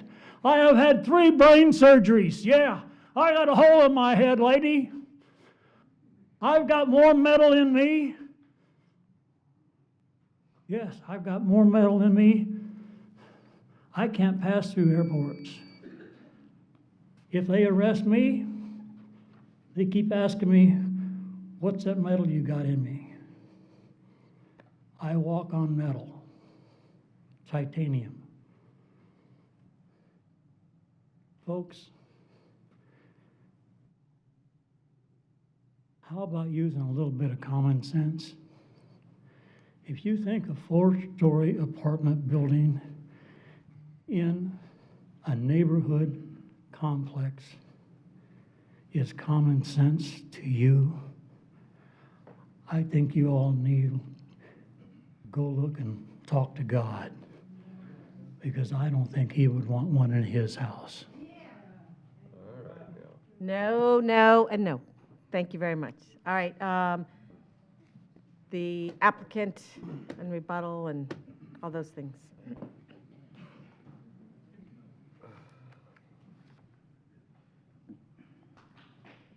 Barbara Wilhite for the applicant.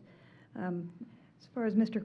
Campanella's comments, yes, we will carefully consider sinkholes, and our project engineer is here and can hear all that, and I'm sure he can talk to Mr. Campanella and get more information about all the things he talked about, and I guess he did provide you with something for the record I can get a copy of as well. As you know, the county does have an extensive process regarding sinkholes, and the process you have to go through to develop property. And you take it seriously, and so does the engineer, and so does the applicant, and so does their lender. All those people make sure that they're not putting a project that creates sinkholes or will become a sinkhole. A good question about the emergency entrance, and can it be used for trash pickup? The answer is no. It can be used by your emergency services, your fire and rescue department. It's gated, it's locked, so no, it can't be used for trash pickup. Be happy to work with the community as to where they might want to see the dumpster located. And so all they need to do is reach out, and we'll be happy to have those conversations and make sure that it's cited in a way that that works for them and for us. We have a large piece of property, so we should be able to accommodate that. I have Mr. Henry here that can talk about the traffic study. I think that's important for you to hear. As far as transition and no buffer and right next to, we are the farthest thing away from right next to anybody. This project has large buffers, specific buffers, and your comp plan, this matches your comp plan to the T. It absolutely is what your comp plan directs. You plan, we follow that planning. That's what we're doing here. The comp plan says that you can transition through space, through property, and through buffering. And we took that, what normal people say, they did it with a 10-foot buffer, a 20-foot buffer. We buffered and we set back, and we did all those, we buffered and set back. So I just want you to appreciate that, we're not asking for something that's not in your comp plan, that's not recognized by your comp plan, it's not encouraged by your comp plan. We're following those plans, and to me, those plans mean something. So let me have Steve Henry come up and talk traffic, because I know that's came up over and over and over. And then I have the rest of my team available here if you have any other questions. Thank you. Madam Chair? Yeah. This sheet that we just got, I'd like him to address each one of these questions. Where are they at? So that would be the project engineer regarding soils and, No, this is a traffic study, so. oh, traffic, yes, Steve. We handed this piece of paper. You want to take mine? Sure. Steve Henry, Livingston Associates, 5023 West Laurel, Tampa 33607. To go through some of the comments that were addressed. The one is on national data. So we do use national data. This is actually published by the Institute of Transportation Engineers. They have done many studies. In fact, when you look at their studies versus actually Pasco County has done local studies for your mobility fees. And the trip generation rates in there for residential are about 20% less than the national average. But we use the national average. So in fact, what we're using in our studies is actually a little bit higher than what you're actually seeing in actual local studies that have been done for Pasco County as a part of your mobility fee. As far as the traffic, we did the counts this year, February this year. They were actually, whenever we do those counts, we actually factor those to peak seasons. We take extra, FDOT goes out every year and counts the state roads and comes up, and actually the local roads too, comes up with factors. So we actually factor those to the peak season of the year. And that's what our analysis is based on, is peak season of the year. Let me see if there's anything else to get here. So, who paid for the study? Obviously, the developer paid for it. Again, COVID, we did the studies. We've talked with your transportation people. They had monitored it. There's been many counties that have been monitoring the COVID. We used to do COVID adjustment factors. This year, every county in this area has eliminated the COVID factors because the traffic has gotten back up to normal. So from that standpoint, but again, we factor those to peak season. So any plan for traffic light at Ridge Road and Tanglewood? Not to my knowledge, but again, the volume of traffic, our traffic, we have a separate exit and entrance on Ridge Road onto our project. One of the comments came up that our access is 100 feet from Tanglewood. We're actually over 700 feet from Tanglewood. So we actually meet your spacing criteria for a directional median opening from Tanglewood to our access. So it's not 100 feet, it's actually over 700 feet. I think those are the only really substantive comments or questions on those. So unless you've got any other questions, I'm happy to answer any questions.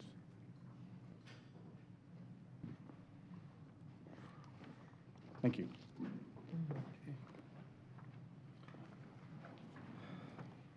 Would you like to hear anything further from my airport consultant or our project engineer? I know we've kind of went through everything. I know.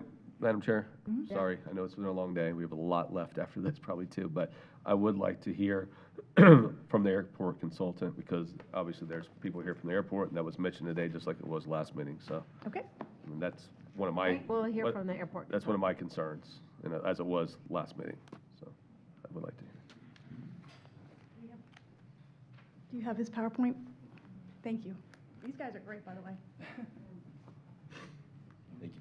Doug Saunders, CNS Compass, live at 1118 O'Day Drive, Winter Springs, Florida, and I have been sworn in. If anything I don't hit, you specifically want to talk about, let me know. I'll kind of run through kind of briefly the same presentation as previous. Been doing this about 20 years, professional engineer, only doing aviation engineering on airports. We all know the project.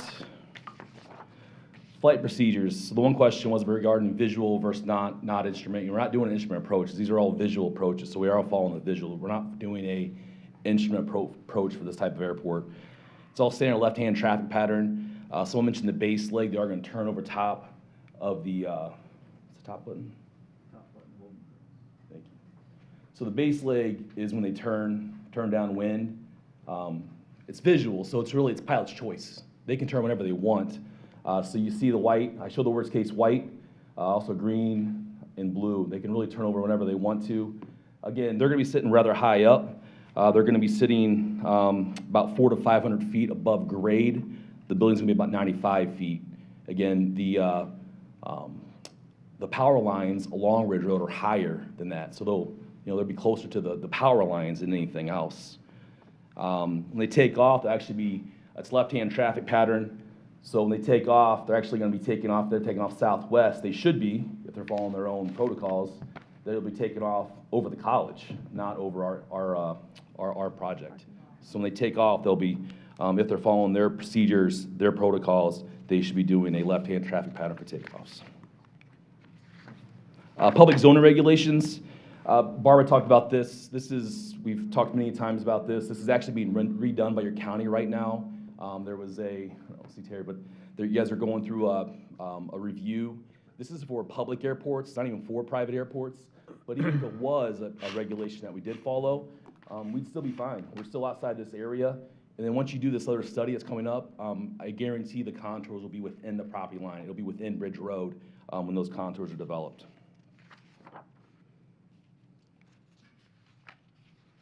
Barbara mentioned the safety protection zones.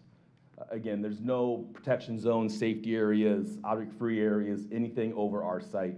The RPZ does go into the parking lot of the college, which is the runway protection zone, which is normally try to be cleared, and it goes across Ridge Road as well.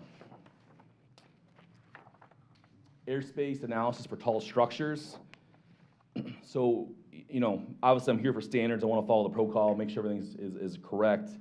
This is the contours that we did for this visual airport. Again, we did not look at an instrument type of airport. This is a visual airport. This is not an obstruction at all to the airspace of the airport.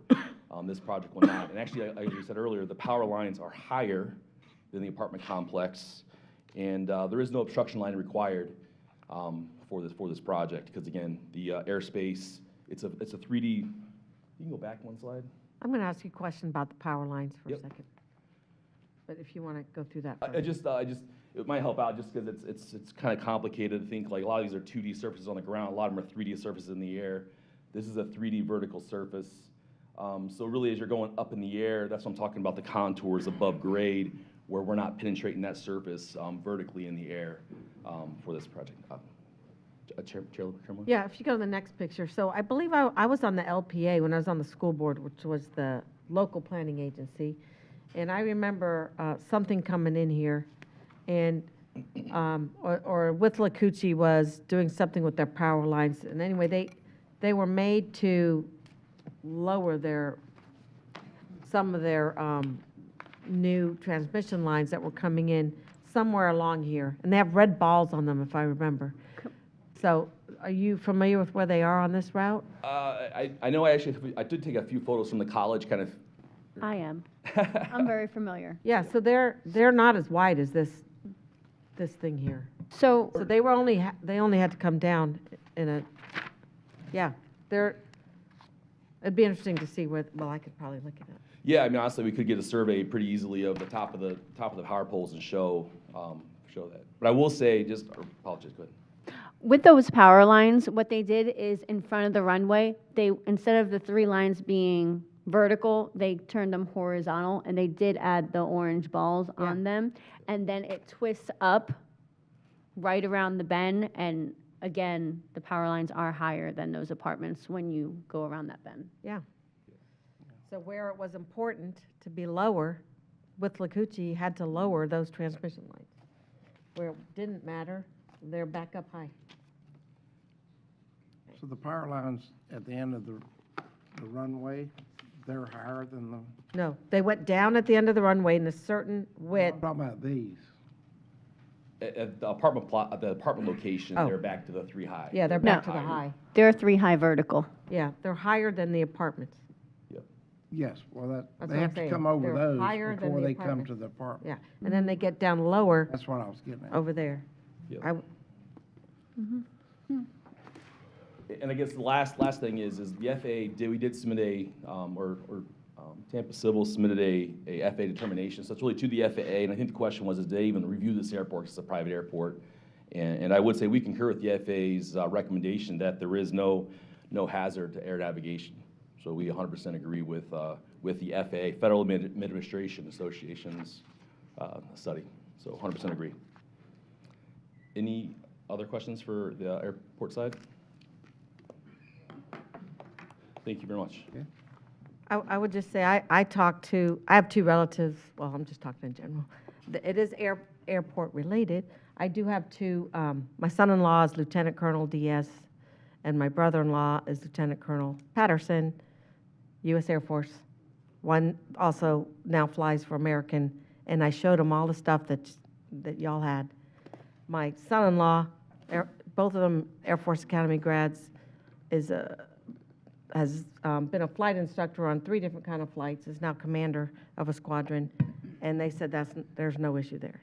That's what I went and asked around to get my own opinions on the airport, so just letting you know that. So that only leaves Mr. Couch. But he is available if we want to talk to Mr. Couch about sinkholes or drainage or stormwater or any of those things. Okay, if not, hearing none, I'll just do a simple closing for you all. This is a very important project as an infill project opportunity. This opportunity exists because your comp plan and the things you put into your comp plan to encourage it. It exists because of the public expenditure that was made for Ridge Road and its extension. This opportunity exists because of the incentives for Moffett. The infill development equates to change. So anytime you have change, you're going to have resistance. But this is your plan for this property. I hope you support this project and the infill projects in the West Market area that will follow.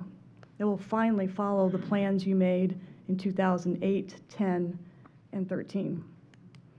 And allow this 21-acre property alone to generate $8 million in new ad valorem taxes in 10 years versus if it sits like it is today, 8,200 times 10, which is 82,000. 8.2 million versus 82,000. Thank you very much for your patience in listening to us. I'm going to incorporate, if we get to the MPUD stage, I'll incorporate so we don't have to do this again with my presentations. Thank you. Thank you. All right, to the board. Chair. Yes, Commissioner Mariano. So I've heard the comp plan mentioned how it was set up a certain way years ago. When I first got elected, we're adopting it. I think you sat on as a representative, as a LPA. citizen, right? Yeah. Okay. Oh, well, no, that was the ear. The year. Just the So ear. when we set this up, I think we looked at everything involved. And I think one of the reasons this was left as Res 1 was because it was a rural area. And Tanglewood might have been a factor, other things might have been a factor, but we looked at that. And that was why I think it stayed that way. We didn't make any of the changes because I think the same thing goes. You've got to run a sewer line 2 miles to get here. Now, I don't even know how efficient that is for the system.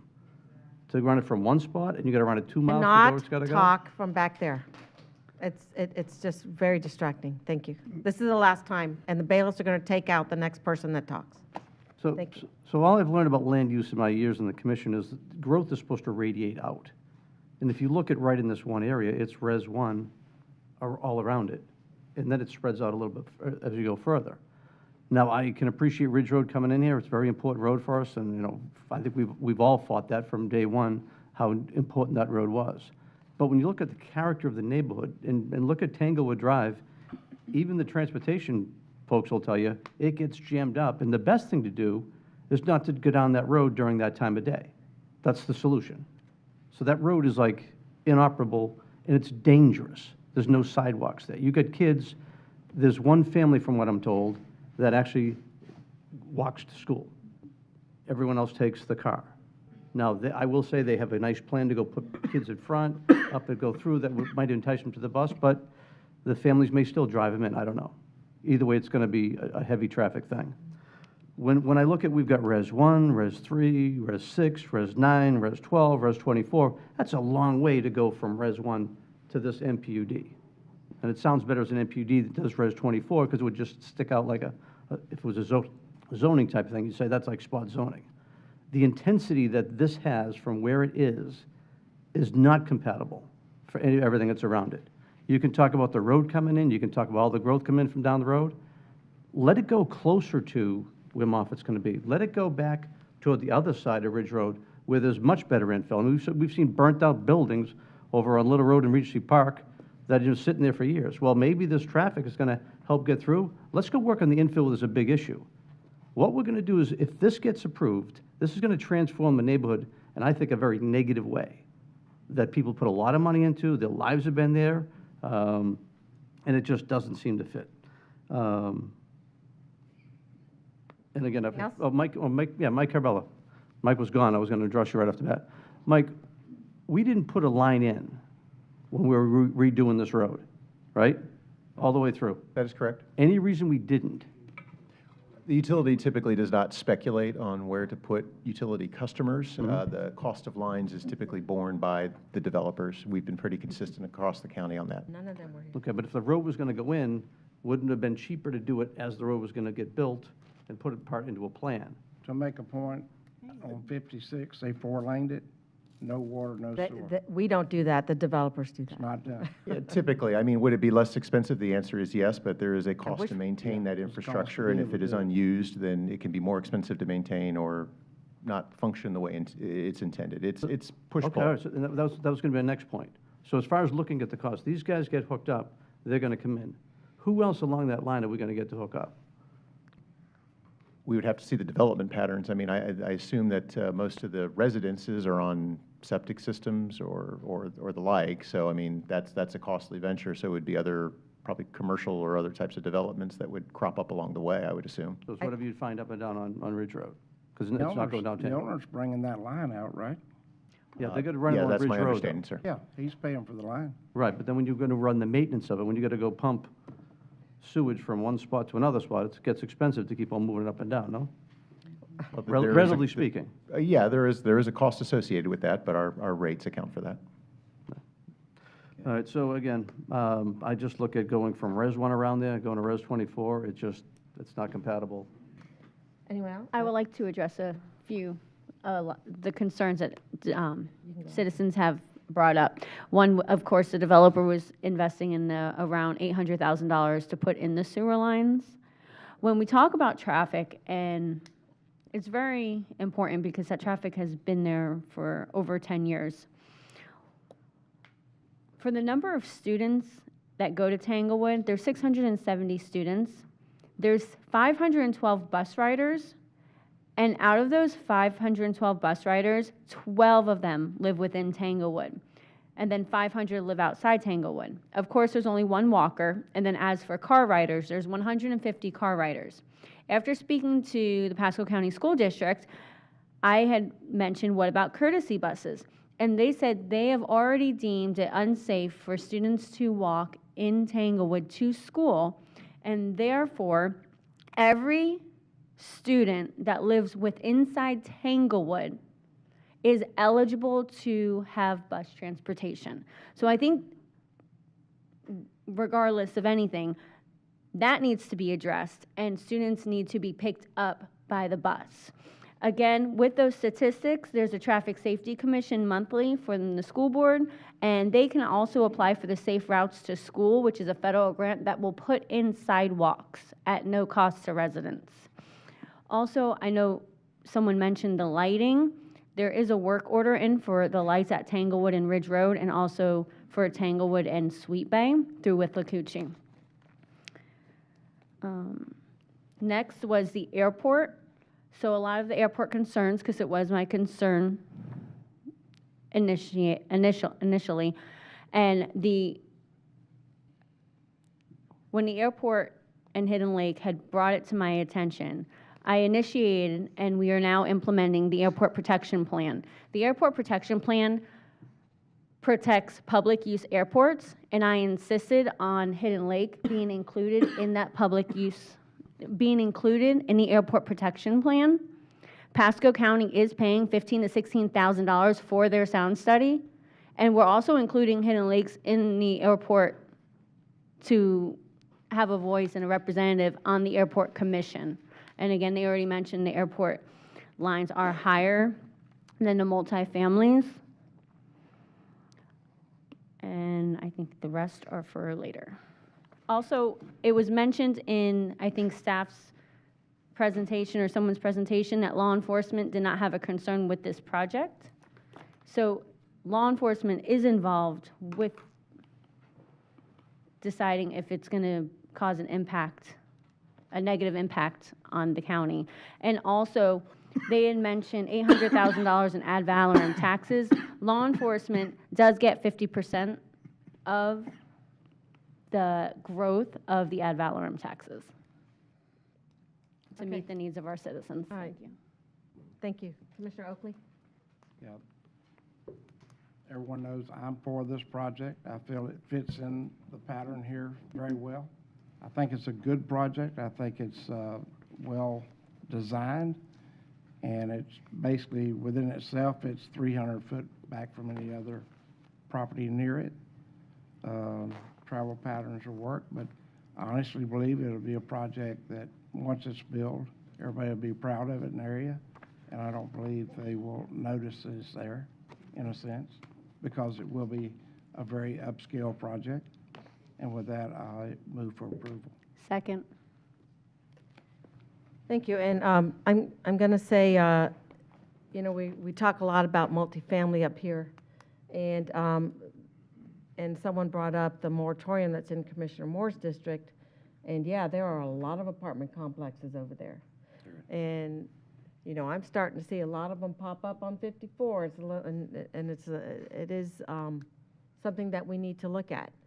I actually had a very good company came to meet with me from Indianapolis, wanting to build an apartment complex on 54 near Starkey Boulevard, and we just, Terry and I met with them multiple times. It's not a good place. I mean, there's some places that are okay, and there's some places that are not. So we're not rubber stamping multifamily, by no means.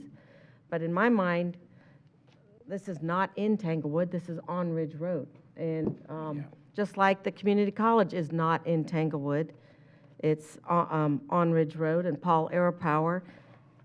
And Commissioner Mariano, there's going to be a professional office, there's the opportunity for intensity right across the street, and I'm sure they're going to use that sewer system too. So there's no doubt that Ridge Road is going to become a more intensified corridor. We've put a lot of investment there, and that's one of our major east-west roads. So this is a scaled-down apartment complex. It's not as big as it originally was. They've taken out the carriage apartments. They've done everything to accommodate the neighborhood above than what I think they needed to do. I'm going to, also vote for it. So. Call for question. I will call for the question. Roll call vote. Roll call vote, okay.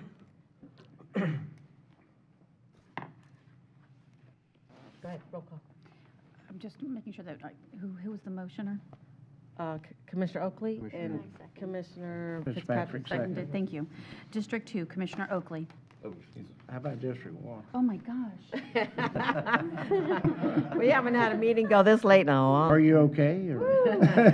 I need some sugar. District 1, Commissioner Oakley with an Aye. aye. District 2, Commissioner Moore. Nay. District 4, Commissioner Fitzpatrick. Aye. District 5, Commissioner Mariano. Nay. District 3, Chairman Starkey. Aye. Okay, so it passed. Okay, now we do 127. 126. 126.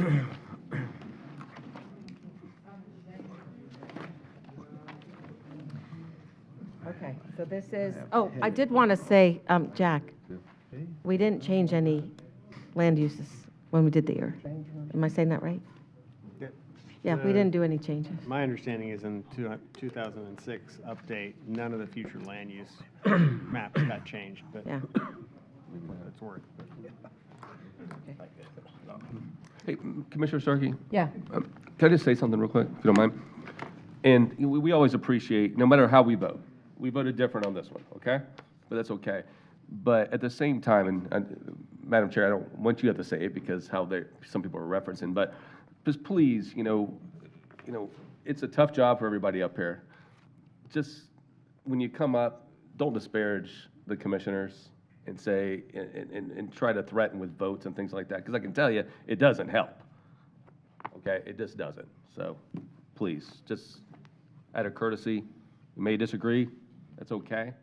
We don't always agree, but, idle threats don't go very far. All right. Madam Chair, Commission members, Jessica Cole with Planning and Development Department. This did receive some ex partes on this item, which have been given to the clerks. Item P126 is PDD 227568 in the name of Carolyn S. Sells, trustee, for a requested change in zoning from ER Estate Residential to MPUD Master Plan Unit Development District to allow for 230 apartment units and 10,000 square feet of commercial office uses on approximately 21.45 acres. I'm going to skip through the project's details as we have heard those pretty extensively this evening. But I do want to call out the deviations that were requested by the applicant.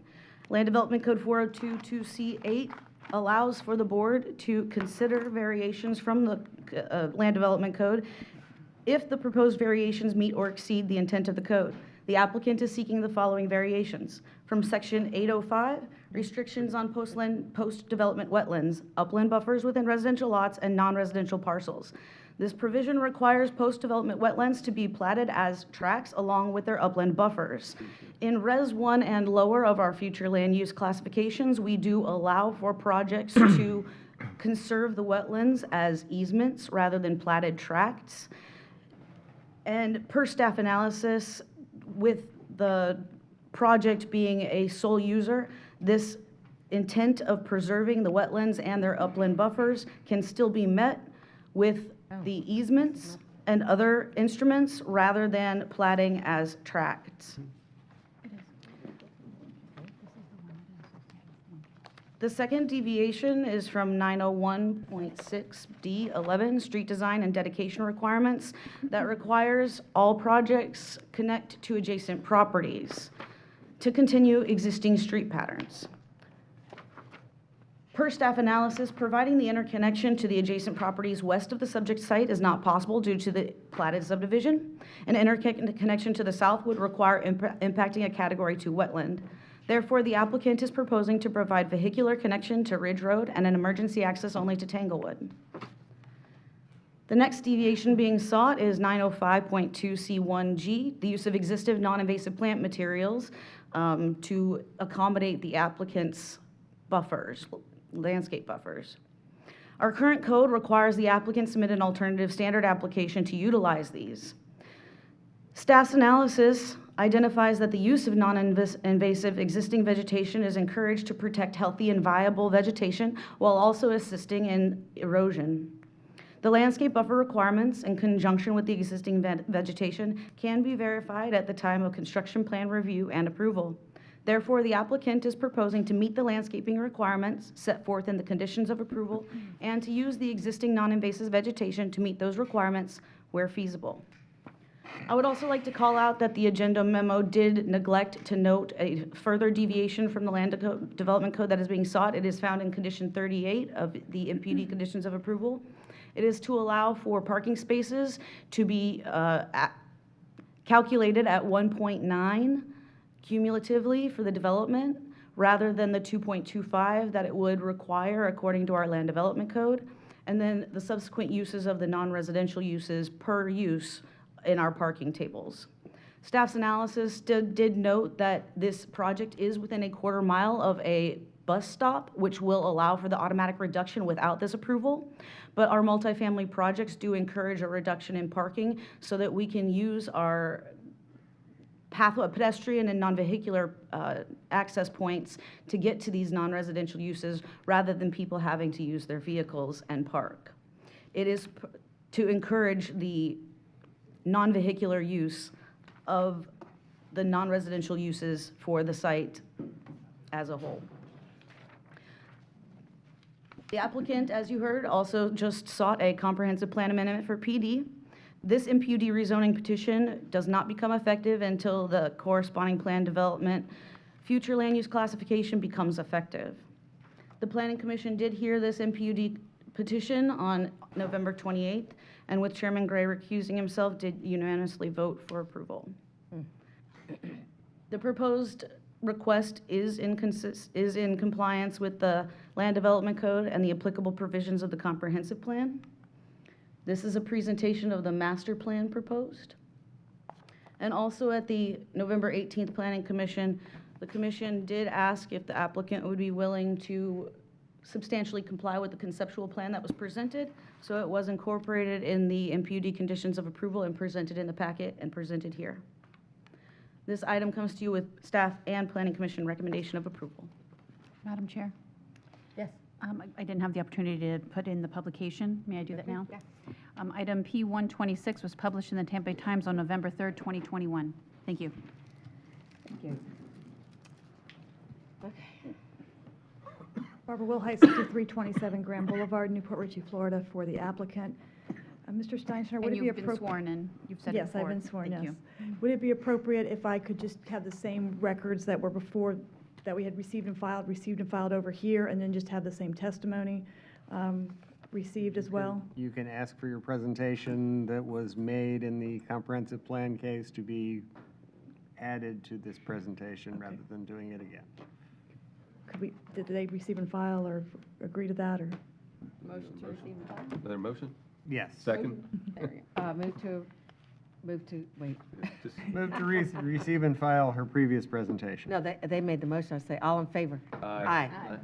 Boy, we're getting bad up here. Thank you very much. It's late, it's okay. I do have two Any opposed? conditions I want to go over, but let's go ahead and listen to the public, and then we'll come back and, because I noticed I was remiss in not having a specific condition that prohibits the sewer extension on Tanglewood, so I'll bring that back to you when, after you listen to public comment. Thank you. All right, we have two individuals signed up for this item. First person signed up is Ann Corona. And who else is there? Let's go Oh, ahead. okay, the next person is Sunny Farah.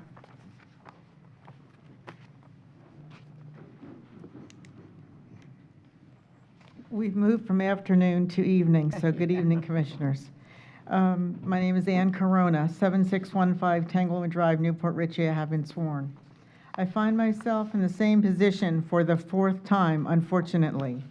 Interestingly enough, on the anniversary of Pearl Harbor Day, we have felt embattled in our neighborhood since the inception of this plan, March of 21, and continue to feel that way. I absolutely refuse to recognize the Commission's inability to accept the fact that a 4-story apartment complex in the middle of Tanglewood is completely incompatible and discordant to Tanglewood communities as a proposed site. We are not a giant community of cookie-cutter houses an arm's breadth apart. We don't need roundabouts to navigate.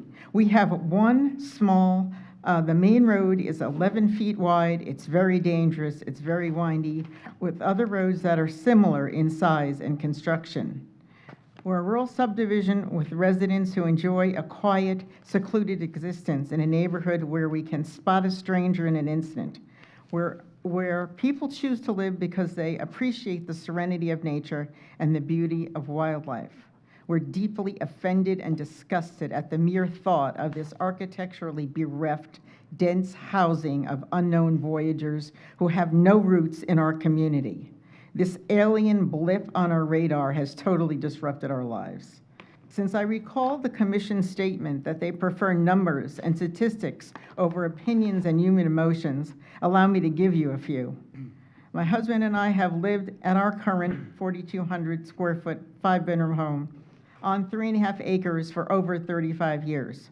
Overlooking the pool is the treehouse my daughter grew up playing in with all her friends who went to Cyprus. They also lived in Tanglewood. My mother drove them to school.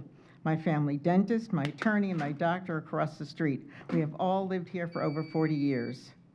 The roads in Tanglewood are completely inadequate to support the need that would be created by dumping 1,000 more residents and their vehicles. They're very dangerous, especially in pickup and delivery times right now. Mr. McConaughey can find another place to put himself. Say 19. I visited the sister complex in Largo, which is an industrial area, which is right where it belongs. Put it on 19. That needs transformation.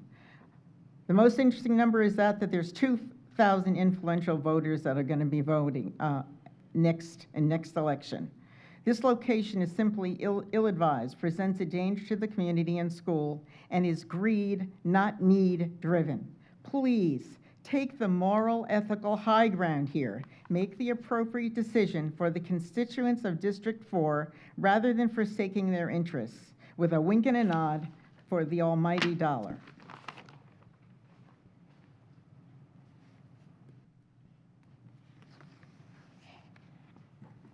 Hi, I'm Sonny Farah. I've been sworn in, 8016 Callan Court, Newport, Richey, 34654. I'm back up here, continue this on a little bit. I understand what's going on here. And it makes sense and it doesn't, whatever. It's a pretty good deal for the county. You're gonna get a sewer line for free. You're gonna get like a crap load of more tax dollar out of that property than what you were getting before. Financially, whatever, it makes sense. But we're people. We live here. It's not always about the dollar. A lot of people, most of us live in Tanglewood East. It's not about money. It's about the lifestyle. And that's why we live where we do, because of that lifestyle. It's nice and quiet. And this, I pretty much resign, all the votes that have gone along, that this is probably going to push through. You guys are going to push this through. You're going to go with the money and the builder, and we, the residents, don't count in this issue. So with that in mind, I live on, actually my address is actually Callan Court, but I live on the corner of Callan and Sycamore. Sycamore Drive has kind of become a main thoroughfare as a bypass when Tanglewood is jammed up. People coming through that want to go on to Ridge Road, especially to go west, they come down Sycamore, and then they can avoid the Tanglewood entrance onto Ridge Road.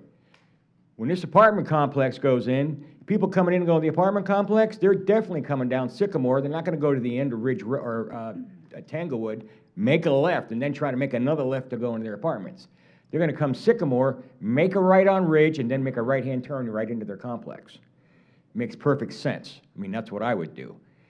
If anybody's coming in from Trinity or from off of 54, anywhere in that area, that's how they're coming. And that's, if they come off of Starkey or if they come off like the Cubulus.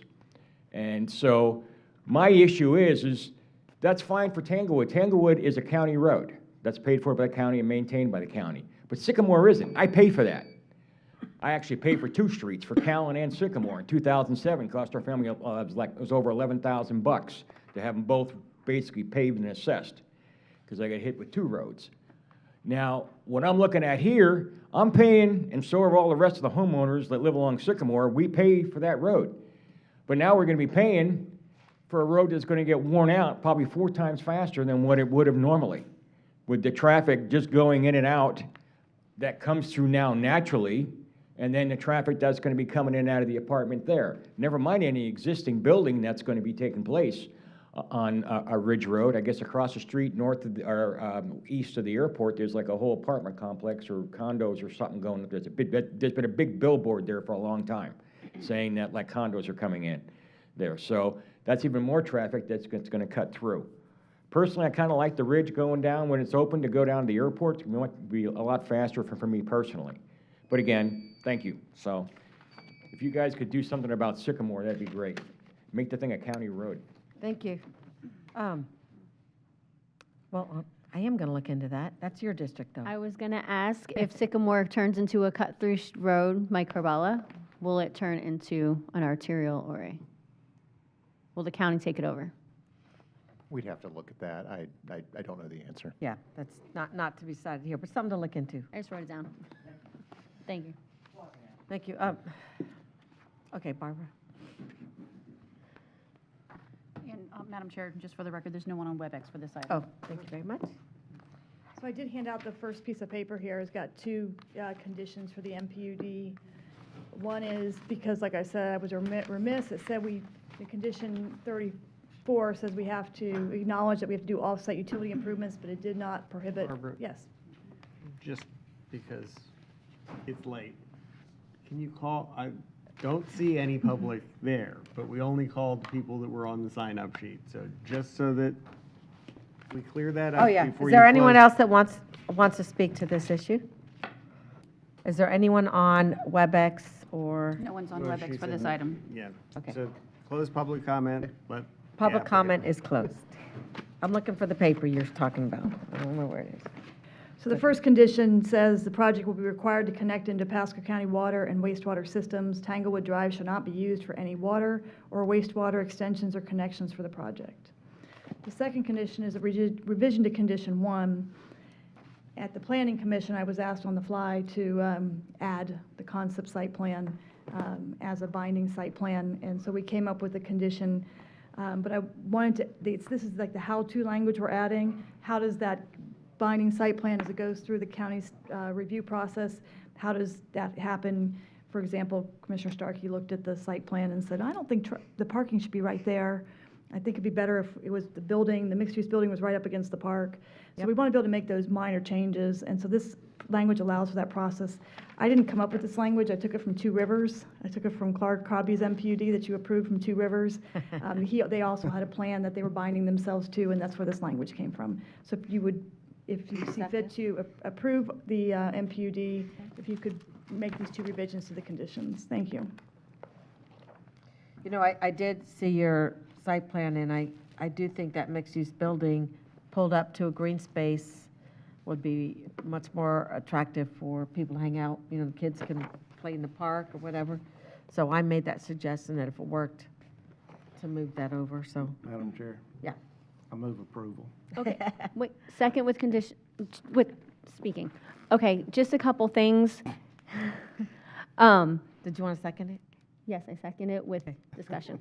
So with the mixed use, I agree to that. I think that will be beneficial. And also, I did want to discuss, even though they've already left the East Tanglewood in reference to their wall, and I know they were concerned with the sinkholes and the vibrations of their wall falling down, would you be willing to install a 8 to 10 foot wall on the west side?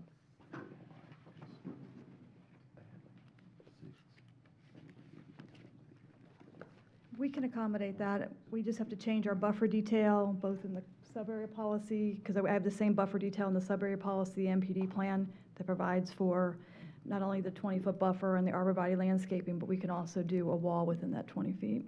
Okay, thank you. And we'll just need to change the MPD plan, wherever Jessica went, there she is, and we have to change the sub-area policy. But with that, understanding that we can change those, we can do that. Thank you.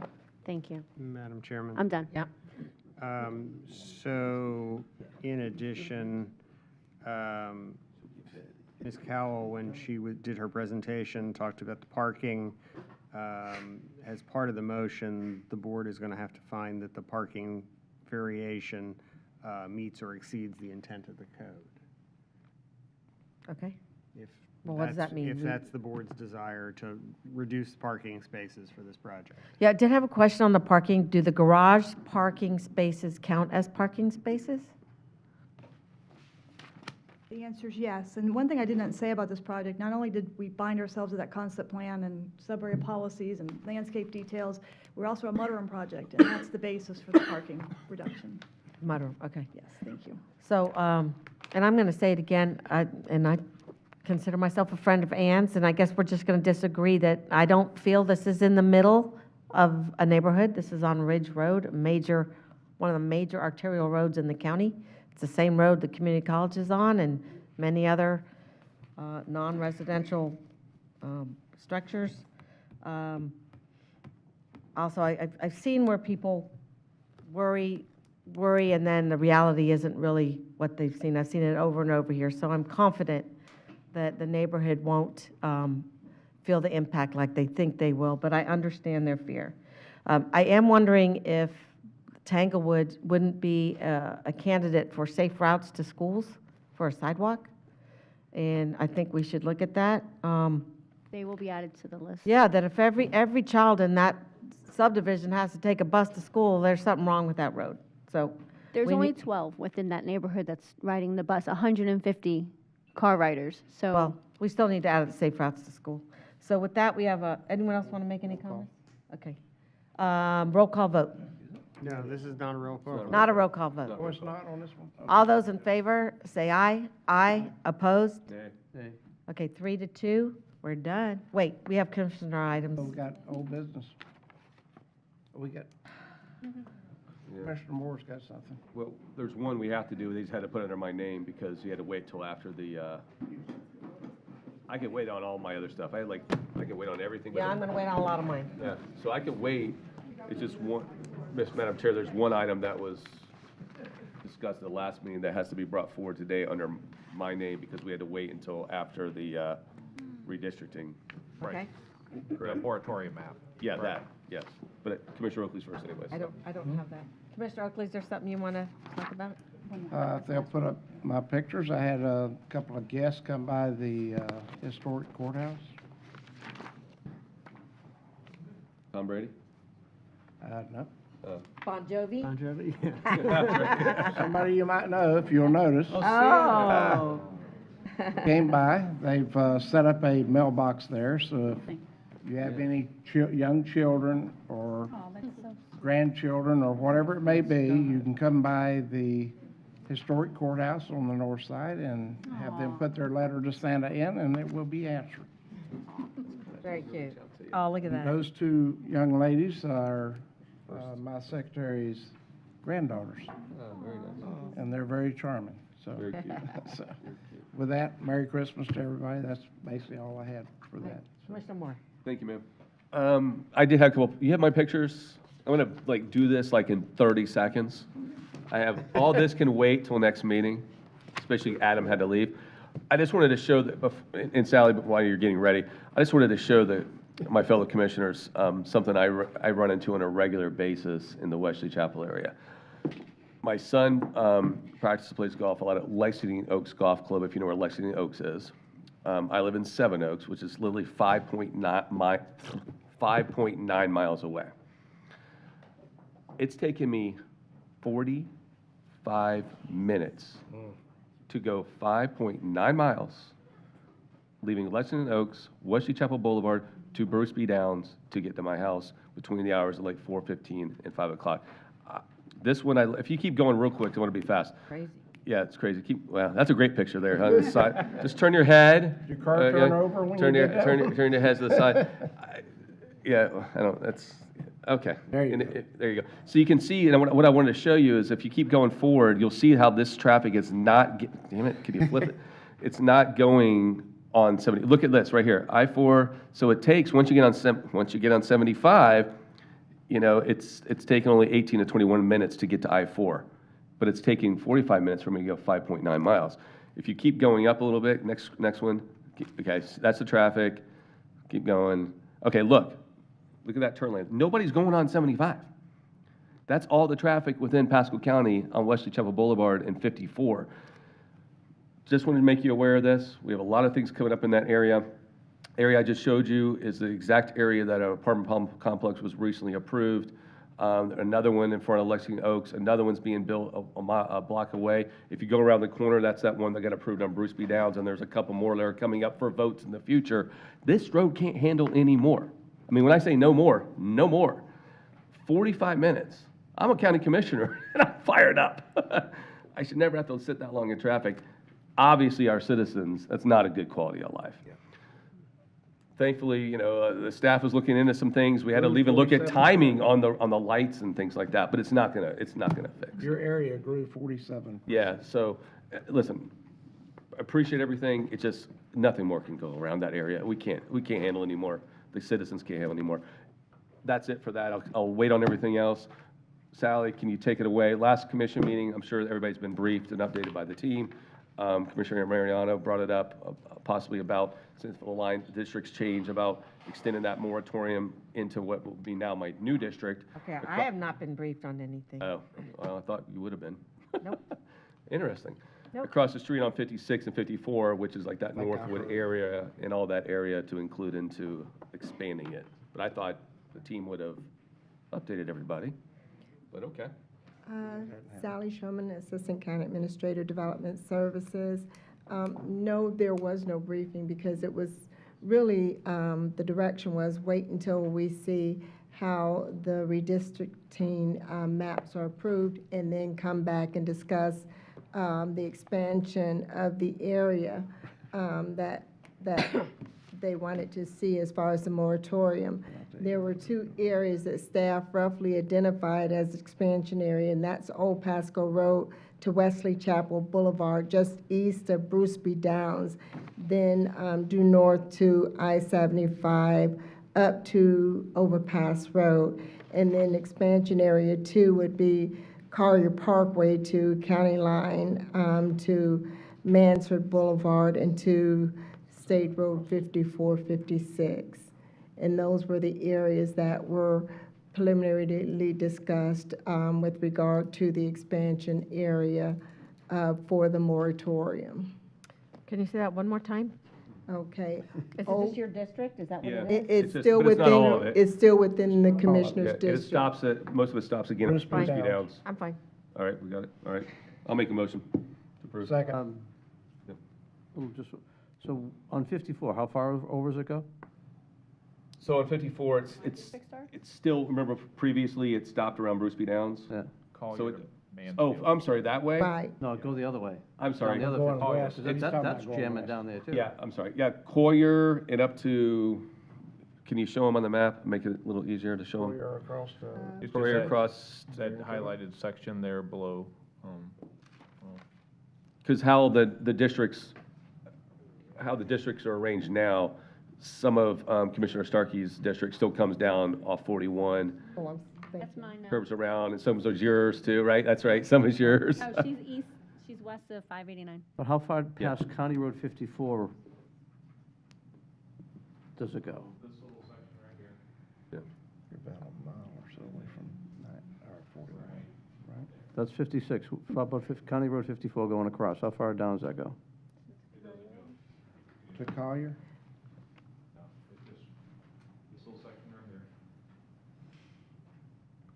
And this is A for, portion of that section excluding. Mike, you There's a were- DR, there's a little area right next to there's a little area that's cut out of the outlet mall. That there's a DRA there. All right, that's down 56 though. Correct. I'm saying up by, will you take your left on 581 to go to Lexington Oaks?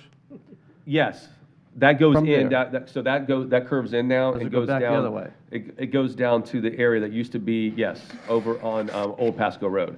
It extends down to Old Pasco now, which was So previously take me the Commissioner. other way, East or west? east. East on Wesley Chapel Boulevard, which turns into Does it 54. go east to 581, your district? no. Well, just. Yeah, no, it goes to south. 581. It goes to Bruce B. Downs. That's Bruce B. Downs. It goes to 581, Yeah. yes. Doesn't Yes. go past that? It still doesn't. That's how it was And before. then Still- to the north Yeah. it goes, it takes in the Grove and some other areas to the. Because it's still a to the- disaster down the other way too. I mean, right where you were taking your picture is still, And some of that will hopefully, when overpass opens, will be, some of that will calm down.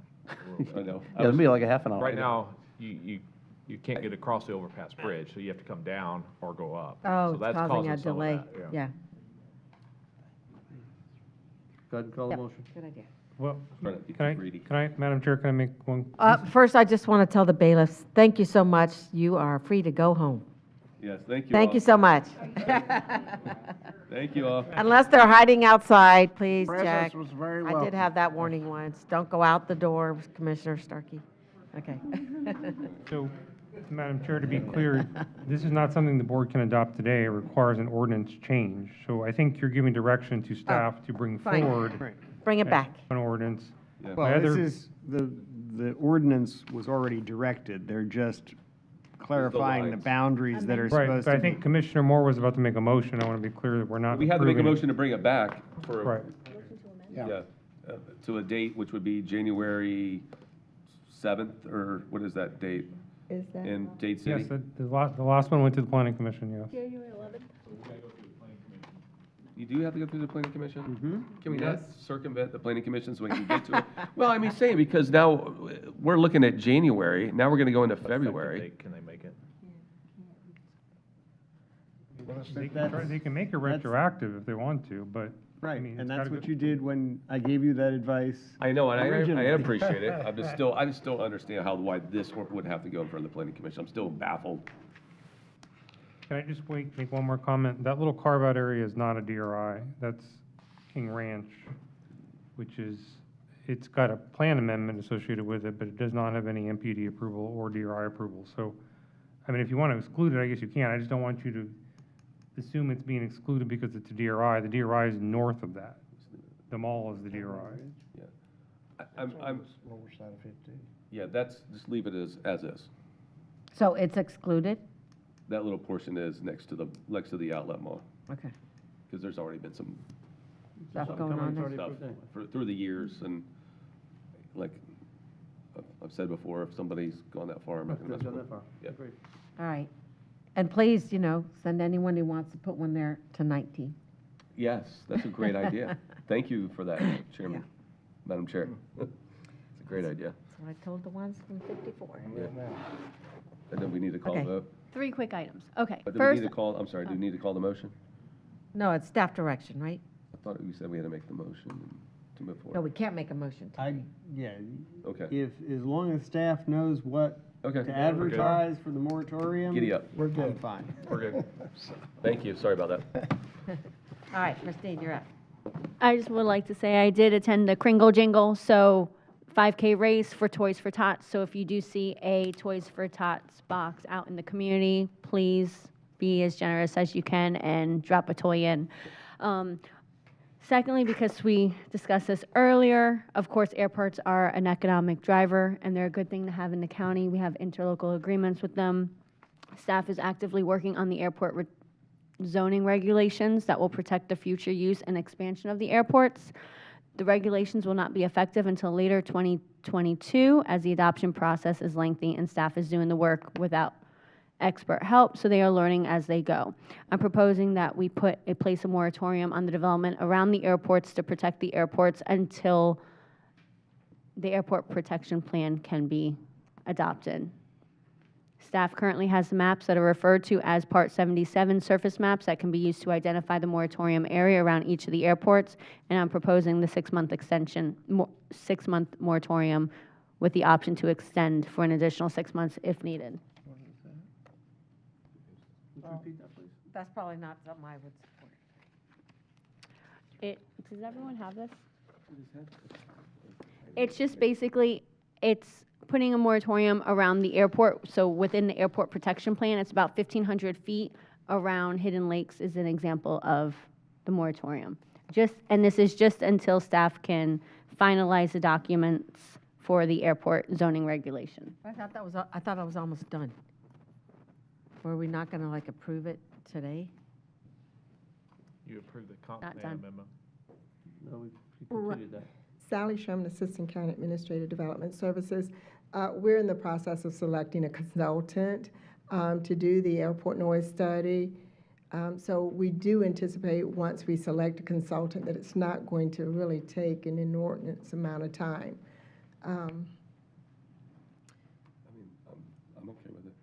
Isn't there's the Compact, is that your airport in your district? Which one? Compact?